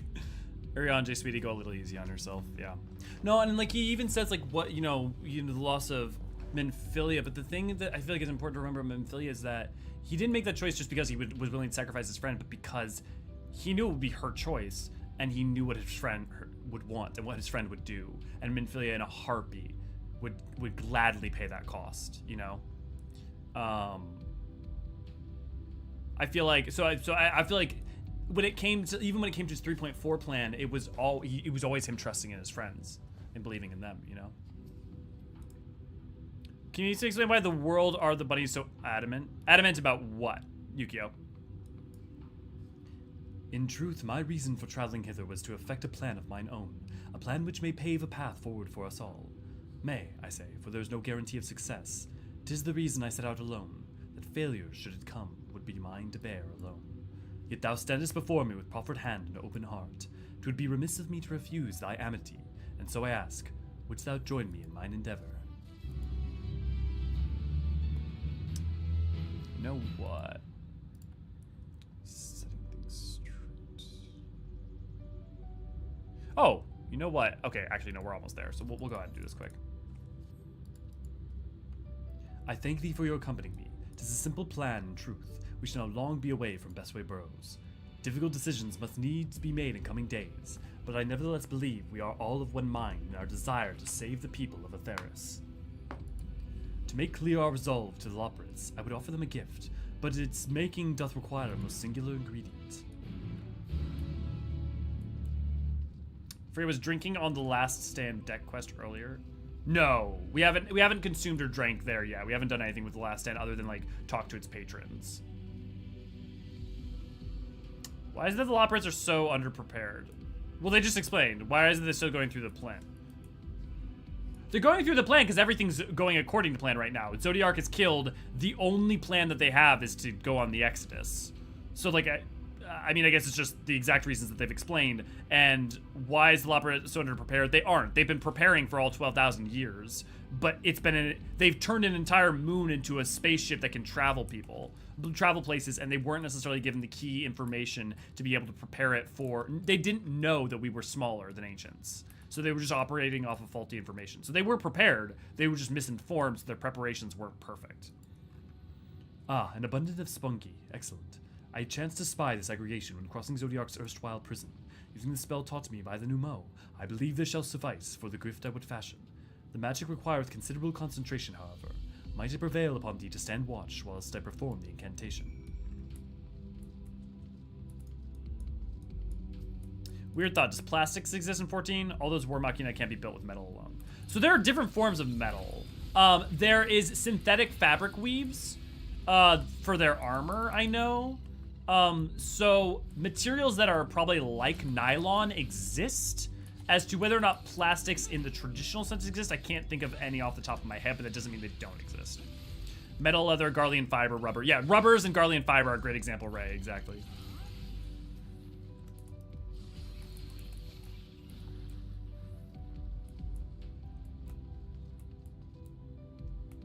There are definitely things that look like plastics, so... I forgot I was drinking on the Last Stand. Yeah, we got that, yeah. The Loporrits are prepared, but we are ruining other preparations by refusing to take the Exodus. Yeah. Oh, chat needs updating. It may just not be updating. Sometimes that happens. Unless it's been that way the whole time, and no one noticed.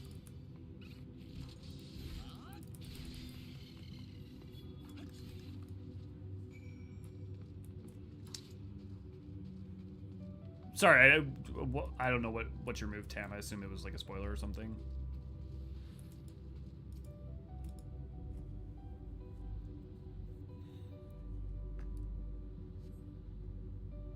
Surveying the nearby area, you see no signs of potential threats. That'd be a good opportunity to see how Eorzean is faring. Eorzean remains fixated on his work. Okay. No worries. There, 'tis done. A magic inked every ounce as efficacious as the crafted by the Numo. Rare is the occasion I would conjure mine own, but is nevertheless a most useful skill.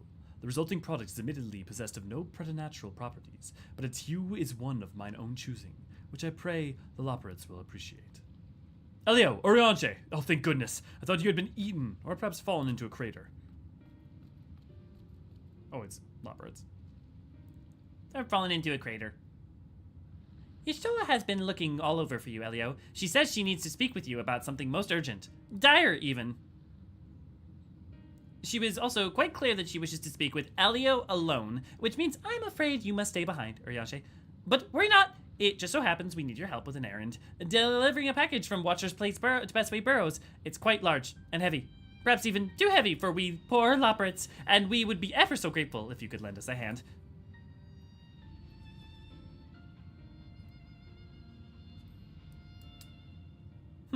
That's convenient. Suspiciously convenient. Are you insinuating I would betray the trust of Hydaelyn's chosen? Or worse, do anything to risk getting on Y'shtola's bad side? She's clearly not one to be cross, nor made to wait. Now, off with you. Worry not, Elio. I shan't be long.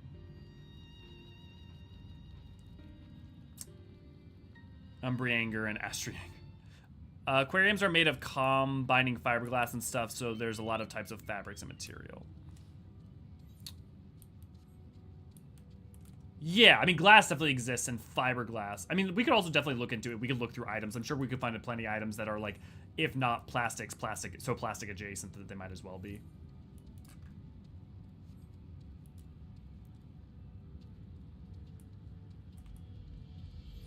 Oh, I just realized we can just teleport the best way. Wait. Let's, you know, we can pull up Garland tools real quick.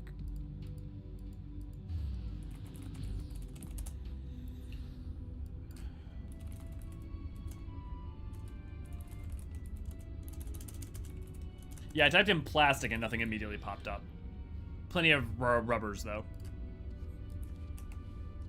I would definitely look at the Garland clothing, because a lot of that looks like, is like, I think specifically says it's synthetic fibers. Rune, good to see, glad to have you. You're still on? As in, like, still playing? Yeah.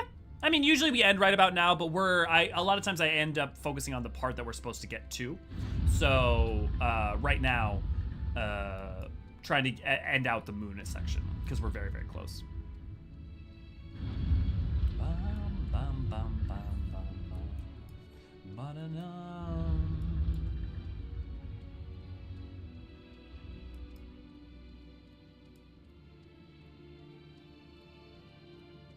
Yeah, no, that's an interesting point, Tim. Everything is all right with Eorzean. That's a relief. Oh, Elio, we thought you would be away for far longer. I was told you were calling for me? A dire emergency. I said no such thing. But as you are here, I could use your assistance with one small matter. Running Way, a companion of Growing Ways, apparently has much to tell us about the final days. The problem, however, is that he's determined to live up to his name, refusing to stay still long enough for us to hold a conversation. Is there any way he's likely to stop and rest? Or perhaps there's a way to slow him down? What's the rush? I was thinking we should just wait here and maybe enjoy a cold mug of carrot juice and... No? Well, if it's really that important, you can try using these balls of moose flesh. Not to be confused with the other thing. Running Way's other notable feature is his incessant chatter, so you'll have no trouble finding him in a crowd. And when you do, try lobbing your balls at him. Crude, but it proves effective. He was here in the Greatest Ennsville when last I saw him. Let's split up and find him. Did I miss anything cool? Well, we fought Zodiark. Other than that, it's mainly been dealing with the Loporrits, so mainly wholesome. We just did a great Eorzean scene. Basically, it's been all of Mare Lamentorum today.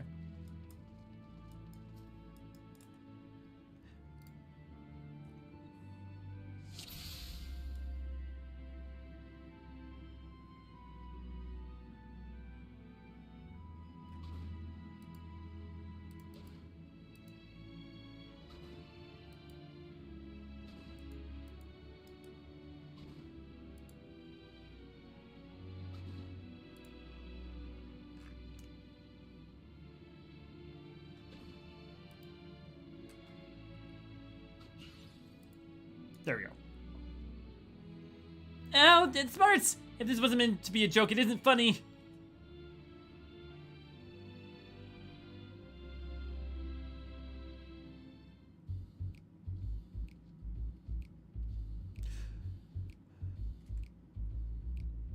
I mean, plastics are usually just what, like complex carbon chains or complex... I mean, there's usually just complex repeating chains of specific materials, right? Plastics...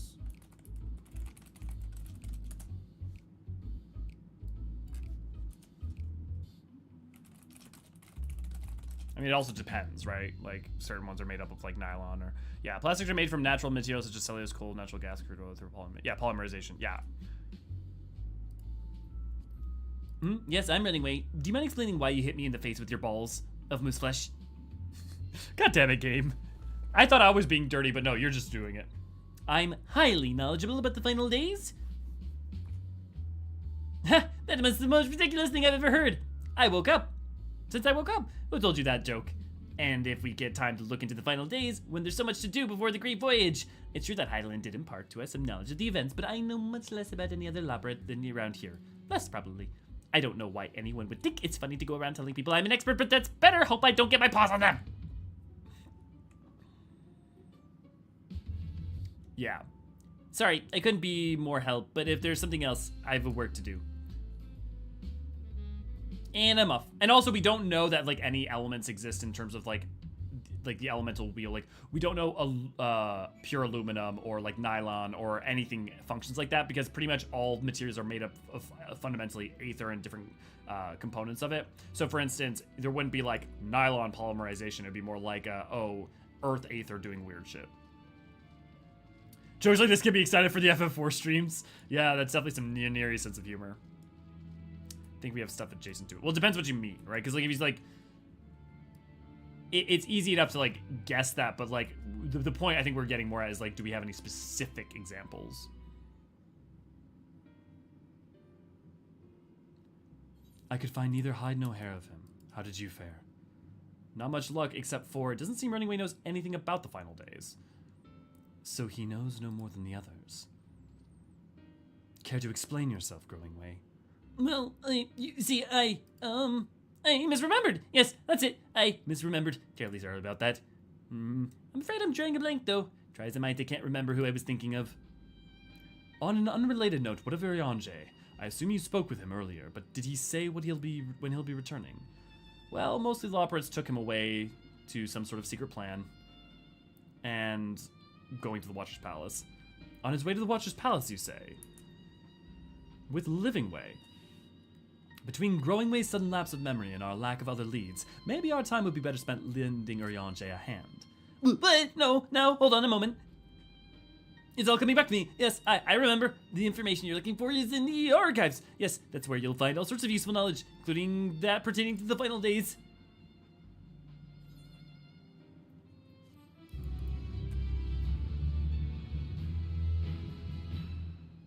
If you get too many earth crystals, you might get up to them.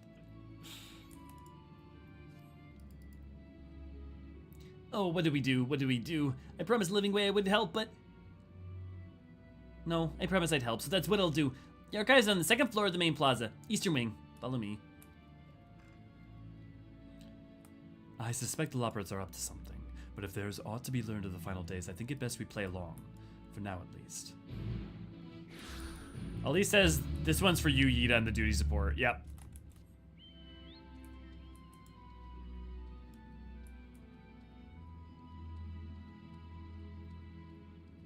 Right, but again, Rune, I think we in terms of speculation, I don't think there's a lot that's interesting to speculate on beyond what we were saying earlier. I think it's mostly just, can we prove that there is plastics at that point, though? It's not so much like we get these things that are close enough, but it's like, is there traditional forms of plastic beyond, for instance, with is the Garlean synthetic material effectively nylon, things like that.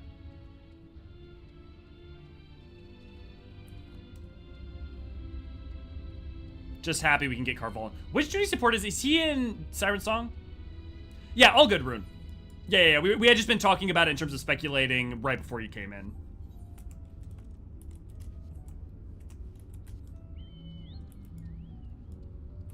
Look at y'all with your burbs. Actually, very tasty colors. Yeah, it is Siren Song. Yeah, I guess that makes sense. Just what, Carvalin, Lys.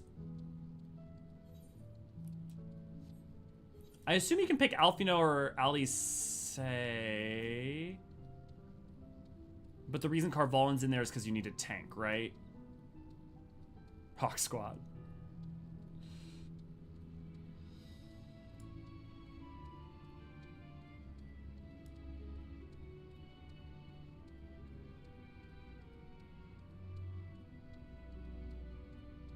Alfie doesn't come... Yeah. Wait, but that would be 4 possible people. Do you have option? Well, I know. I'm an idiot. Why don't I just freaking open up the goddamn thing? Do support.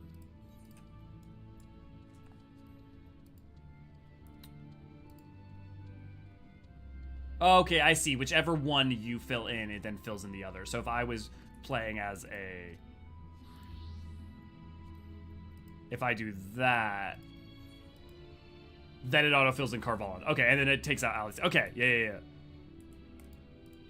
Interesting that you can't, like, choose unless I'm missing something. Calamity the Hawk says thank you. Kind of interesting Gosetsu is the tank for some of them. So many people butthurt over that, I bet. Really? Why would they be butthurt? I mean, it makes sense for his practice. Just because he's a samurai does not necessarily mean that it doesn't, like, his disposition and what he's historically done and tanked, to me, makes perfect sense that he's a tank.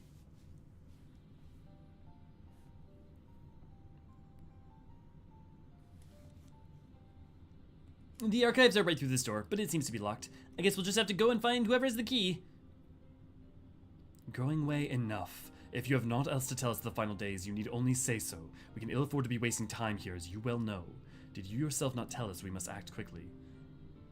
Yes, we did, but the moon was to be a perfect paradise for the people of Atheris, and we're running out of time to make everything ready for their arrival. We hoped you'd see the wonders we had to offer, but you found nothing but faults and flaws in our work. Only one of you saw our potential, so you others must be kept here. Ah, so the living ways game. Run us about in circles, and failing that, lock us away so we can't put the plan at risk. Everyone except Eorzean. He understands what is at stake, what must be done. I fear you've misjudged us, Growing Way. Never have we decried the notion of using the moon as a means to escape. That said, my heart breaks at the thought of abandoning Atheris and reflections to their doom. If there's a way to avert that final days, I wish to find it. We all do. We may fail, but our efforts would never be at the expense of your plans. But why would you take that risk?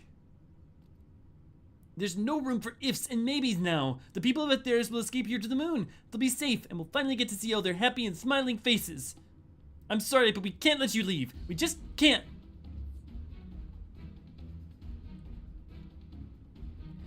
Do what you must, but try not to hurt them. Oh my god, I forgot about this. This is adorable. I'll be back in a moment. Don't do anything rash while I'm gone. Dude, that's not a thing you can get, right? The freaking sword, like, looks like a crystalline, the Crystarian, the Exarchic weapons. If we dally, they'll overwhelm us with sheer numbers. I say we knock these ones out, split up, and make our way to the exit. Agreed. Let us reconvene when Argos awaits outside. They have arm's length.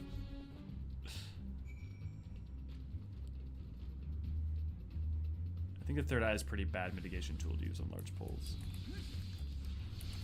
Well, but remember, plenty of Scions have abilities that are different to, like, the same practices we have. We need reinforcements. Lord. No, that hurt. You're in for it now. We're not done yet, and we can't lose. too strong. He's too powerful. What? Please, come quietly. Fire and moonstone. Instead of fire and brimstone.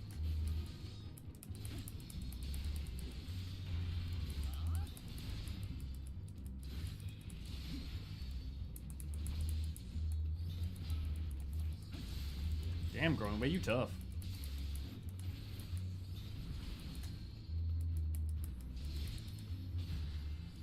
We have to save them.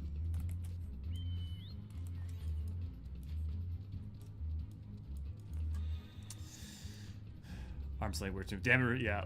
Look away from my dive. I really got upset by the bunnies at this point. But the Loporrits are doing everything they're fighting for what they believe in the same way that we are. I feel like, look, I get being somewhat frustrated with them, but like also like god damn it, just like let us through. But they're also fighting desperately to do the only plan they think is going to work, you know?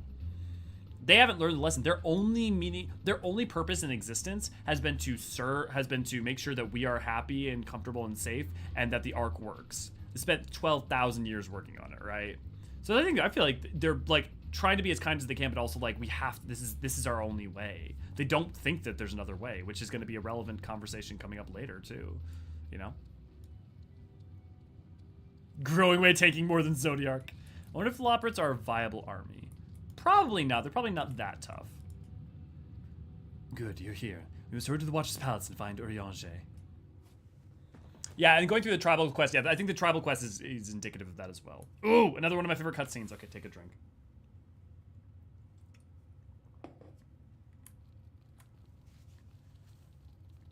And what, pray tell, do we seek at the Watcher's Palace? Oh, come off it, friend. You know full well why we're here. The time has come for you to return to Aetheris and help your brethren prepare for their journey here and beyond. Forgive me, Living Way, but I cannot in good conscience proceed with this plan. Huh? But what about the final days? The death and the doom? Oh, we have to hurry before it's too late.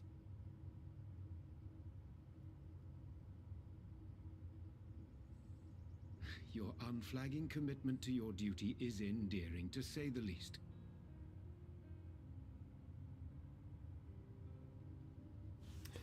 Is it the final Loporrit, Tam?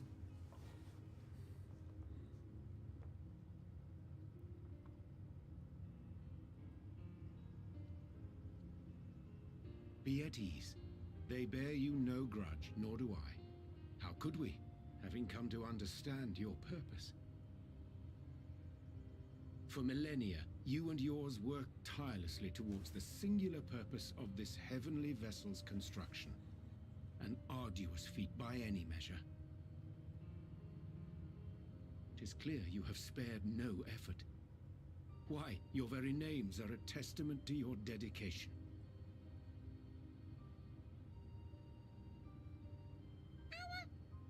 Our names?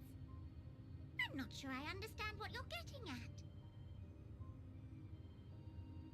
Names are an expression of the self.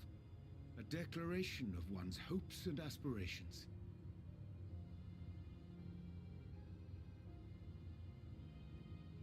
Your use of contemporary, uncomplicated nomenclature doth ensure clarity of purpose. There can be no doubt that your love for the people of Aetheris is boundless and pure.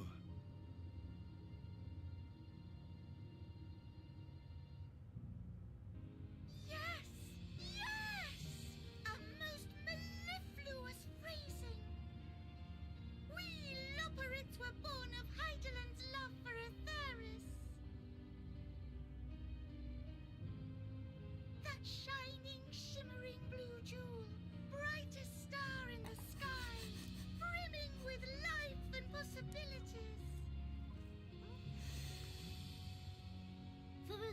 as I can remember, I've toiled in anticipation of the day when this vessel might be needed. All I've ever wanted was to meet those she cherished so dearly. To serve and serve well. That goes for all of us. Don't you see? So help us. Help us help them. Lead them here where we can keep them safe. If there's anything wrong with what we've built, we'll fix it. We'll make it right.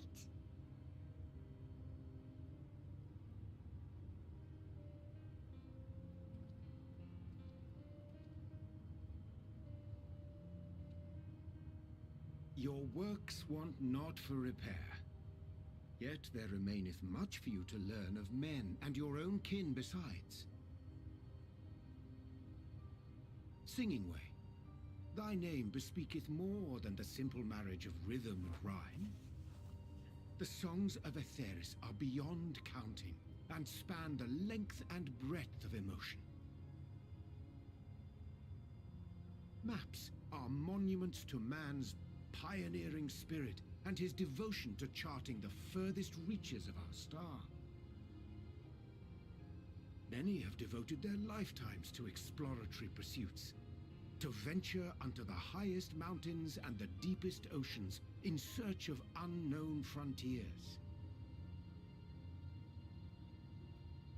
And thou, my friend, I do not think we've met. My name is Puddingway. Puddingway! Puddingway? Yes, indeed. A name of deep and abiding significance, I'm sure. But one perhaps better communicated through delicious deeds than tasteless words. Good save, Eorzean. Good Judicious save. application of fey magics at a later juncture may be appropriate.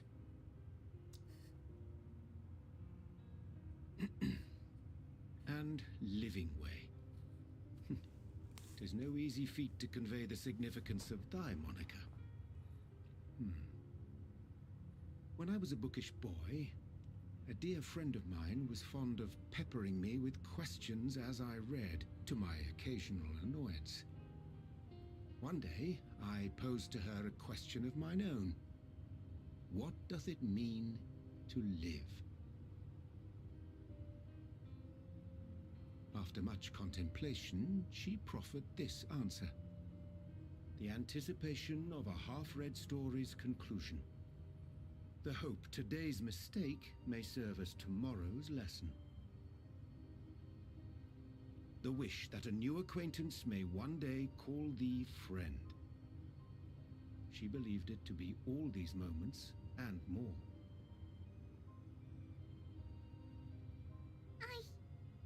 I want to understand, but... I, too, still labor to find mine own answer.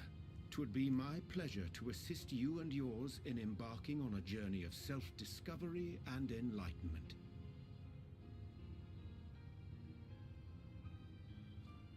For thee.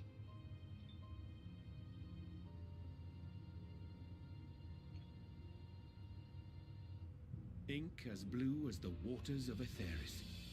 Made in haste, though I assure thee, the quality has not suffered for it. The people need not be persuaded by honeyed words. Nay, I have faith they shall do what is right in due course. Until they do, I beg your patience, friends. And with that ink, let us fill the empty pages of Living Way's compendium.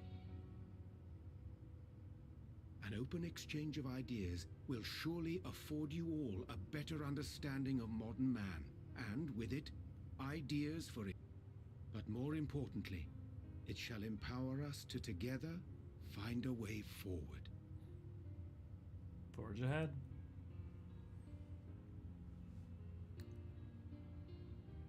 I hope you're right. Thank you for this lovely gift. And Walker is fucking like one of 3 themes told 1,000 different ways, man. There you have it. I I shall remain with the Loperates to ensure that all is in order. Though we must needs prepare for every eventuality, you would all agree that the evacuation of our star is a last resort. I love they fucking play the song now. The story's just beginning. Is to accept the demise not only of our star, but that of Reen's, of all reflections, and the souls that call them home. Which is why I have every faith that you shall fight to the last, that such drastic measures may prove unnecessary. Should the worst come to the worst, and I pray deeply that it won't, I'll take comfort in knowing preparations were made under your watchful eye. Thou mayest be assured that if calamity cometh, not a soul will be left behind, if being the operative term.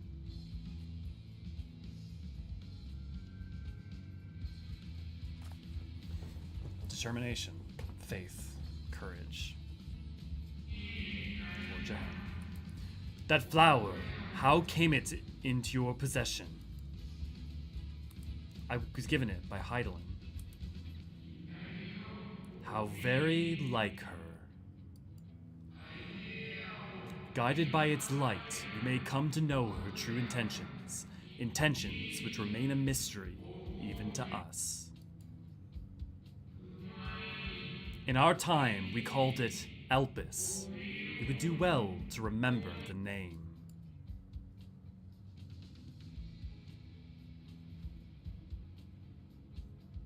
I hate to interrupt, but I feel like I need to make amends for all the secrecy.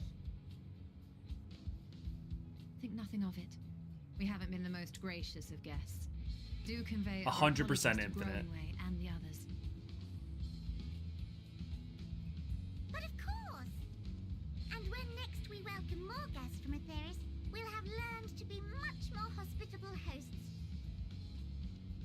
Oh, and circling back to the matter of inappropriate secrecy, we ought to discuss our benefactors. Yeah, Rune, I'll explain in a sec. The Sharlayan Forum, yes? She's just like, oh, figured that out a while ago. What? How did you know? Because it was obvious. The more I heard, the more obvious it became. The Forum's aims align closely with those of your anonymous patrons. A telling coincidence would be an understatement. Though had we not taken it upon ourselves to peruse certain restricted tones in Labyrinthos, we might still be unaware of their plans. But let us continue this discussion upon our return. I dare say we have kept Alphino and the others waiting long enough.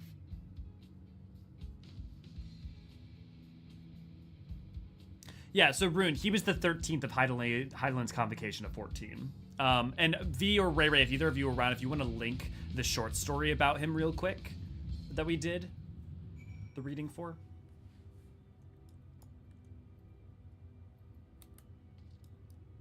Yeah, but 100% infinite. We fight together. We fight for each other, not just... Yeah, it's everything. A declaration of hopes and aspirations. I hadn't thought of it that way before. The Loperates may be in good hands now, but that doesn't change the fact their plans are the last resort I'd rather not employ. Let's see it doesn't come to that. For the first, and all the other reflections. The Loperates think so highly of the people of Aetheris, yet it seems their evacuation plan is the only way to know that to express their adoration. If we had been more clear in our intentions from the start, maybe we could have avoided this wrinkle. Something to keep in mind in the future. I chanced to spy you crossing the chasm, and I feared something was amiss. But all is well, and more importantly, I have been given the opportunity to behold a wonderful sight. Keep the Elpis close, and its light will be your guide. 'Twas a relief to see Living Way was pleased with my gift of ink, to serve and serve well. Though their knowledge may be lacking, their boundless love is a blessing without peer. It will be no easy task to prepare them for what must needs be done, but gladly do I embrace this duty, even if it doth necessitate that we part ways for a time. Forgive my absence, but I have the utmost faith in you, and in all our fellow scions. When next I return to Aetheris, I pray I find you all in good health and good spirits. Thank you, V. He was the 13th of Hydaelyn's convocation of 14. Wait, who's the 14th? Vana.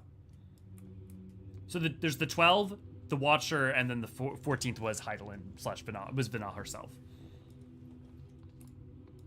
Okay, we're gonna call it there for today. I'm gonna go return to the tea tree actually, but good job today, guys. Wow, we went long. Thank you so much, everyone, for joining in. We made it through all the way of Mare. I thought Mare was gonna be a 2-parter for sure.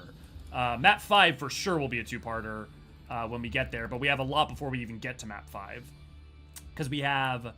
Hey, there's Dale. So. Friendly reminder, every Monday and Tuesday we do stream, so tomorrow will be stream number 100, and Wednesday we're gonna have a new video out. I gotta go keep working on that after the stream.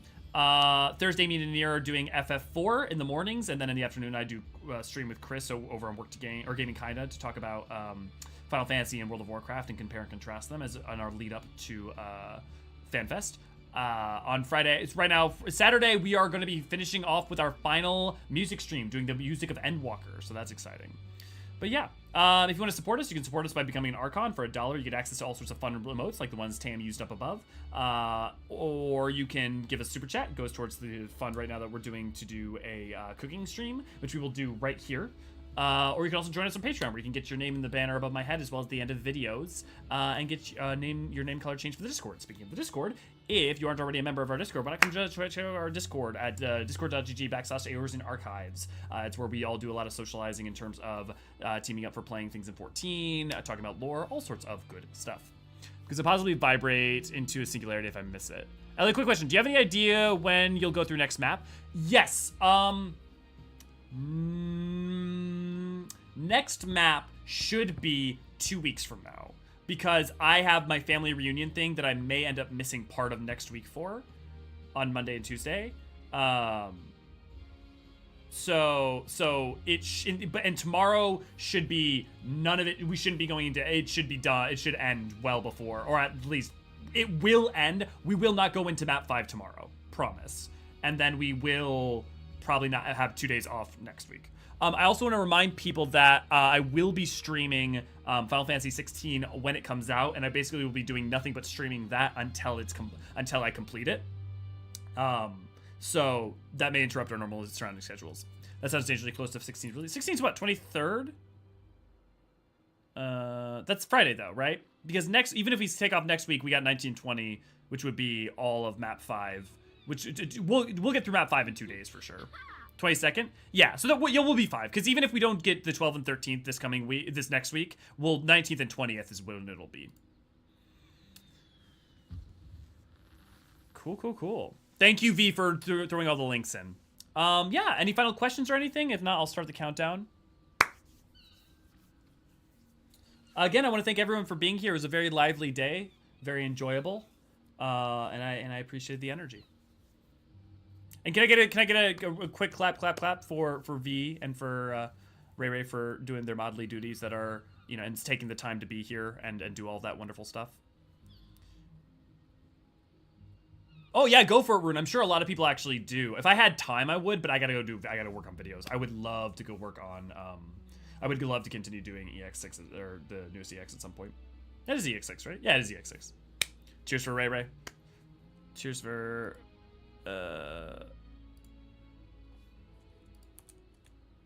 I don't have a V emote. I need to get a new artist so I can get a V emote. Shake pom pom for Ray and V. Okay, cool. Well, it looks like we are out of time. Don't forget that if you guys want to play with each other, you can use that looking for group function in the Discord. It's quite good for that. But yeah, I hope you all have a wonderful rest of your evening. And I'm gonna go stop working and get to work. Cheers, everybody.